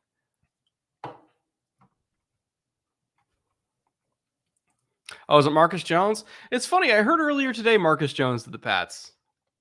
We heard rumblings that they really like Marcus Jones, that they'd be targeting him at nickel. Marcus Jones, great corner, played for Houston. He's a little undersized. They played him outside at Houston, and he is a dog. Kind of reminds us of Amik Robertson, who played in Louisiana, went to the Raiders, played outside as a very undersized corner, ends up, of course, moving inside. Jones will too, but he has the toughness he needs to move inside and make tackles. And if he didn't, the Pats definitely wouldn't have chosen him. But really, in the modern NFL, the nickel has to tackle in the run scheme. And so the first thing I looked at when I watched Marcus Jones is, yeah, I know he's little. Yeah, I know he's really fast because he was one of the best return specialists in the country, returned 2 kickoffs and 2 punts for touchdowns, led the nation in punt return average, and was like 4th in kick return average. So he's a great, great special teamer, which I'm sure Bill loves. But he'll slide inside to play nickel, and he is a dog. He will tackle. He will take on blockers. He will split blockers. I think Matt Bowen got hacked. Oh, bummer. Oh, shit. Well, our buddy Matt Bowen, the ESPN analyst, looks like he got hacked on Twitter because Brett's getting spam from Matt Bowen's account. I'll have to see if I got some. That is not a DM that Matt would normally send me. So, no. But Marcus Jones, really quick, pretty fast. 9 career return touchdowns. Definitely has ball skills. Can catch it when you throw it to him. Really athletic, but he is, 5'8", 174. So he'll put on a little bit. I could see him getting up to maybe about 180, but the frame's kind of maxed. Very smart player. Definitely studies. So uses that to his advantage to help him sort of mitigate some of the issues that are brought on by not being the biggest guy on the outside, but smart, fast. I mean, does it sound like a Patriot, right? Smart, fast, tough. And versatile. Like, they love versatility in New England, and the return versatility for Marcus Jones off the charts. One of the best special teamers in all of college. So I can see the fit for sure. Brandon Cooks or Robbie Anderson available for a 5. I hope so. That would be great. Ape, I know you're a Chicago fan. Robbie Anderson for a 5 would be money in the bank. He's well worth that. He didn't look like it last year because Sam Darnold. That's all I'm going to say, because Sam Darnold. Who's this? Willis to Tennessee? That's what they're saying. Oh, God, I love that. We talked about it. Yeah. Because this looks like Malik Willis going to Tennessee. I fucking love that. Huge steal at 86. Doesn't have to play right away because they have Tannehill. That's the important thing. Yes. Doesn't have to play. We talked about this. And the second thing about this is there have been serious rumblings in Tennessee about Tannehill's contract status. And are we going to re-up him? Because contracts for quarterbacks are franchise-changing events financially right now. You're talking about, up to, for a guy like Tannehill that's got a pedigree of success, you're talking about $35 million a year minimum. And, if his agent's pushing for value that'll last into the future for the value of the contract, you're talking about $38 million a year, maybe. That's a lot of money for a guy like Tannehill, who had a down year last year. And here they've got him for another year. They are uncertain about his future. They don't think they want to re-sign him. Look, if Tannehill goes out and plays the lights out, they can deal Willis. But Willis gets to go. He gets to learn from a mobile quarterback. That's one of the things we mentioned about the Tennessee landing spot for Malik, is that he's with Tannehill, who's a very athletic quarterback. Malik is as well. The passing game is not simplistic, but it's more limited in terms of depth. Like, Tennessee's passing offense is not the most complex or varied in the league. That will help the adjustment for Malik as well. Not because he can't handle complex concepts, but because he's got a long way to go from where he was at with Liberty to an NFL passing game. He, by all accounts, is an excellent learner, super sharp, will pick things up quickly. But if you give him a book this thick, he'll finish it 3 times as fast as he finishes a book this thick. Love the spot, and the value is Oh my god, Ridiculous. it's so good. You get a guy at 86 in the third that I had going 2. Yeah. Which I know I had him going higher than literally everybody else. Oh, but that's still 3 rounds of value. Yeah, I know. Cam Thomas to Arizona. Cardinals got Cam Thomas. My quick thoughts on Malik Willis. Boundless potential. Perfect situation. Doesn't have to play till 2023 at a minimum. That is everything that I wanted for him. And doesn't get better. He's with a good coaching staff. No. Which hopefully this front office will just continue to add weapons before he has to play. Because I still think they need more. But luckily, there's a lot of receivers still available. There's Khalil Shakir. There's Bo Melton. There's a fucking lot of them. There's a lot of receivers still left. So many. There's even UDFAs that could help. Yeah. So that's what I'm hoping for. Malik Willis, 2023 Titan starter. AFC South in general, having a great day today. Now, Cardinals, Cam Thomas. Perfect. Sits behind JJ. That's what we want for him. Who is a player that really resembles the best of what Cam Thomas can be in terms of strength. Cam Thomas, San Diego State, defensive end. I don't call him an edge. He's a defensive end for me. Hand usage is tremendous. Great. One of the things that stands out about Cam Thomas's game when you watch him on tape, always keeps working. Very rarely gets stuck, right? He's not one of those edges that tries a move and then he's just pushing for the rest of the down. Or sorry, not a defensive end that does that. He's got one move. If you got that, he's going to counter inside, which is, believe it or not, kind of rare in college to see guys with advanced hand usage and continue to work throughout the down. Don't really get stuck. More powerful than you think he is. Can close. He is not the fastest, but he is fast, especially in the short area. He finishes very well when he does get close to the quarterback. Not a guy that creates a lot of rushes for other guys and has them clean them up. He creates them and cleans up a good percentage of them himself. Stout enough to take on the run, truly set the edge, turn a tackle.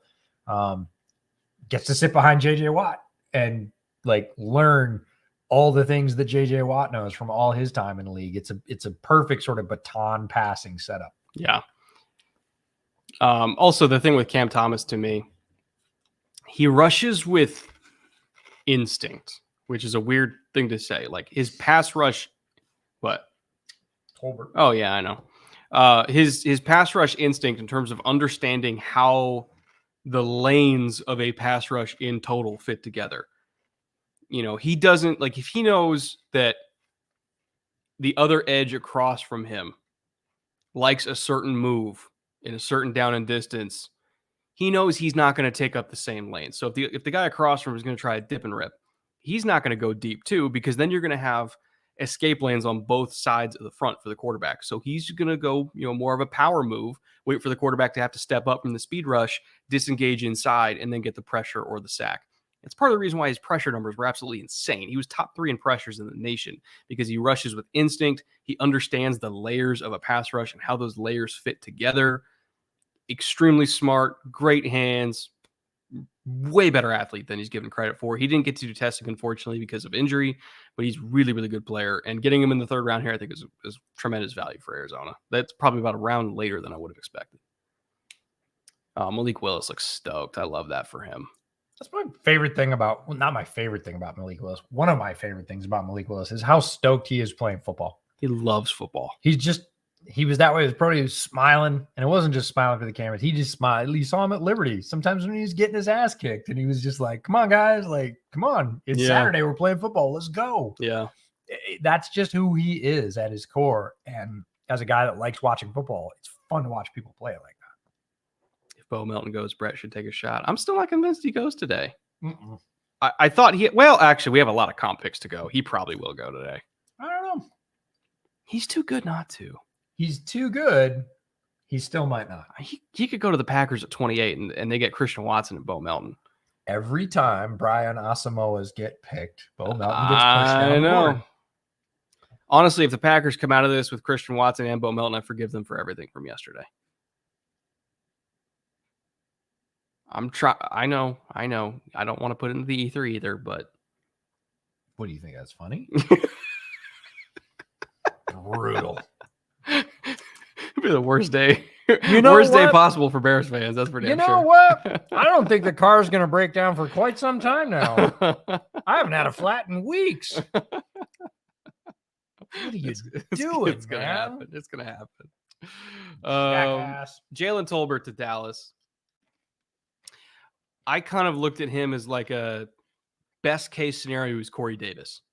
And by that, I mean like solid number 2 boundary receiver, has some speed, has some physicality, not overwhelming in any particular trait, just solid in every way that you can think of. You know what it feels like to me? Huh. A Gallup replacement, but a Gallup coming out of college replacement. Not what Gallup is now. Right. What Gallup was then, which I think he's taken it about the same range Gallup was, to be honest.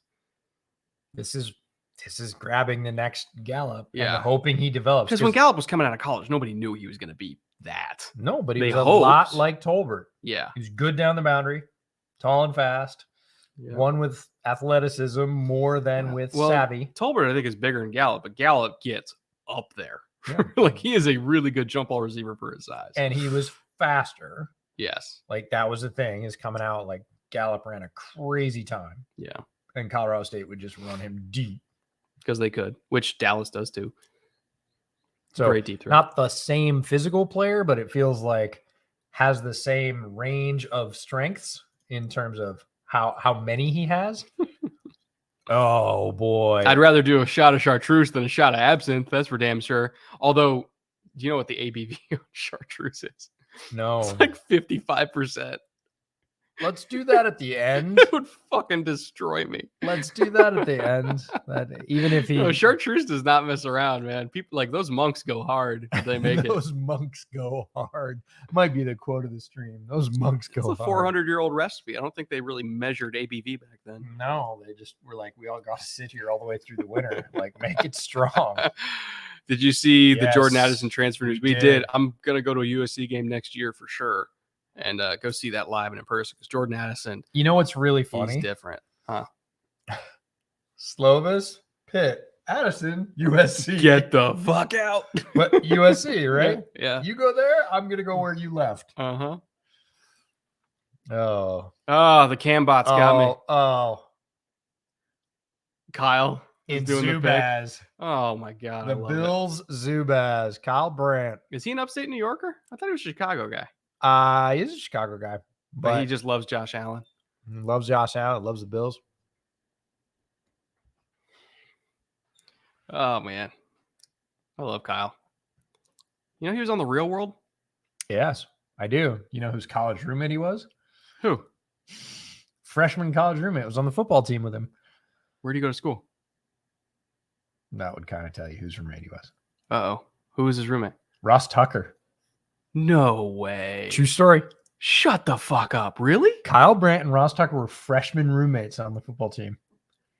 Whoa. Yeah, true story. That's awesome. Yeah. Also, he's a really nice guy. Like, I never heard anybody say a bad word about Kyle when I was at NFL Network. Super nice guy. All right. Bills pick. What do we got? Terrell Bernard.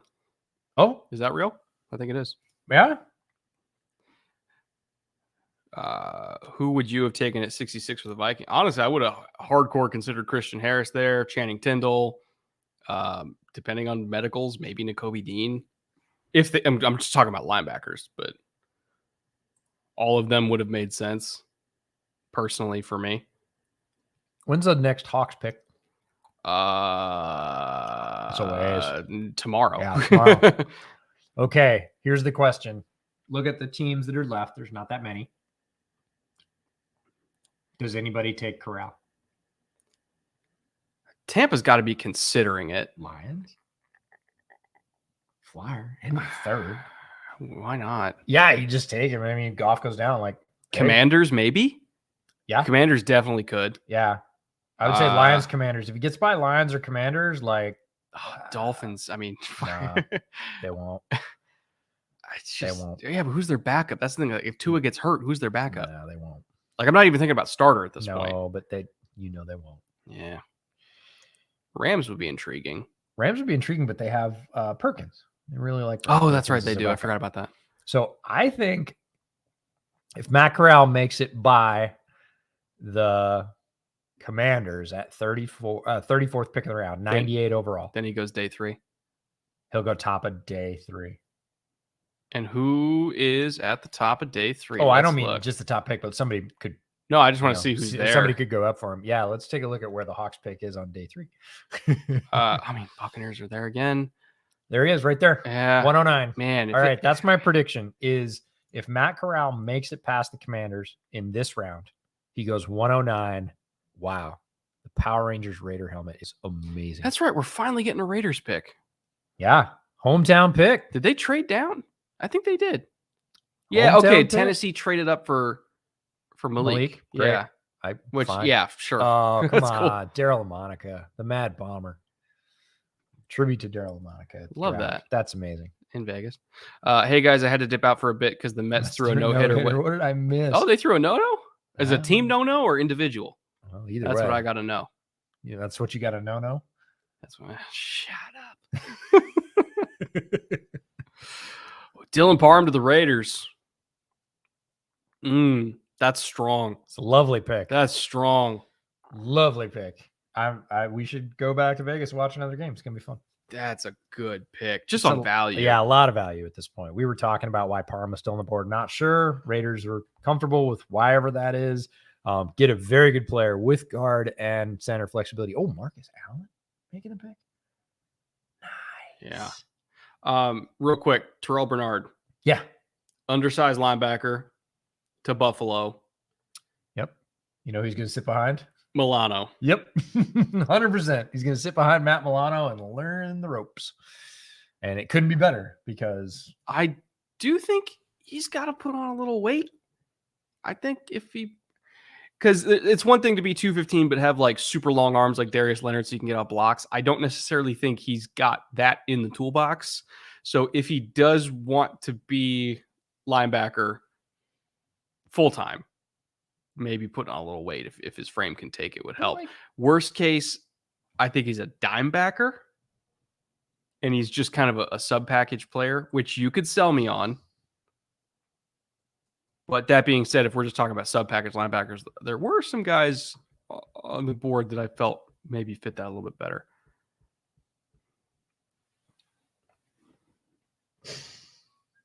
What? He doesn't play at 223 anymore. that's what he was when he was drafted.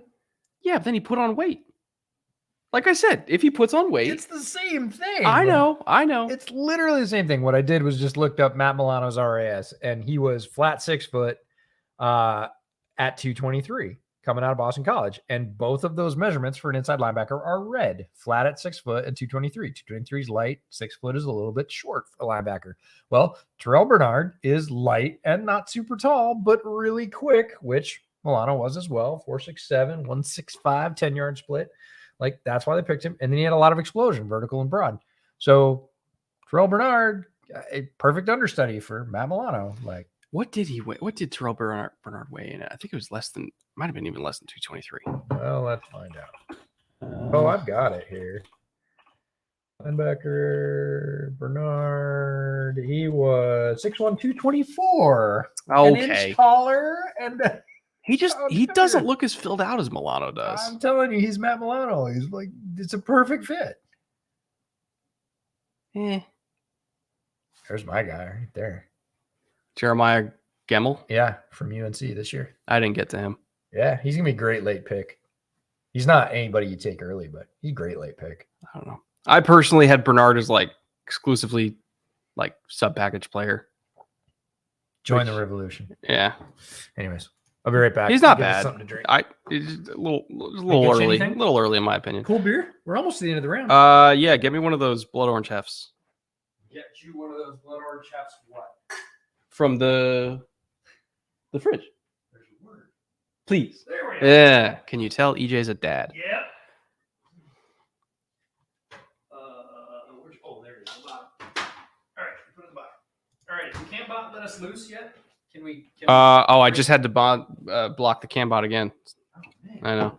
Cambot. It was combined, but it felt good because it was against our main rival, the Phillies. Oh, yeah, of course it's going to feel good then. Ooh. Rashad White to the Bucks. Ooh. Rachaad White.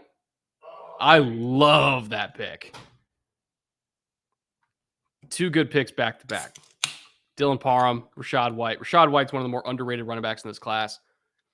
I had him graded higher than most people, I would say. But he is immediately, in my opinion, the best running back on that team. Rachaad White is the best running back on that team. He's got great feet, great long speed, good vision, size, runs hard, catches the ball really well. Rachaad White's the guy. And I know they have other guys there, so it's not going to be full-time workload immediately. But if we're just talking about most talented back on the team, Rachaad White versus Leonard Fournette at this stage of Fournette's career, Gio Bernard, Keyshawn Vaughn, Kenyon Barner, it's not close. He should be RB1 there, in my opinion. Love that pick for Tampa. If you don't know who Rachaad White is, go check him out right now. He's so good. Dylan Parham to the Raiders, by the way, to expand on that. Looking at the Raiders' offensive line, Parham does have positional versatility at center or guard. Right now, they have Denzel Good at left guard, Andre James at center, and Illuminor at right guard. I would imagine he's going to compete more for guard than center, but I trust that coaching staff to just figure it out in camp and get their best 5 on the field. He can play both. Unless they really want Leatherwood to still be a guard, and then maybe have him compete with Denzel Good at left guard and just have Leatherwood play right again. But do they want Brandon Parker to be a right tackle? Ugh. Would I rather have Leatherwood at right tackle and Parham at guard, or Brandon Parker at tackle, Leatherwood at guard? Ugh. Is this the horse-sized duck or the duck-sized horse? And either way, it gets me sacked. God, I guess I'd bite the bullet and do Leatherwood at tackle and Parham at guard. I just don't trust Parker at all. Ooh, Sean Ryan to Green Bay. Of course. That fits. Yeah. Ass kicker. Yep. Of an interior offensive lineman. Replaces Dennis Kelly in terms of the guard.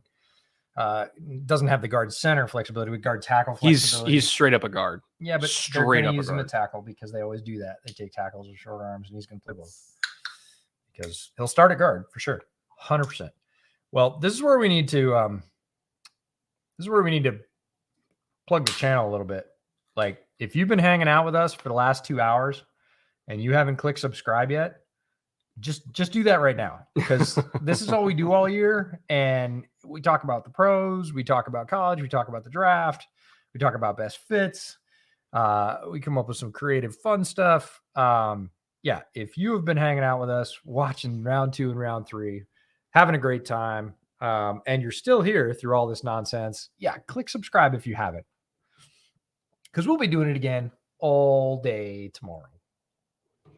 And possibly on a different camera that won't overheat repeatedly. Yeah, which is our favorite day, quite frankly, because you get the most number of draft picks. Just being like a kid at Christmas, like you get the most number of picks to go through, and honestly, the funnest ones to us in terms of deepest stories, plenty of depth, great fits. Teams fill out rosters. These guys will make rosters. More than 66% of the NFL was picked after day 2 or UDFA. So majority of the NFL comes from rounds 4 through 7 and UDFA, which is why it's our favorite day. Does set us apart from a lot of the competition. A lot of the competition will be packing it up tonight and saying, great, we had fun with you for 3 rounds. We're not going to have any more fun with you. We'll release you to the hardcores. We are the hardcores. So if you want that kind of thing, click subscribe. We are here talking football all the time. Finally got the lights up. What? We like lights. It's been dark for like an hour. Let's see who we got. Rachaad White. I heard you talking about Rachaad White. Tytavis Price for the 49ers. Another running back? Yeah, and he's different for them because he's a hammer. He's not that outside zone guy. Yeah. He's a block. That's like, a different style than them. over. Like, I almost wonder if they're like going to convert him to fullback. Are they just going to take a running back in the 3rd round every year? I would imagine so, because they go through 3.5 a year I know. in terms of injury. But back to Rachaad White for the Bucs, one of the best pass catching running back weapons in this entire draft, and incredibly smooth. Like smoothness, easy for me to say, running the ball. And as a receiver, running the ball, if we did separate grades for running backs running or running backs catching the ball, he would be a ways down for me running the ball. He's good at it. He's not great at it. Catching the ball, he'd be up there with James Cook and the other like top receiving threat running backs. So Rachaad White, a lot of fun, and a better receiver, even though Leonard Fournette's had an incredible late career arc becoming a ball catcher. He's a better receiver than that. Rachaad White is automatically the best receiving back on that roster. I think he's gonna start by middle of the season. Connor, I bet you are damn stoked about the Parham pick. You love to see it. You should. I don't know why he slid that far. That's what I'm really interested in. Oh God, 160 proof. Jesus. Duh. Man, Zaza. You guys go hard. Yeah, Luca, good luck with that. Not too much. Not for me. Everything in moderation. Yeah. Ty Davis Price, definitely a different style than we're used to seeing. I just want to know, is Trey Sermon just dead to them? But I really don't think Davis Price and Sermon are the same. Like you were higher on Sermon than I was. I like Sermon better than Ty Davis Price, but I don't see them running largely the same way. Like Ty Davis Price is like, yeah. They traded up. They had to. So we'll talk about Ty Davis Price in a minute because something much, much larger just happened. Yeah, Matt Corral in a trade up from Panthers to New England. Well, there goes another suitor for Baker Mayfield. Probably, I would imagine. Fascinating pick for Carolina. Appropriate value for Corral because, he went in the late 3rd for a reason, because he's a much harder evaluation than you think. Because of the offense he was in, it was RPOs, it was hitches, it was shallow cross, it was spear concepts. You're hitting deep cross. Like there wasn't a lot of like normal, quote unquote, normal NFL throws to look at. And this is not me saying that he can't do it. It's not me saying he doesn't have the arm for it or doesn't have whatever for it. It's just we didn't really get to see it because of how Lane Kiffin's offense is structured. So I think just looking at somebody and saying, let's just take the guy with the quick release and we think he has a strong arm and he's mobile. Let's just take it and see what he's got. And if he fails, who cares? It's a 3rd round pick. We'll try again next year. I think it's worth a shot. See what he's got. Brett and I feel differently about Matt Corral, and that's okay. I really like Corral more than most people I know. Do I think he is automatically going to come in and change Carolina's fortunes? No. And is it the best landing spot? No, it's absolutely not the best landing spot. Is it the best play that Carolina could have made in their current situation? It probably is, because Corral has more upside right now than Baker Mayfield does. Baker Mayfield's a known. If Baker Mayfield's 100% healthy. Also, Baker Mayfield's way more expensive. Yeah. So you're getting somebody that's inexpensive that I think can make and has shown more pro throws if you look past like the framework that they were made in. I'm not sure if people will understand what I mean there. I'll try and explain it. There's a lot of RPO in Lane Kiffin's offense, but a lot of times Matt Corral, either within that play or outside the structure of that play, which Matt Corral did a lot of, made throws that show you that he has the characteristics to make a lot of throws in the pros and make them well. Love his accuracy, love his toughness, but he was injured a lot. That is a down for Matt Corral. Super aggressive as a runner, very talented as a runner. earned a lot of yards in the SEC, stood up to a lot of people that were a lot bigger than him. That's not super smart. And as a result, spent a lot of time on the sidelines, got knocked out of a bunch of games, came back, but still he's getting knocked out of games. And we've talked about it with Derek Stingley and other players. Most important ability is availability. Corral's going to have to learn to tone that down, not just slide, but sometimes not run when he wants to. Aggressive down the field as a thrower, a pretty good arm, not a great arm, but a pretty good arm, great anticipation, which makes his arm look better. Very, very mobile inside the pocket, outside the pocket, and as a runner, all three ways. I really like Matt Corral. Carolina is a terrible situation for him to drop into. It's not where I would personally want him to go in order to be successful. To maximize. No. Yes. So he's going to have every chance to play. They don't have anything else going for them at quarterback that has any sort of potential. He's going to get knocked around a little bit unless they get him a bunch of offensive line help with their later round picks. His weapons look pretty good right now, but we might see trades of some of those weapons. He's a scrapper, though. Even when he lost all his weapons playing Auburn and he was throwing to a freshman, the former quarterback playing wide receiver, and some guy whose name I don't know, he was still giving Auburn a game in the SEC on 2 bad ankles. Like, he's got some gamer in him. So he's not been sort of spoon-fed a perfect situation, and now he's going to be like, oh, no, Carolina's in terrible shape. What do I do? He's just going to go in and play. So I'm looking forward to it. It's going to be exciting. Is it going to be great? Probably not right off the bat, but you're going to see some really fun highlight plays, and Corral's going to give you what he's got, and I love that. In response to saying, they have an offensive line now, potentially if Icky works out. But remember, Icky's got issues in pass protection himself, and he's going to have to learn some hard lessons. And hopefully Sam Darnold is the one paying for those lessons and not Matt Corral. There's a lot of upside here, a lot of potential here with the young core. There's going to be growing pains. Carolina needs to be ready for that. It can work, might not work immediately. Yeah, and if it doesn't work immediately, you have a young quarterback who is going to have a major shift. Coaching staff, for sure, is going to be gone after the year if it doesn't work. And that's tough because you see these quarterbacks that have not had great success. It's like, I've had 4 offensive coordinators in the last 5 years. I've had 3 coaches in the last 5 years. That is not ideal. Yes, I would agree. Baker to Seattle is making more and more sense. That's probably the last chair left. If he wants a shot at starting. The only spot you can go. And honestly, if you add Baker to that offense right now with a couple of tackles upgraded, a great running threat. I like a lot more than I like with Drew Lock. Yup. Like, it doesn't look bad. Again, all the things we talked about for a quarterback landing spot when we were talking about Malik. Couple of tight ends that can catch, a great new running back, plus a very capable older running back in Penny now. A lot of weapons in Seattle.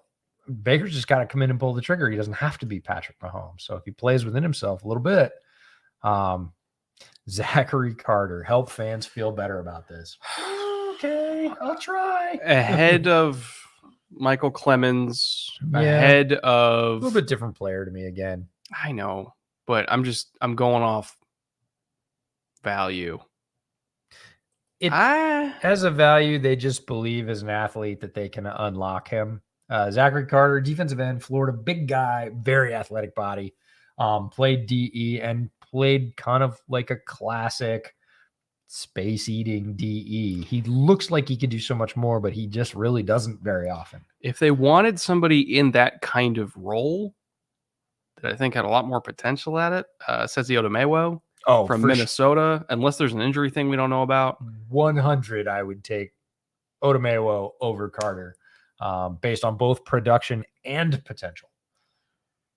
Yeah, I got nothing for that one. Now, Zach Carter was one of the guys I really wanted to like. I saw some clips of him early on in front of some other Florida defenders. That's a good way to describe. I wanted to like him. And I was like, dude, look at this guy. Look at this athlete that Florida has on the defensive line. I bet he's a killer.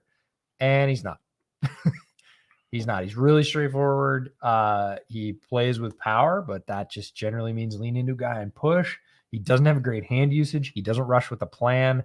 He's a guy that stands up, eats downs, makes sure the guys across from him don't sort of push through him. He is stout, but not a flash of upside. So maybe they think they can unlock something because he is a good athlete, but that doesn't necessarily translate to his tape. So sorry, Autumn. Love to help you more, but that's my short shot on Zach Carter. Pitt expected to challenge USC of tampering in his reported $2 million NIL deal before he hit the transfer. I'm sorry. Portal. Everybody is tampering. That's the whole business right now. You got agents going to schools and shopping people. Pitt is pissed. Of course they are, but you have literally representatives for these players going to school and soliciting deals and saying, if you give me what we want, he will hit the portal. That's happening for everybody, not just Addison. If Pitt challenges, every fucking school is going to challenge. Fully agree. And if Pitt wants to play that game, other schools will come after them. You know, it would be really funny if Pitt challenged and USC counter challenged on Slovis. Well, I don't think anybody really wanted Slovis. They don't want to, but it's like, oh, you're going to sue me? I'm going to sue you back. I don't think the competition for Slovis was anywhere near Jordan Addison. But no, not at all. But we're just going to make it expensive and red tapey enough that you're going to say, no. Yeah, USC can outspend Pitt there. But either way, it's like every school's doing it. Yeah. They were doing it even before NIL was a thing. Yeah. Bagmen in the SEC. Yeah. For decades. Oh, you think Justin Fields just wound up at Ohio State? Okay. Just saying. All the stories that players tell when they get out of the NFL and they go back and do like college recruiting pods and stuff. They're like, oh yeah, there's this guy that I just went to his house like 3 times and he handed me like a bag with $10,000 in it. Yeah. You know, back in the 80s, like the magic words, they took care of me. Yeah. He took real good care of me. Nick Cross to Indy. Love that pick. So good. He's going to play next to Blackman. Yeah, because Blackman's coming back. Oh man, Nick Cross next to Julian Blackman is awesome. Like with a capital A, awesome. Colts are murdering this draft. Ballard is picking value. He's got guys that fit his system. He's not having to deviate from that. Nick Cross, insane athlete at safety from Maryland, like off the charts athlete, covers a ton of ground. Wouldn't say that his diagnostic skills work as quickly as his arms and legs, but he's not bad there. This is not a clueless guy just running around. It's that he doesn't see it quite as quickly as some other players, but his athleticism makes up for that. He gets there in time, loves to hit, very solidly built. Maryland is legit producing a lot of guys that are going to show up in the NFL. Cross is this sort of, I don't want to say vanguard. They've put people there, but it's kind of been in dribs and drabs. I mean, Darnell Savage, a few here, a few there. There's going to start to be 3-4 guys from Maryland every year in the draft, and Nick Cross is just kind of the sharp end of that spear. Love the fit in Indy. They love 2 high safety. They love having 2 safeties that can do a lot of the same. Even then, if they want to roll down and just have Blackman come down and be like a hook to curl player and have Crosby on the back end, he's got sideline to sideline range, gives him so much flexibility. He's a hitter.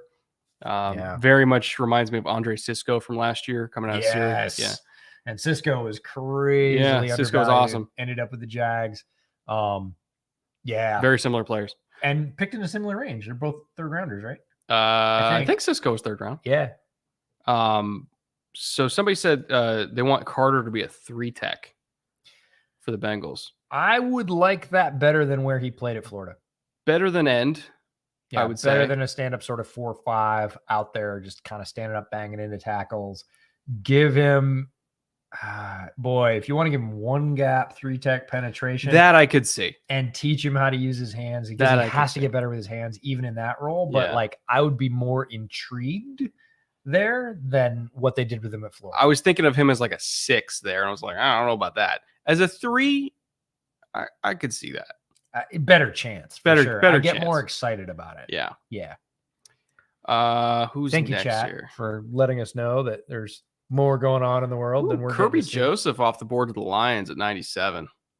I'm okay with that. That's fine. Like Kirby Joseph, it's crazy that Nick Cross and Kirby Joseph went in a row because Kirby Joseph, different valuations for me, but safety, Illinois, crazy athletic again, really fast, great tester, Illinois did some weird stuff with him where they played him extremely deep, like 25 yards deep. Yeah, like Giants.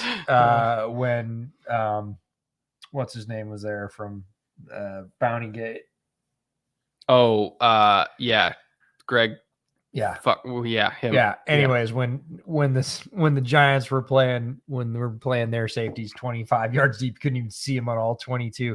Like Illinois did that with Kirby Joseph, and he could make up for it because he was so fast. But they played him at like super deep single high. So a lot of plays, he wasn't even within 15 yards of the play. I mean, if he's 20, 25 yards deep and they run a screen, I don't care how fast he is, somebody else is getting there first. So just a weird translation. I think there'll be some of that, but you're looking at a kind of ball of clay guy that is just insanely athletic. And they're like, great, we can work with that.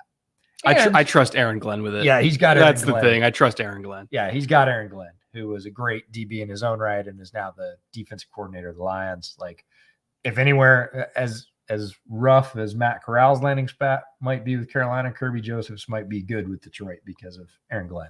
Parham's going to start at guard and Leatherwood's going to start at right tackle. He's been training with Duke Manyweather at right tackle, so hopefully he gets a shot. Well, if anybody could fix Leatherwood, it's Duke. So if Leatherwood works at tackle because of Duke and you got Parham at guard, I'm good with that right side. Yeah, after yesterday, we're just trusting Duke. That's the motto. That's the mantra. We're trust Duke. Until we get a reason not to. Yeah. Which I don't think we ever will. No, he just keeps giving us reasons too. So Ekwonu, Christensen, Bozeman, Austin Corbett, Moten for the Carolina line. They want to increase the run game, so I expect Sam to take the brunt of the next season and then CMC Chuba Foreman to eat. If CMC stays healthy, theoretically, with that front five in front of him, run blocking, yes, should be hyper productive. Pass protection, again, it depends on if Ekwonu can fix his issues, which, hey, even Tristan Wirfs had issues coming out and he fixed them before his rookie year. Very possible he could fix them. Oh, but we'll see. I think it could work. It might not work immediately, but I think it could work. Robinson of the Commanders. Ooh. So Brian Robinson, Alabama running back to the Washington Commanders. Robinson is the running back that gets forgotten about in this draft because he does everything well and nothing exceptionally. Except one thing. Pass blocking. Pass protection. He is one of the best pass protectors in this draft, but he does everything else well. He is a good runner. He runs with power well. He runs with speed well. He is a good receiver that if you miss, he will take it the distance because he's way faster than you think he is. He is big. He just does everything running backs are supposed to do well, but he doesn't have like that one signature thing. He's not a guy that will string moves together. He's kind of one cut and go, both with power and speed. But he is a very solid all-around football player. And he will start as a rookie if he needs to. He doesn't need to because he can pass protect. And that is the big kicker for rookie running backs. If they can't pass protect, they don't play right away. He can pass protect like a pro right now. So I like the pick. It's fun. David Bell to Cleveland. I have to assume that is as a slot. I don't think it's going to be outside. That's going to be Amari on the outside, DPJ on the outside. Yeah. David Bell as a bigger body slot, I think can work. Mm-hmm. If they don't want him, or if they want him to be an outside receiver, you're going to run into issues because he's not super explosive. I think they see him as the Jarvis replacement personally. Yeah, but I'm going to ask you more a question about the quarterback from a Texans perspective. When Deshaun was there, did the Texans have anybody in the slot that is even comparable to that in sort of type of player? They tried with a lot of these more undersized, quicker slots for the most part during Deshaun's career. But again, it's a different OC, different offense. Yeah, different OC, different offense. But I'm thinking from the quarterback perspective, which is a different way to look at it. I think Deshaun likes bigger bodies personally. Huh. Like the smallest guy that I felt like he really clicked with was Will, because Will had a lot of speed. Right.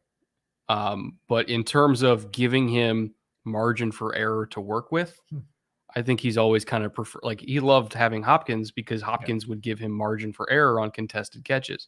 Sure. And I think Bell gives you some of that as well. Bell's a great contested catcher. Yeah, and he comes from a Big Ten offense. He's used to running the ball, blocking, being physical. Yeah, and he's going to do all the stuff Jarvis. Now, Jarvis is obviously a better player because it's fucking Jarvis Landry. But in terms of replacing that of a physical slot receiver that will block, just kind of be the intermediate threat on Flood, which Flood's always going to be open. Yep. Make some contested catches, be tough over the middle, all that kind of shit. Break a tackle or two. Yeah, he'll be fine. He'll be fine. Yeah, the Alabama commies. That is a class. That is the greatest oxymoron. Oh man, yeah, they really do love their Alabama players. Though, That's right, they? Brian. Yeah, he's Alabama as well. I didn't even notice that. They're like they go to one pro day a day, and then they turn in all the cards. Dan Snyder just throws a dart at the depth chart. Says, "Bring me that one." Yeah. Well, not a bad strategy. It's basically letting Saban do your scouting. Keep getting good players out of it. Yeah, okay. No, I like Brian Robinson. If Seattle don't take a QB at 109, who else do you think they should look at? Oh, good question. They might trade 109 for Baker. Keep an eye out for that. If they don't trade 109 for Baker, then I don't even know where Baker's going to go. Yeah, because, Corral was one they were linked to. He's gone. Strong just went to Miami. Apparently. There's a lot. I'm trying to control the hot takes here. There's a lot of hot takes we can have about it. Oh boy. Yeah. Man. I'm trying to rein it in. Oh, I'm gonna ping Travis. I can't ping Travis. That's wow. Value, right? I gotta ping Travis. I got it. I can't not. There he is. Because oh God, how do I stay calm about this? This doesn't mean they don't like Tua. I'll start with that. This doesn't mean they don't like Tua. What it does mean is they are very aware of the roster they have built around Tua. And they know that if it doesn't work now, it's not going to. And so they want to have just somebody else around with high upside that won't have to play because he's rehabbing from injury. That maybe and if Carson doesn't work, who gives a shit? It's a comp pick in the 3rd round. It's just another card in the deck, just in case. And this is nothing against Tua. It's not me saying that Tua is going to lose his job. I am not saying that at all. I am saying they are very aware that if Tua doesn't work this year, like how he's supposed to work with this good of a roster around him, there's another card in the deck that they can play just to see. They have to make the playoffs this year. They've committed too much. They cannot fail. I know you want to say it. Not gonna.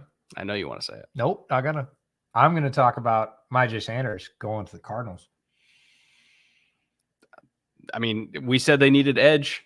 Myjai Sanders. They're getting a lot of edge. Really good edge player. Very different than Cam Thomas, but I love the combination, sort of thunder and lightning, right? Myjai Sanders, rangy edge from Cincinnati, really long arms, all over the place along their defensive line. They played him in a bunch of different alignments. They played him standing. Oh, it's not real. Thank God.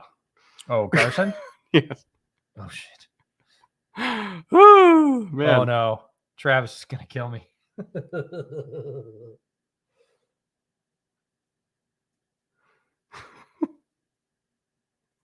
Well, the score's 1 each for chat now. That's what we get for DMing people before we see it on the website. Yeah. All right. Oh, he thought you meant Pierre. Oh. Well, that's because he's thinking outside zone in Mike McDaniel's system. Because you just said strong. Yeah. So he thought you meant Pierre. Yeah. So he's probably asking around right now, what the fuck are we taking? Well, that's what he said. Is that who we took? And I was like, wait, he works for the team and he doesn't know who they took. Oh, no. That means they didn't take anybody. Oh, yet. no. Yeah. All right. All right. Fucking chat. That's all God right. damn it. Chat, you win again. We can't. Chat wins again. We gotta fucking just wait forever. Says Mr. Bo Melton. We gotta just wait. No. I learned my lesson. You got this time. Yeah, no, totally. One apiece. We need a chalkboard. That's why I'm just not going to tweet during the draft anymore. Just in case. I didn't tweet I don't trust anybody. I didn't tweet it. Oh, Myjai Sanders gives them flexibility at the other edge after Cam Thomas. And Cam can play the heavy edge, the run-setting edge, and Myjai Sanders can be the rangy one that they bring from a bunch of different alignments because they'll stand him up, run him through the middle. I don't believe this. I'm going to go to Breer's Twitter. I don't believe any of you. We're just going to wait. We're just going to see it. You keep going with Myjai. So I love the versatility it gives him. Arizona needed a refresh at edge. JJ is at the end of his end of his rope. So they needed this, and they get one of our favorites. We really like Cam Thomas from San Diego, and Myjai dropped a little bit. Ooh. Channing Tindall, way better pick. Way better pick. Ooh. I'd rather have Channing Tindall than Carson Strong. Goddamn right I would. Yeah, no. Back-to-back strong. Trolls going all out. Yes, they are. No, Channing Tindall he wasn't my highest graded linebacker in this class, but he was my favorite linebacker in this class. I love Channing Tindall. Channing Tindall's amazing. Great player. It's incredible closing speed, range, physical hitter, instincts. Like, he is a linebacker's linebacker, also a crazy athlete. His upside, and we talked about this in the all-ceiling team, his upside is Fred Warner. And Fred also, I think, was a third-round pick, too, by the way. Second or third. Yeah. But Channing Tindall, my favorite of the three Georgia linebackers, without any knowledge of an injury to Nakobi Dean. For me, it was Tindall, Dean, and Quay Walker. Quay Walker went first, Dean next, and Tindall last. I think when it's all said and done, Channing Tindall could be the best of the three as a pro. He's just a linebacker's linebacker. Agile, mobile, hostile, tracks people down. Ruckert is at least confirmed. Yes. And look at the comp pick there. New Orleans to Philly to Tennessee to the Jets for pick 101. I love that they can trade comp picks now. Yeah. Well-traveled pick for Jeremy Ruckert to the New York Jets. You had talked about them even yesterday getting another tight end. Beginning of today, you were like, hey, why not? Tight end. We talked about it up at the top of round 2. Happens at the end of round 3 for the Jets. Ruckert, we both think, could be a better pro than he was in college. Only had 39 receptions over the last 2 years. And a lot of them were very high profile. So it just feels like he had a lot more catches. Mm-hmm. I think he's got more receiving ability than Ohio State showed. Very good blocker, throws his body around, bigger than you thought he was, 6'5", 250. Big player, very mobile, super highly recruited to Ohio State. Tons and tons of offers to play all over the country. I think he can expand his role as a pro. I'm a little sad. Why? Because it's just catches he's going to take away from my guy from Ole Miss that ended up as a UDFA with the Jets I know. But no, Jeremy Ruckert, great player. Gives them yet another weapon on offense. Boy, if Zach Wilson doesn't just kind of hit the ground running with all the help they've given him, gonna be difficult. Yeah, I think it was a great pick for them, especially in the third round. Like, you're just getting value there. Really good back-to-back picks with Myjai Sanders, Jeremy Ruckert, Channing Tindall. Yeah, a lot of value being packed into the end of the third round, which is not uncommon. But players, I would have said, Tindall, I would have said gone a little bit earlier. Sanders gone about this time. Ruckert I could see going now or later. Like, if you told me he'd gone in the top of the 4th, I would have been like, wow, that's good value. But I wouldn't be like, what? Yeah. He's not a day 2 tight end, because obviously we just haven't seen that many tight ends go off the board. So, but Tindall, again, 3rd Georgia linebacker taken, might be 1st in the end. I think hold on, let me look at the Dolphins depth chart. I'm just curious who their other linebackers are.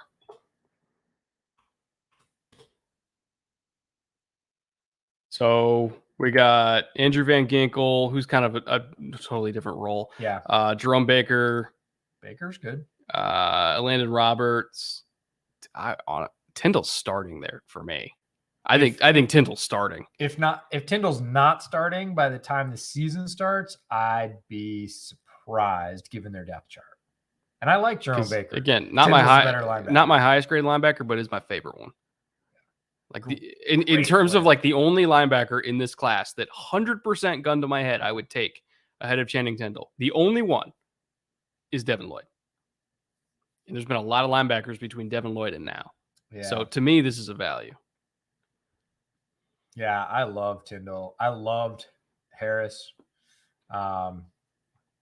Chiefs got Chenal. They're going to use him. Spags is going to use him as an edge. There's no way. He's not an edge. What are you going to do in Blitz Spags' him. system? Blitz him. From the middle? Yeah. You line up in double mug. Because if the center... Which division do they play in? AFC West. Oh, okay. Yeah. So? Receiving threats. Kimmy. No, he's not covering anybody. He's blitzing every third down. Okay.